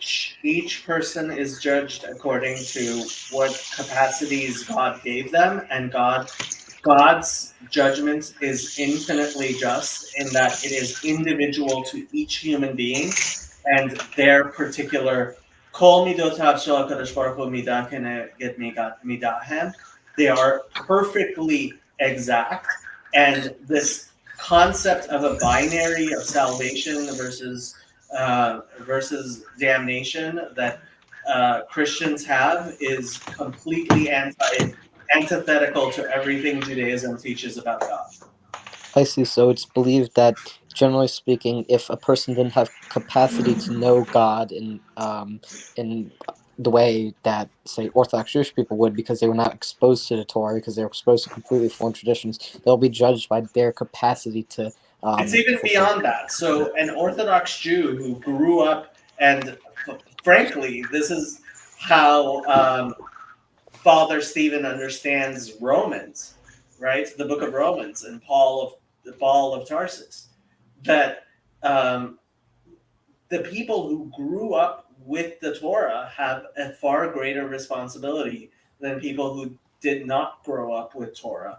And an Orthodox Jew who grew up in a family that taught him Torah has infinitely more responsibility for his for doing that which God wants than somebody who, for example, grew up a Lutheran and had no exposure to the Torah at all. I would mention. I would maybe mention as over far here, Old Jake, Testament. Jacob. I would mention here that, first of all, in Judaism, specifically with regards to other Jews, what happened? I've been poking Charlie, and he's been making faces. It's fine. I grew up Lutheran too.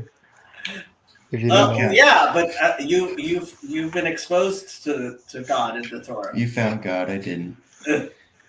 It's very important for Maimonides, specifically with your question, Kirk, about like as a Gentile, like a righteous Gentile, does he have a share in the world to come? So for Maimonides, it's extremely important that Gentile who keeps the 7 Noahide laws, because you could say, arguably, you could say like Noahide laws are already like these are universal. But if they didn't follow it because they couldn't, because they weren't exposed to the Torah or the Noahide laws. Then they're good. Well, let's say let's say the Hindu let's say someone is following Noahide laws as like a good citizen in the world, but is not doing so because God commanded so, but rather because he's just like a moral person. So some say that you're still all good. You're in the you're invited to the party. Others, Maimonides specifically, comes and says no. It only works if you recognize that this is from God. So that would be a problem, because you could say like, what if this guy never knew of God? Now, secondly, in Judaism, you have a concept called the Tinok Shenishba, right? Basically, a child that had never had a chance, or was never raised, or was never exposed to this information. So how could we come to him and say, how could we demand of him to have this knowledge of God? So I can't remember right now off the top of my head if that relates to Gentiles as well. But I would assume that there are some that agree with that, and I lean towards that direction. That I can't believe that, or at least the relationship I have with God is not one where he punishes the innocent. And by punishment, I also mean that they wouldn't have a place in the world to come. Yeah, this is what I'm talking about. I'm talking about like what their share is in Olam Haba. I'm saying I don't think God would judge somebody who wasn't exposed to this information their entire life. So I think they'd also get a place in the world to come, and this is, If I would they say, were like a good person. Yes, but then the question is like, what is their experience of that world to come? And they say like the righteous sit and enjoy the splendor of God's Ziv HaShekhinah, like the radiance of God's Shekhinah, right? So there's people that are in the front row, and there's people that are in the nosebleeds. So like there's a difference between if like you're on the front row in the Golden Ring and you're hearing or if you're seeing Taylor Swift on the Jumbotron all the way in the back because it's on a different screen right now. So you can imagine someone that is has developed his theological toolkit and his spiritual toolkit, and his orientation is not as proper. So his experience is going to be a lot cloudier. That doesn't mean that he doesn't get to be in a place in the world to come. It just means that his relationship or experience might be different. Okay. Yeah. Yeah. I'm sure you're correct. Again, you're a lot more learned man than me, but I'll have to look up that Rambam. But yeah, what you're saying does make sense, that there will be different levels of shares in the world to come. Obviously, there's a scales of righteousness that people are given. This Rambam guy wrote a lot of stuff, huh? That's crazy. What's so depressing is that he did it so young also. Yeah, well, I think he was 25 when he finished his commentary on the entire Mishnah. I think 28, but yeah. Yeah, I could be wrong. Commentary on the entire Mishnah. I haven't even studied the entire. It took me 4 years to get through 2 of the 6 orders of the Mishnah. Just to be fair, Jay. Just to read them. Jay, and I am nothing. I am the dust under his feet. Okay, but this 28-year-old guy comes and he's like, listen. He writes in his commentary. You don't have to look at the Talmud. You don't have to look at any other book. This is all that matters. Just look at this. I have the information over here. That's it. Hold on, like Mishneh Torah. He was in his 40s when he wrote that. No. Oh, say shalom. Finally, we got you. We got you singing. So. Oh no. Yeah, Rambam was a very smart man. And to be honest, I don't know of any rabbis post Talmud that I would say reach his level. Even Rashi, I don't know if he would be level with him. Well, that's Have you why they met Yosef? say. That's what they say. Memoshe lemoshe lokam kemoshe. From Moses to Moses, there has never been another Moses, and that's talking about Moses, the prophet, and Moses ben Maimon. Okay, but you can't take that very. Of course not. My point being is yes, we see him as the great eagle, the firm hand. He is a pillar of our religion at this point. And he was apparently 42 when he finished the Mishnah Torah. Jacob, What a scrub. isn't it believed that the Rambam, at the end of his life on his deathbed, said he regretted not studying Kabbalah while he was alive? No. No. He was not aware of the Kabbalah. I believe this was on his deathbed, I heard. No, he was not aware of the Kabbalah. And Constantine's a Christian. Not the Kabbalah not the Kabbalah or the Lurianic Kabbalah, for example, that we have today. However, Kirk, if you want to, on Seekers of Unity, Zevi Slavin has a whole series of Maimonides, and he goes through the sections of where potentially it could be alluding to that the Rambam was playing around with some mystical ideas. I'll look into that. I've seen Seekers of Unity. They talk about Jung and Freud, and to be honest, I don't know how reliable of a source they are, but I'll check that out. Zevi Slavin is a very reliable source. I'm a very big fan. And a personal friend of Chazi's. I'm saying so. I spent some time vetting him as well before I engage with him. So he's definitely done a lot of his homework. So I feel fairly comfortable recommending him. There's also, I mean, this is sort of like I say this in jest, but Maimonides, when he wrote this famous response to the Yemenite community, talking about resurrection and other things like that, he. In part of what he's writing to this community that was very distraught about a lot of these theological questions, he tells them, don't spend time trying to calculate like the end of days. However, he gives his own little calculation as well. And in that calculation that's also, I can't remember exactly if it's like X years afterwards, but basically according to his calculation, that's when the Zohar gets discovered, basically, gets rediscovered, so to speak. So there's people that claimed like, the Maimonides is really talking about like when are the end of days going to come, or the Messianic period is going to start, basically, is when Kabbalah reaches the surface and gets exposed again. So, but again, I don't think Maimonides specifically was thinking about that personally. Hezi, would you like a break from the hot seat? And was I on a hot seat? What's your favorite psalm? You can't be wrong. What's my favorite song? Psalm.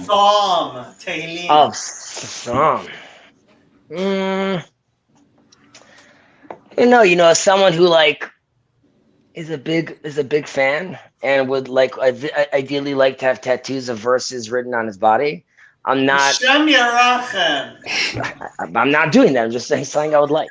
I'll just. I'm not a crazy psalm guy. It's beautiful. It's very deep. I mean, my favorite verses at the end of days, in the conclusion of things, fear God and keep His commandments, for this is all there is to man. Psalms. I just told you I'm not a Psalms dude. So I'm gonna tell the story about Shir Lamalot Sinai El Harim. Sure, wrong. How did he that's do a good one. Ezri Meim Hashem Aseh Shamayim Va'aretz. And you'll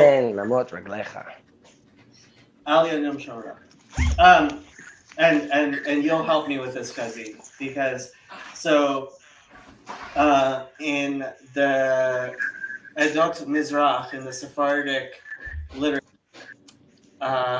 in the evening prayers before Aleinu, we say Shir Lamalot Sinai, a song of ascents. I raise my eyes to the mountains. Where does my help come from? And so my father told me that when he learned Hebrew, he was very troubled by what the meaning of the verse is. Bayom Hashemesh lo yakeka V'yareach v'layla, and as your father was fleeing, you remember looking at the Let moon. me tell the story. Sorry. So what does that verse mean? The sun shall not strike you by day, and the moon by night. And my dad was bothered by what does it mean for the moon to strike you but at night? Yeah. Like, it makes sense. The sun could strike you during the day. It's hot, but how does the moon strike you by night? And when my dad was trying to leave Iran, so he had to walk 3 days through the mountains between Iran and Turkey. And they would sleep during the day and they would walk all night. And the night that he got to the border between Iran and Turkey, it was a full moon, and he was on top of a hill, and they had to walk through a valley to get to the other hills, and the hills on the other side was Turkey,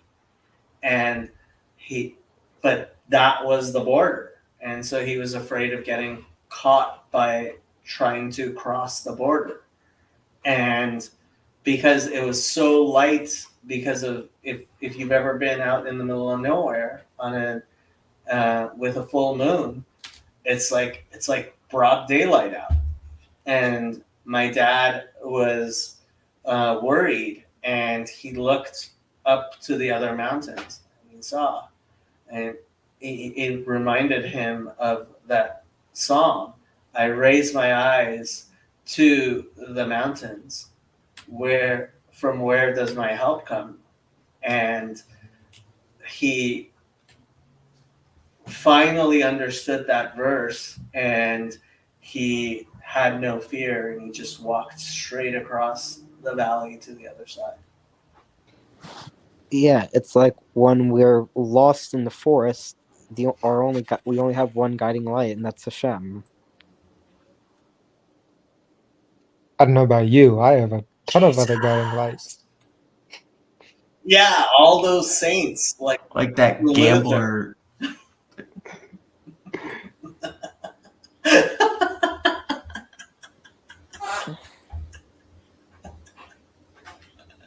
Hezi. Chutzpah.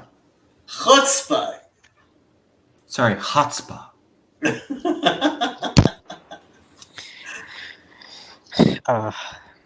So, Chezi, what do you think of Lashawan Kadash?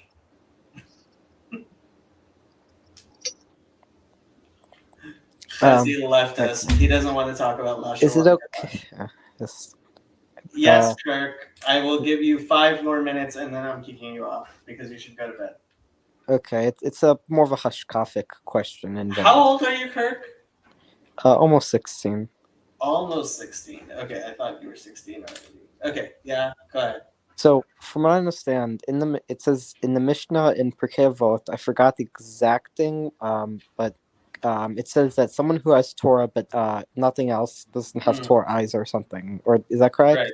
Somebody who has Torah but no mitzvot doesn't have Torah either. Yes.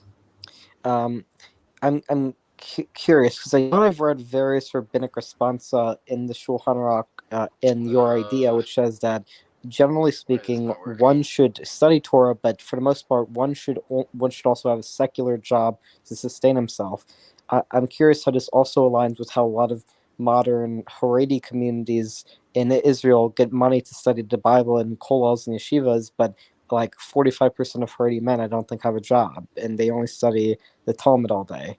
Well, So if you actually listen to Ben and Chezi talking about Pirkei Avot, they actually discuss this at length several times, including all sorts of heretical Zionist views that Chezi has about You're this type of Sephardic, stuff. he's Ashkenazi, and yet you're non-Zionist.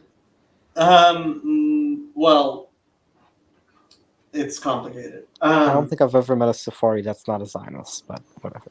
You have to understand what most Sephardim mean by Zionists. The Sephardim were always Zionists in terms of understanding that God gave the land of Israel to the Jewish people as a halachic inheritance. It was in Ashkenazi communities that the Zionists were anti-religious heretics who hated God, who hated the Jewish people, and hated the Torah. And so it's very different.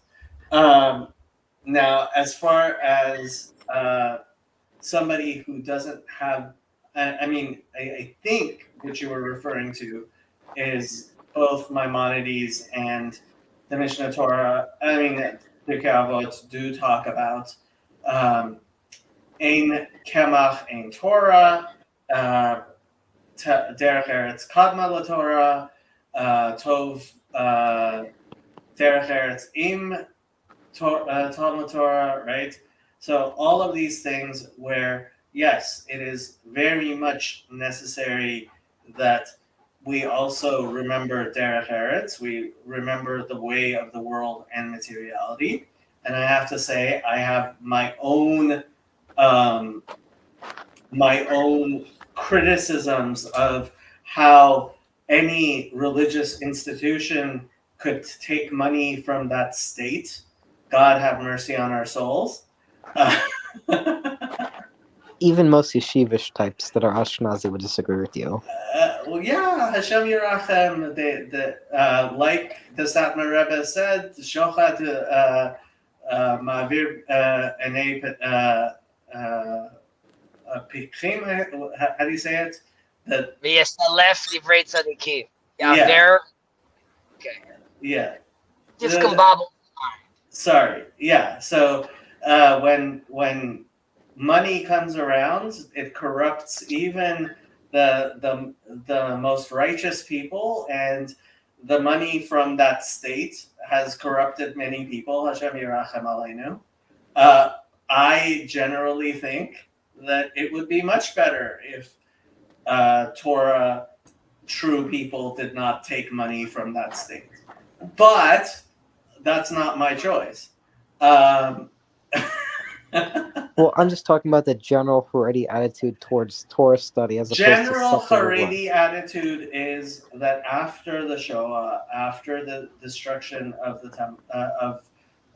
all of the yeshivas and everything that happened after the Holocaust, there was a special need for people to focus on the learning of Torah, and I think at least for some time that was true. I have to say that the Rebbe was somewhat critical of the people who were too engrossed in their supposed studies to care about everyone else and everything else. And frankly, Was this the Lubavitcher Rebbe? yes, the Lubavitcher Rebbe. And when you look at those leaders in Klal Yisrael that I personally find most convincing, which included Rav Ovadia Yosef and Mordechai Eliyahu and Mordechai the Lubavitcher. Eliyahu is literally praise Kahan. I have never heard such a thing, and I would be very surprised if that were true. Mordechai Eliyahu was a big-time Zionist. He was very involved with Zionism in ways that I personally would not have been, but I I have to understand that Rav Mordechai Eliyahu is a far greater person than for me to criticize. I would agree with you because I'm a Zionist. Did you say he praised who? Kahana. No, I read that I mean, not in his later years, but in his early years, he actually did praise Kahan and Kahana in his earlier years was a respectable person. No, he's Why are we Mordechai Eliyahu in his early years. conflating Kahana with Zionism? I'm not conflating. I'm saying what Mordechai Eliyahu specifically said. I I'm saying understand, what I but read. you said Mordechai Eliyahu That was the praised second point. Kahana, and then you said he was, very into Zionism. But like, I don't. Both don't have to. Like I'm saying. Yeah, like, I know. Not every Zionist Zionistic most Zionists are. I'm just saying specifically Eliyahu did say that. At least. Okay, I would like to know what the citation to that is, because this is the first I have heard of such a thing, and I would be very surprised if Rav Mordechai Eliyahu, after Kahana showed his stripes and people saw what kind of person he was, maybe after his death, Acharei Mot Kedoshim, maybe, but after somebody dies, we hope that in his last moments he in fact repented of all his sins, and that his death was some sort of atonement for him. And yes, this applies even to somebody like Martin Luther. We hope that he's a good example, and Ben Gvir is a good example. And this relates to our earlier conversation, which is, what is the Torah that Ben Gvir is learning? What are the sources that he is interpreting? How about the Torah that says you shall? Okay, hold on. Since when did we move to Ben Gvir? No, I'm taking like someone that, let's say, has like an extreme take. Let's say like a Kahana about the relationship of Israel and the Arabs, and then you have to ask yourself, like, religiously, theologically, where do you place the Arabs? Where do you see them? How about the Torah that says you shall conquer the land and you shall expel the native nations? Kirk, there's a lot you should pay attention to before you have these discussions, and it's past your bedtime, and I would like to say good night. Have a nice evening. Good night. Yes, Jacob, yeah. Curious. He's curious. He's curious and he's young, and I try to have patience with him, but his participation is not conducive to the type of you're echoing, Huzzy. It's not conducive to the type of conversation that I would like.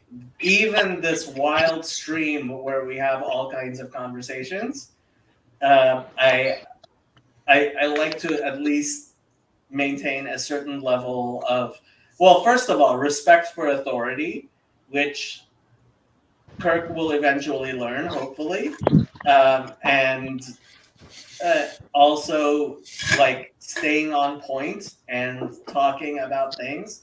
And while we can be very irreverent and brave at times, it has to be done in a way that still has a certain understanding of what respect for authority and knowledge is.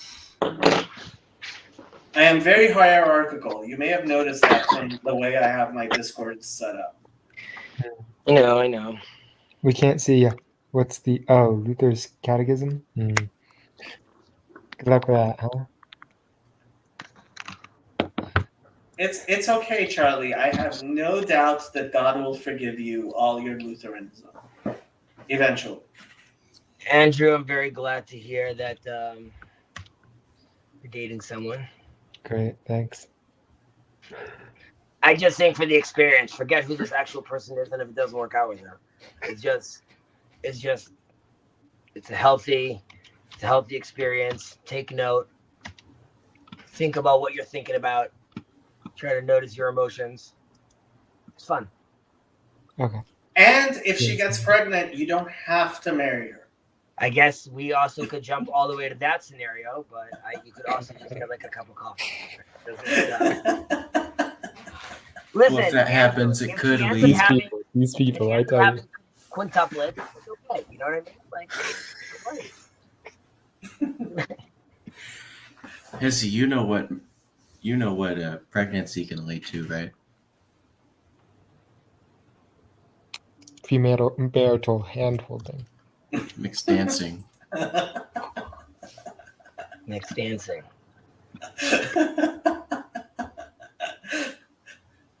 Can you believe it, Chezzy? We have young Gentile men making jokes on mixed dancing. It's more than that. You have like young Gentile men that like I feel like at my wedding they would be standing by the side of the rabbi like shaking their head like look. I would. Look at this wedding. What's going on exactly? With mixed dancing? I mean, which is like a little more custom in, let's say, Anglo-Orthodox weddings, which is you'll have like a few rounds of separate dancing, and then there's difference like, are you having like a complete solid sheet in between the men and women? Is it just like a few bushes and you could see each other? But either way, usually when like the big mass sort of the crowd sort of starts to make its way out, close friends and family will usually just all dance together. And even then, it's not an excuse, but like when I'm dancing like with my aunt, we're not like grinding and there's no twerking going on. It's just like listening to like the Beatles. You know what I mean? Like it's not like a club scene. So people are doing like the Running Man. Okay, that's just like where it ends. It's not. It's like you look at what's out there today. It's just nuts. So nobody. The wedding halls I went to when I was in Israel had separate entrances for men and women to the wedding. Maybe even a different day, right? A different day for the women. A different day. You know what? Just give them. I don't know. They get their own town at this point. Like we can't. Deliberately trying to find out.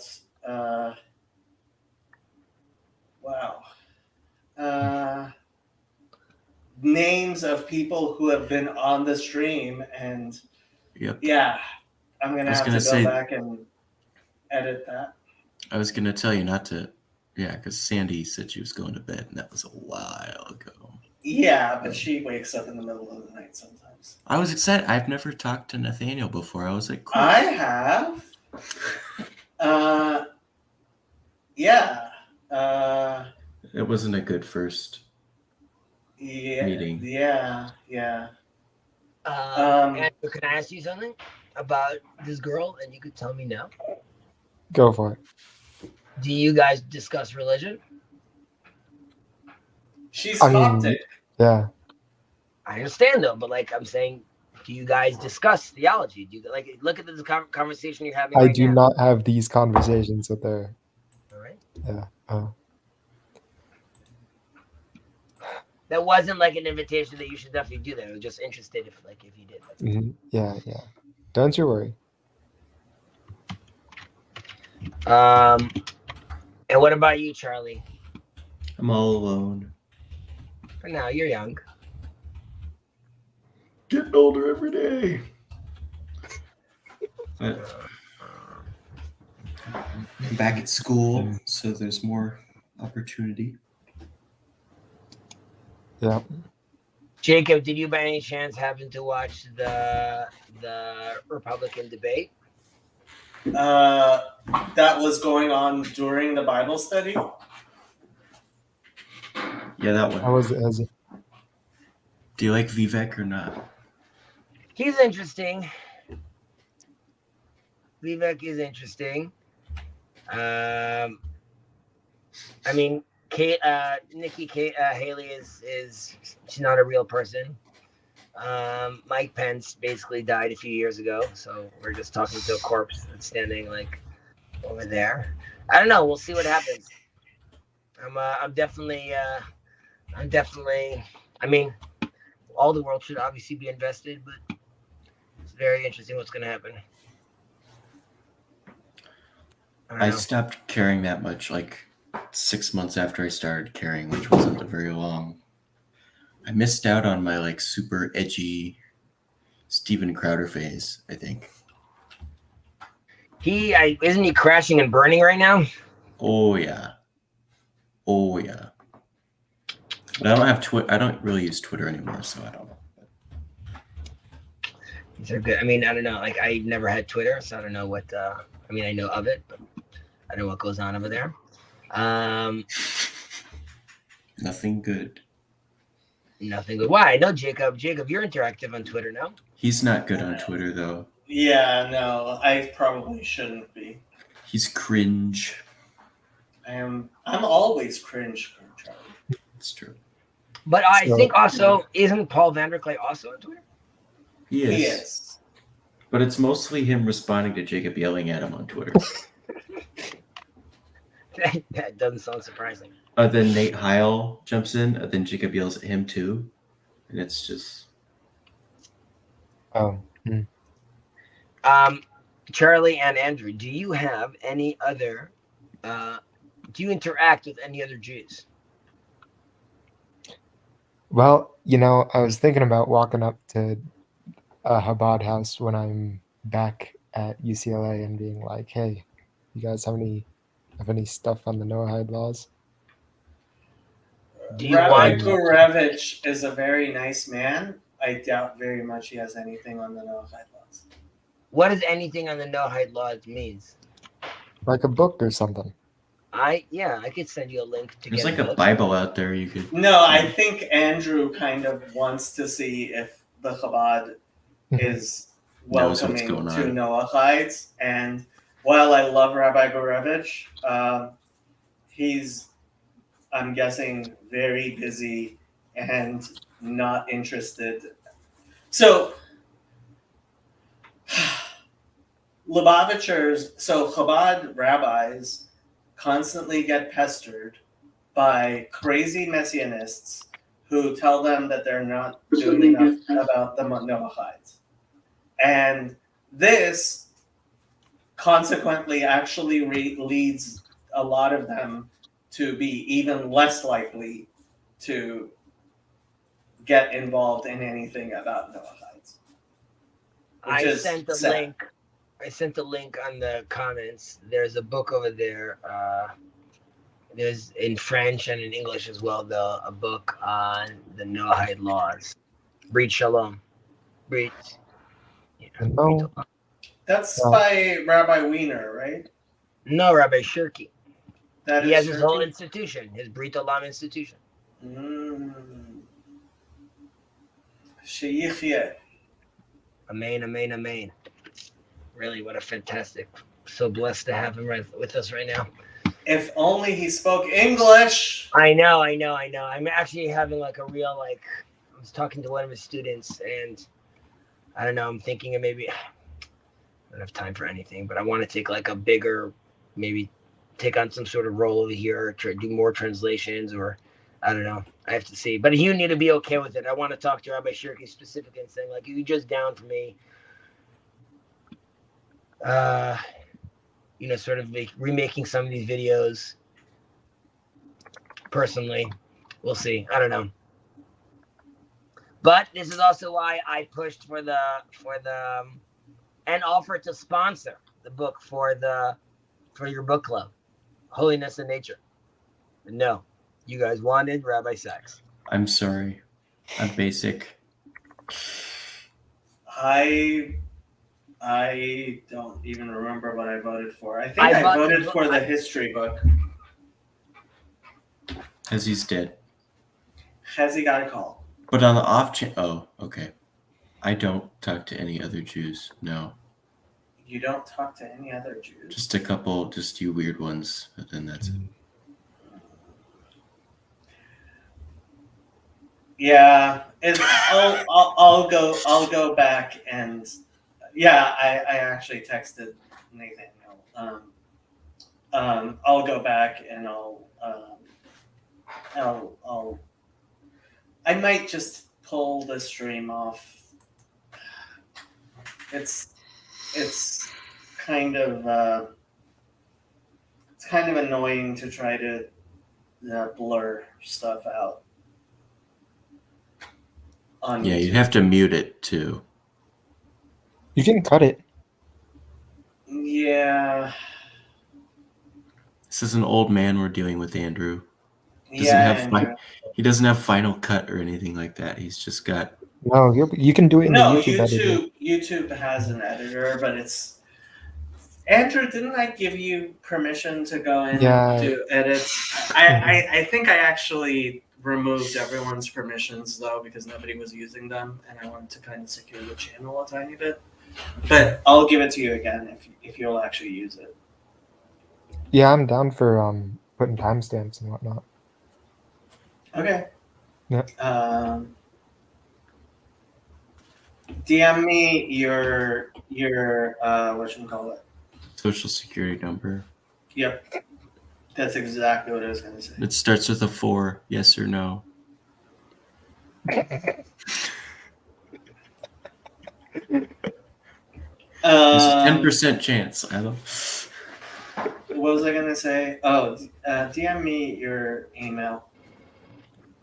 Hezzy, I do not regularly interact with any other Jews. No. You did not. Sorry about that. You did not interact with other. Okay. Have you? And again, this is just becoming curious. Do you ever discuss any, like I'm saying, with your Christian friends or your friends? Do you ever discuss the things you learn here about there, like out in the world? Have you have a conversation with someone, and then you're like, oh well, in the Zohar it says this, and they're like, why do you know this stuff? Well, I don't know much about the Zohar except that some people are a huge fan, but so I'm in, like, most of my circles are like non-denominational, evangelical, megachurch kind of folks. So they aren't interested in most of this stuff. I do have one friend that I found out has started to read church fathers and is interested in that. So potentially I could talk to him about some of these types of things, but no, in regular, I can't think of anyone that I would talk to about any of this stuff, really, especially not like the Jewish stuff, just because I don't, there's not a whole lot of flexibility in the thinking of some of my friends on religious topics. So it's like, well, the Jewish interpretation here, and they're like, literally, why do I care? Yep, you spend way too much time with Lutherans. Nope, they're not Lutheran. What about you, Andrew? I have talked about this stuff with some people at church. Kind of depends on the person. I think Verveki would be more palatable to people generally, but less accessible, right? Like nobody's going to be studying Cog Sci in their free time. But the, people who are interested in this stuff, in religiosity in general, are somewhat interested. I mean, they'd at least like to know the position of Jewish people, I guess. Mm-hmm. Yeah. I actually have, thinking back on it, I have talked to, I'm pretty close friends with the leader of the church ministry I'm in, which has like it's big. Like on our weekly meetings, we'll have 1,600 students there. And I talk to him, not super often, but I've talked to him sort of about, I've brought things up before that he wasn't aware of probably, but so that's one person, I guess. I talked to one of my priests about this stuff. He was surprisingly chill with it. So, how did that make you feel that he was chill with it?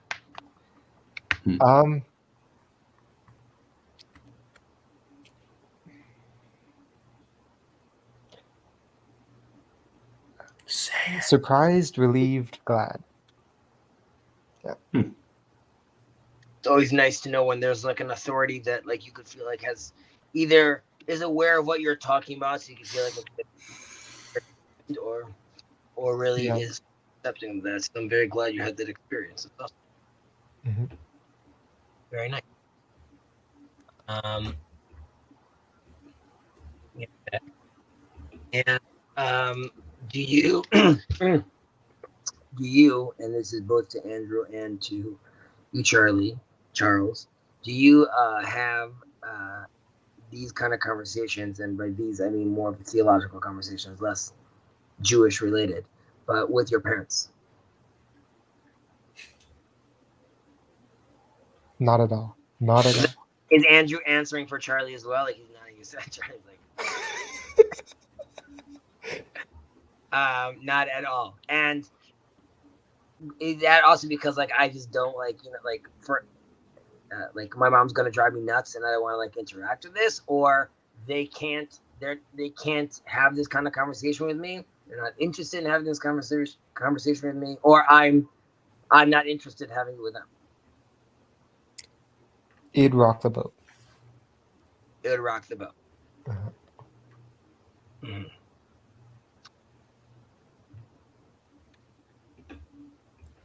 It's it. Mhm. Would rock the boat. Okay, and same thing with you, Charlie.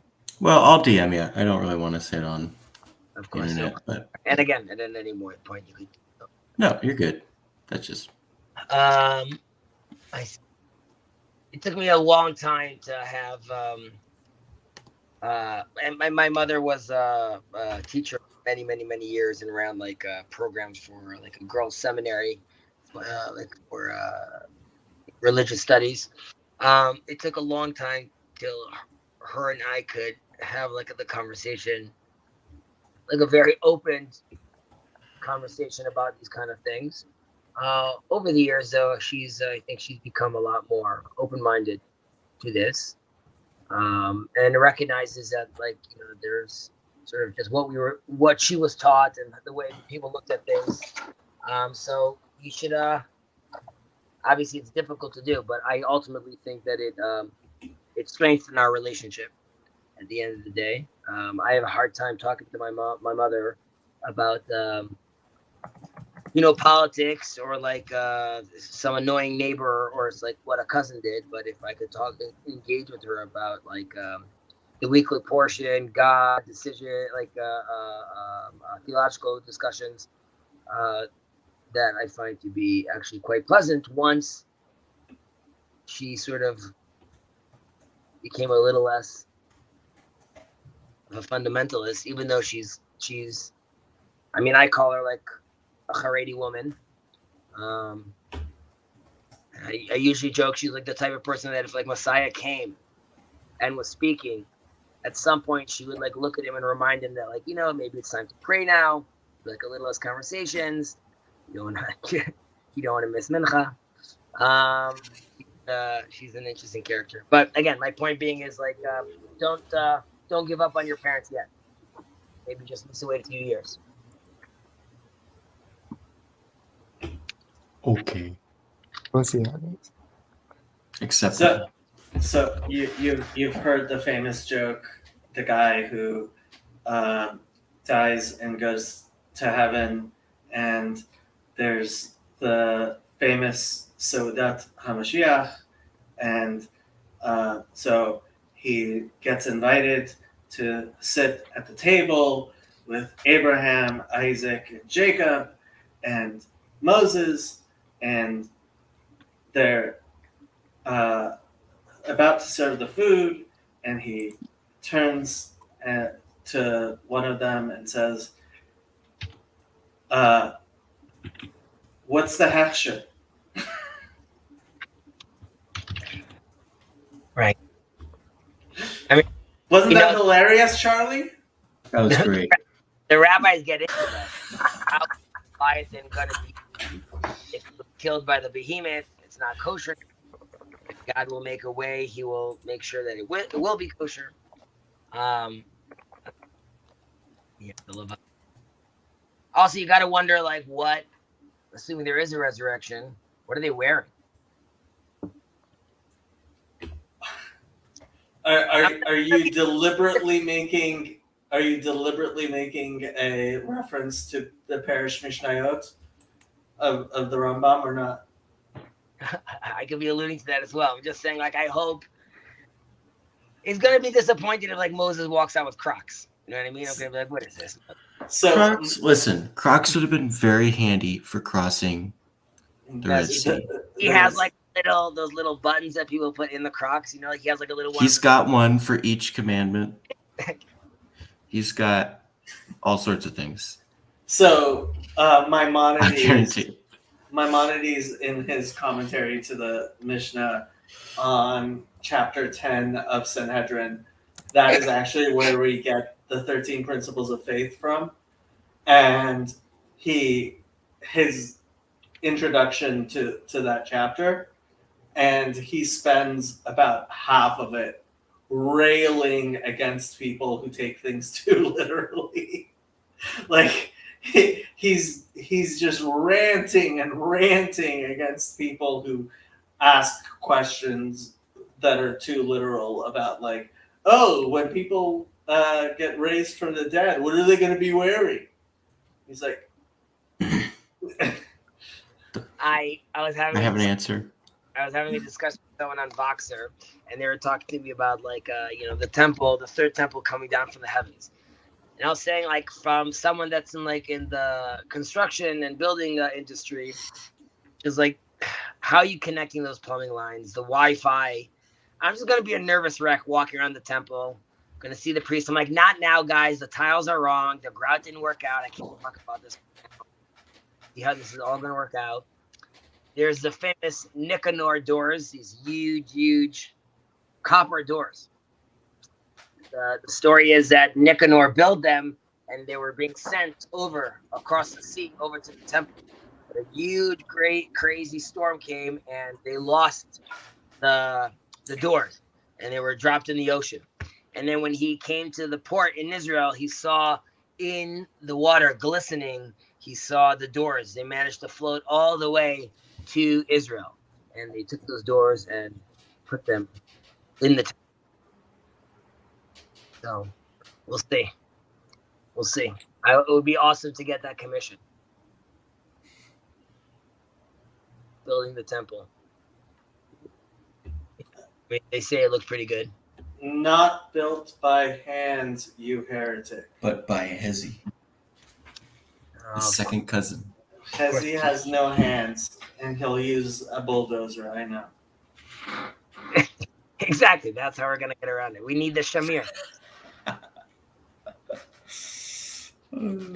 There's a special worm that we were told that would eat through rock. And that is the worm that cut through their stone because it is prohibited to use tools that could become unholy, such as metal. Interesting. This also alludes a little to the technology that we could see used in Egypt, and cutting through some of these stones where you could see like it's as if someone used like an ice cream scooper in the stone, which they have no idea how they did so. Maybe it's playing around with sound waves. Who knows? Who knows what kind of miraculous moves were happening? Well, I don't know, so. No, Charlie, you don't know. Hey. I don't know anything. That's the stream title. Charlie, what's your plan post college? Post college? Yeah. Get a job. See if I can convince a girl to marry me. Have a family.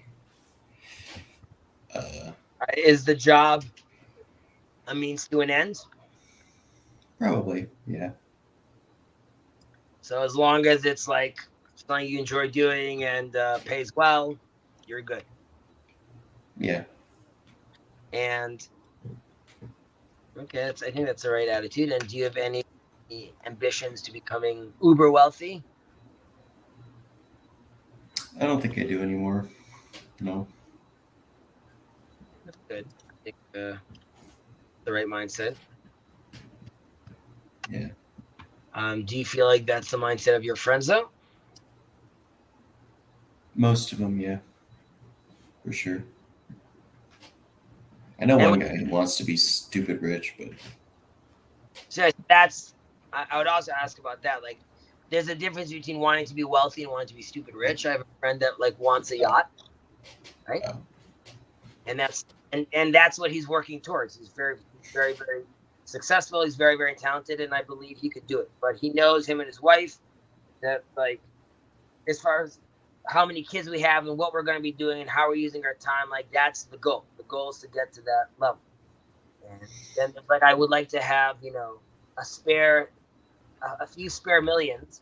That's a completely different lifestyle than trying to get to like buy yourself a yacht. So I know there's nothing wrong about wanting to have money. The question is like, even is that realistic or not? What you're trying to build for yourself. yeah. All right, very nice. You got to be careful how your kids grow up. So. And you got to be careful how your kids grow up. That is the most challenging. The most challenging and the most rewarding. But Hopefully both. It's a responsibility, and realize how little you know and how little control you have. And that's also why when Jacob was talking about Piaget and what young kids know, it's also why it's very risky to start trying to bring in new methods or untried methods, or start giving like new philosophies, because really we're playing with fire to a certain extent. So you gotta accept the good that's in these ancient systems of raising children. But we are living in like, as an example, I listen to most things online on 2-speed, right? Which I'm sure many of us do. That eventually is going to have an effect where like someone's going to be talking. You're like, dude, I cannot listen to you talk this slowly.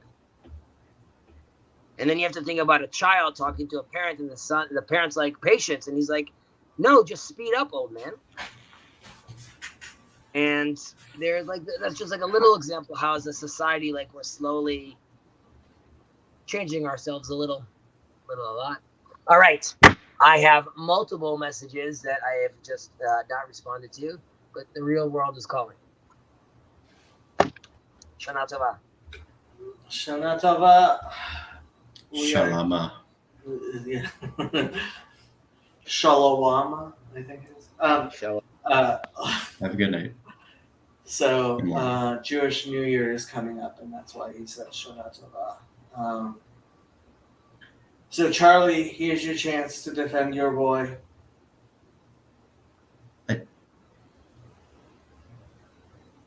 What do you want me to do?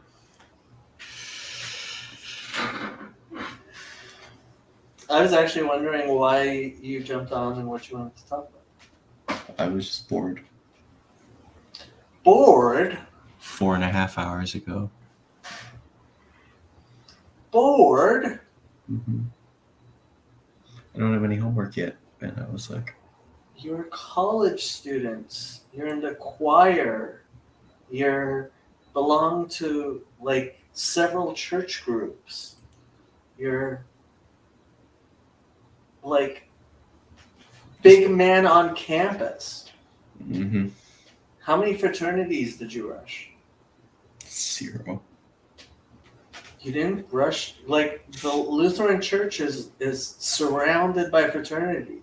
You just saw that. Yeah. And you didn't rush any of them? No. What kind of an idolater are you? A poor one. Apparently. You're not very good at being an idolater. You know that? Wow. I'm shocked. You're shocked? Mm-hmm.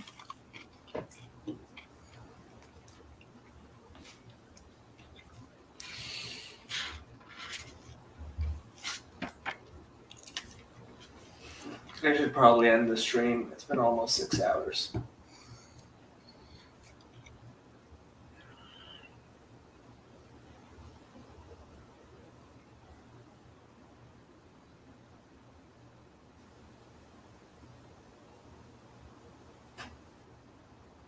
Yeah, I think I'm gonna end the stream.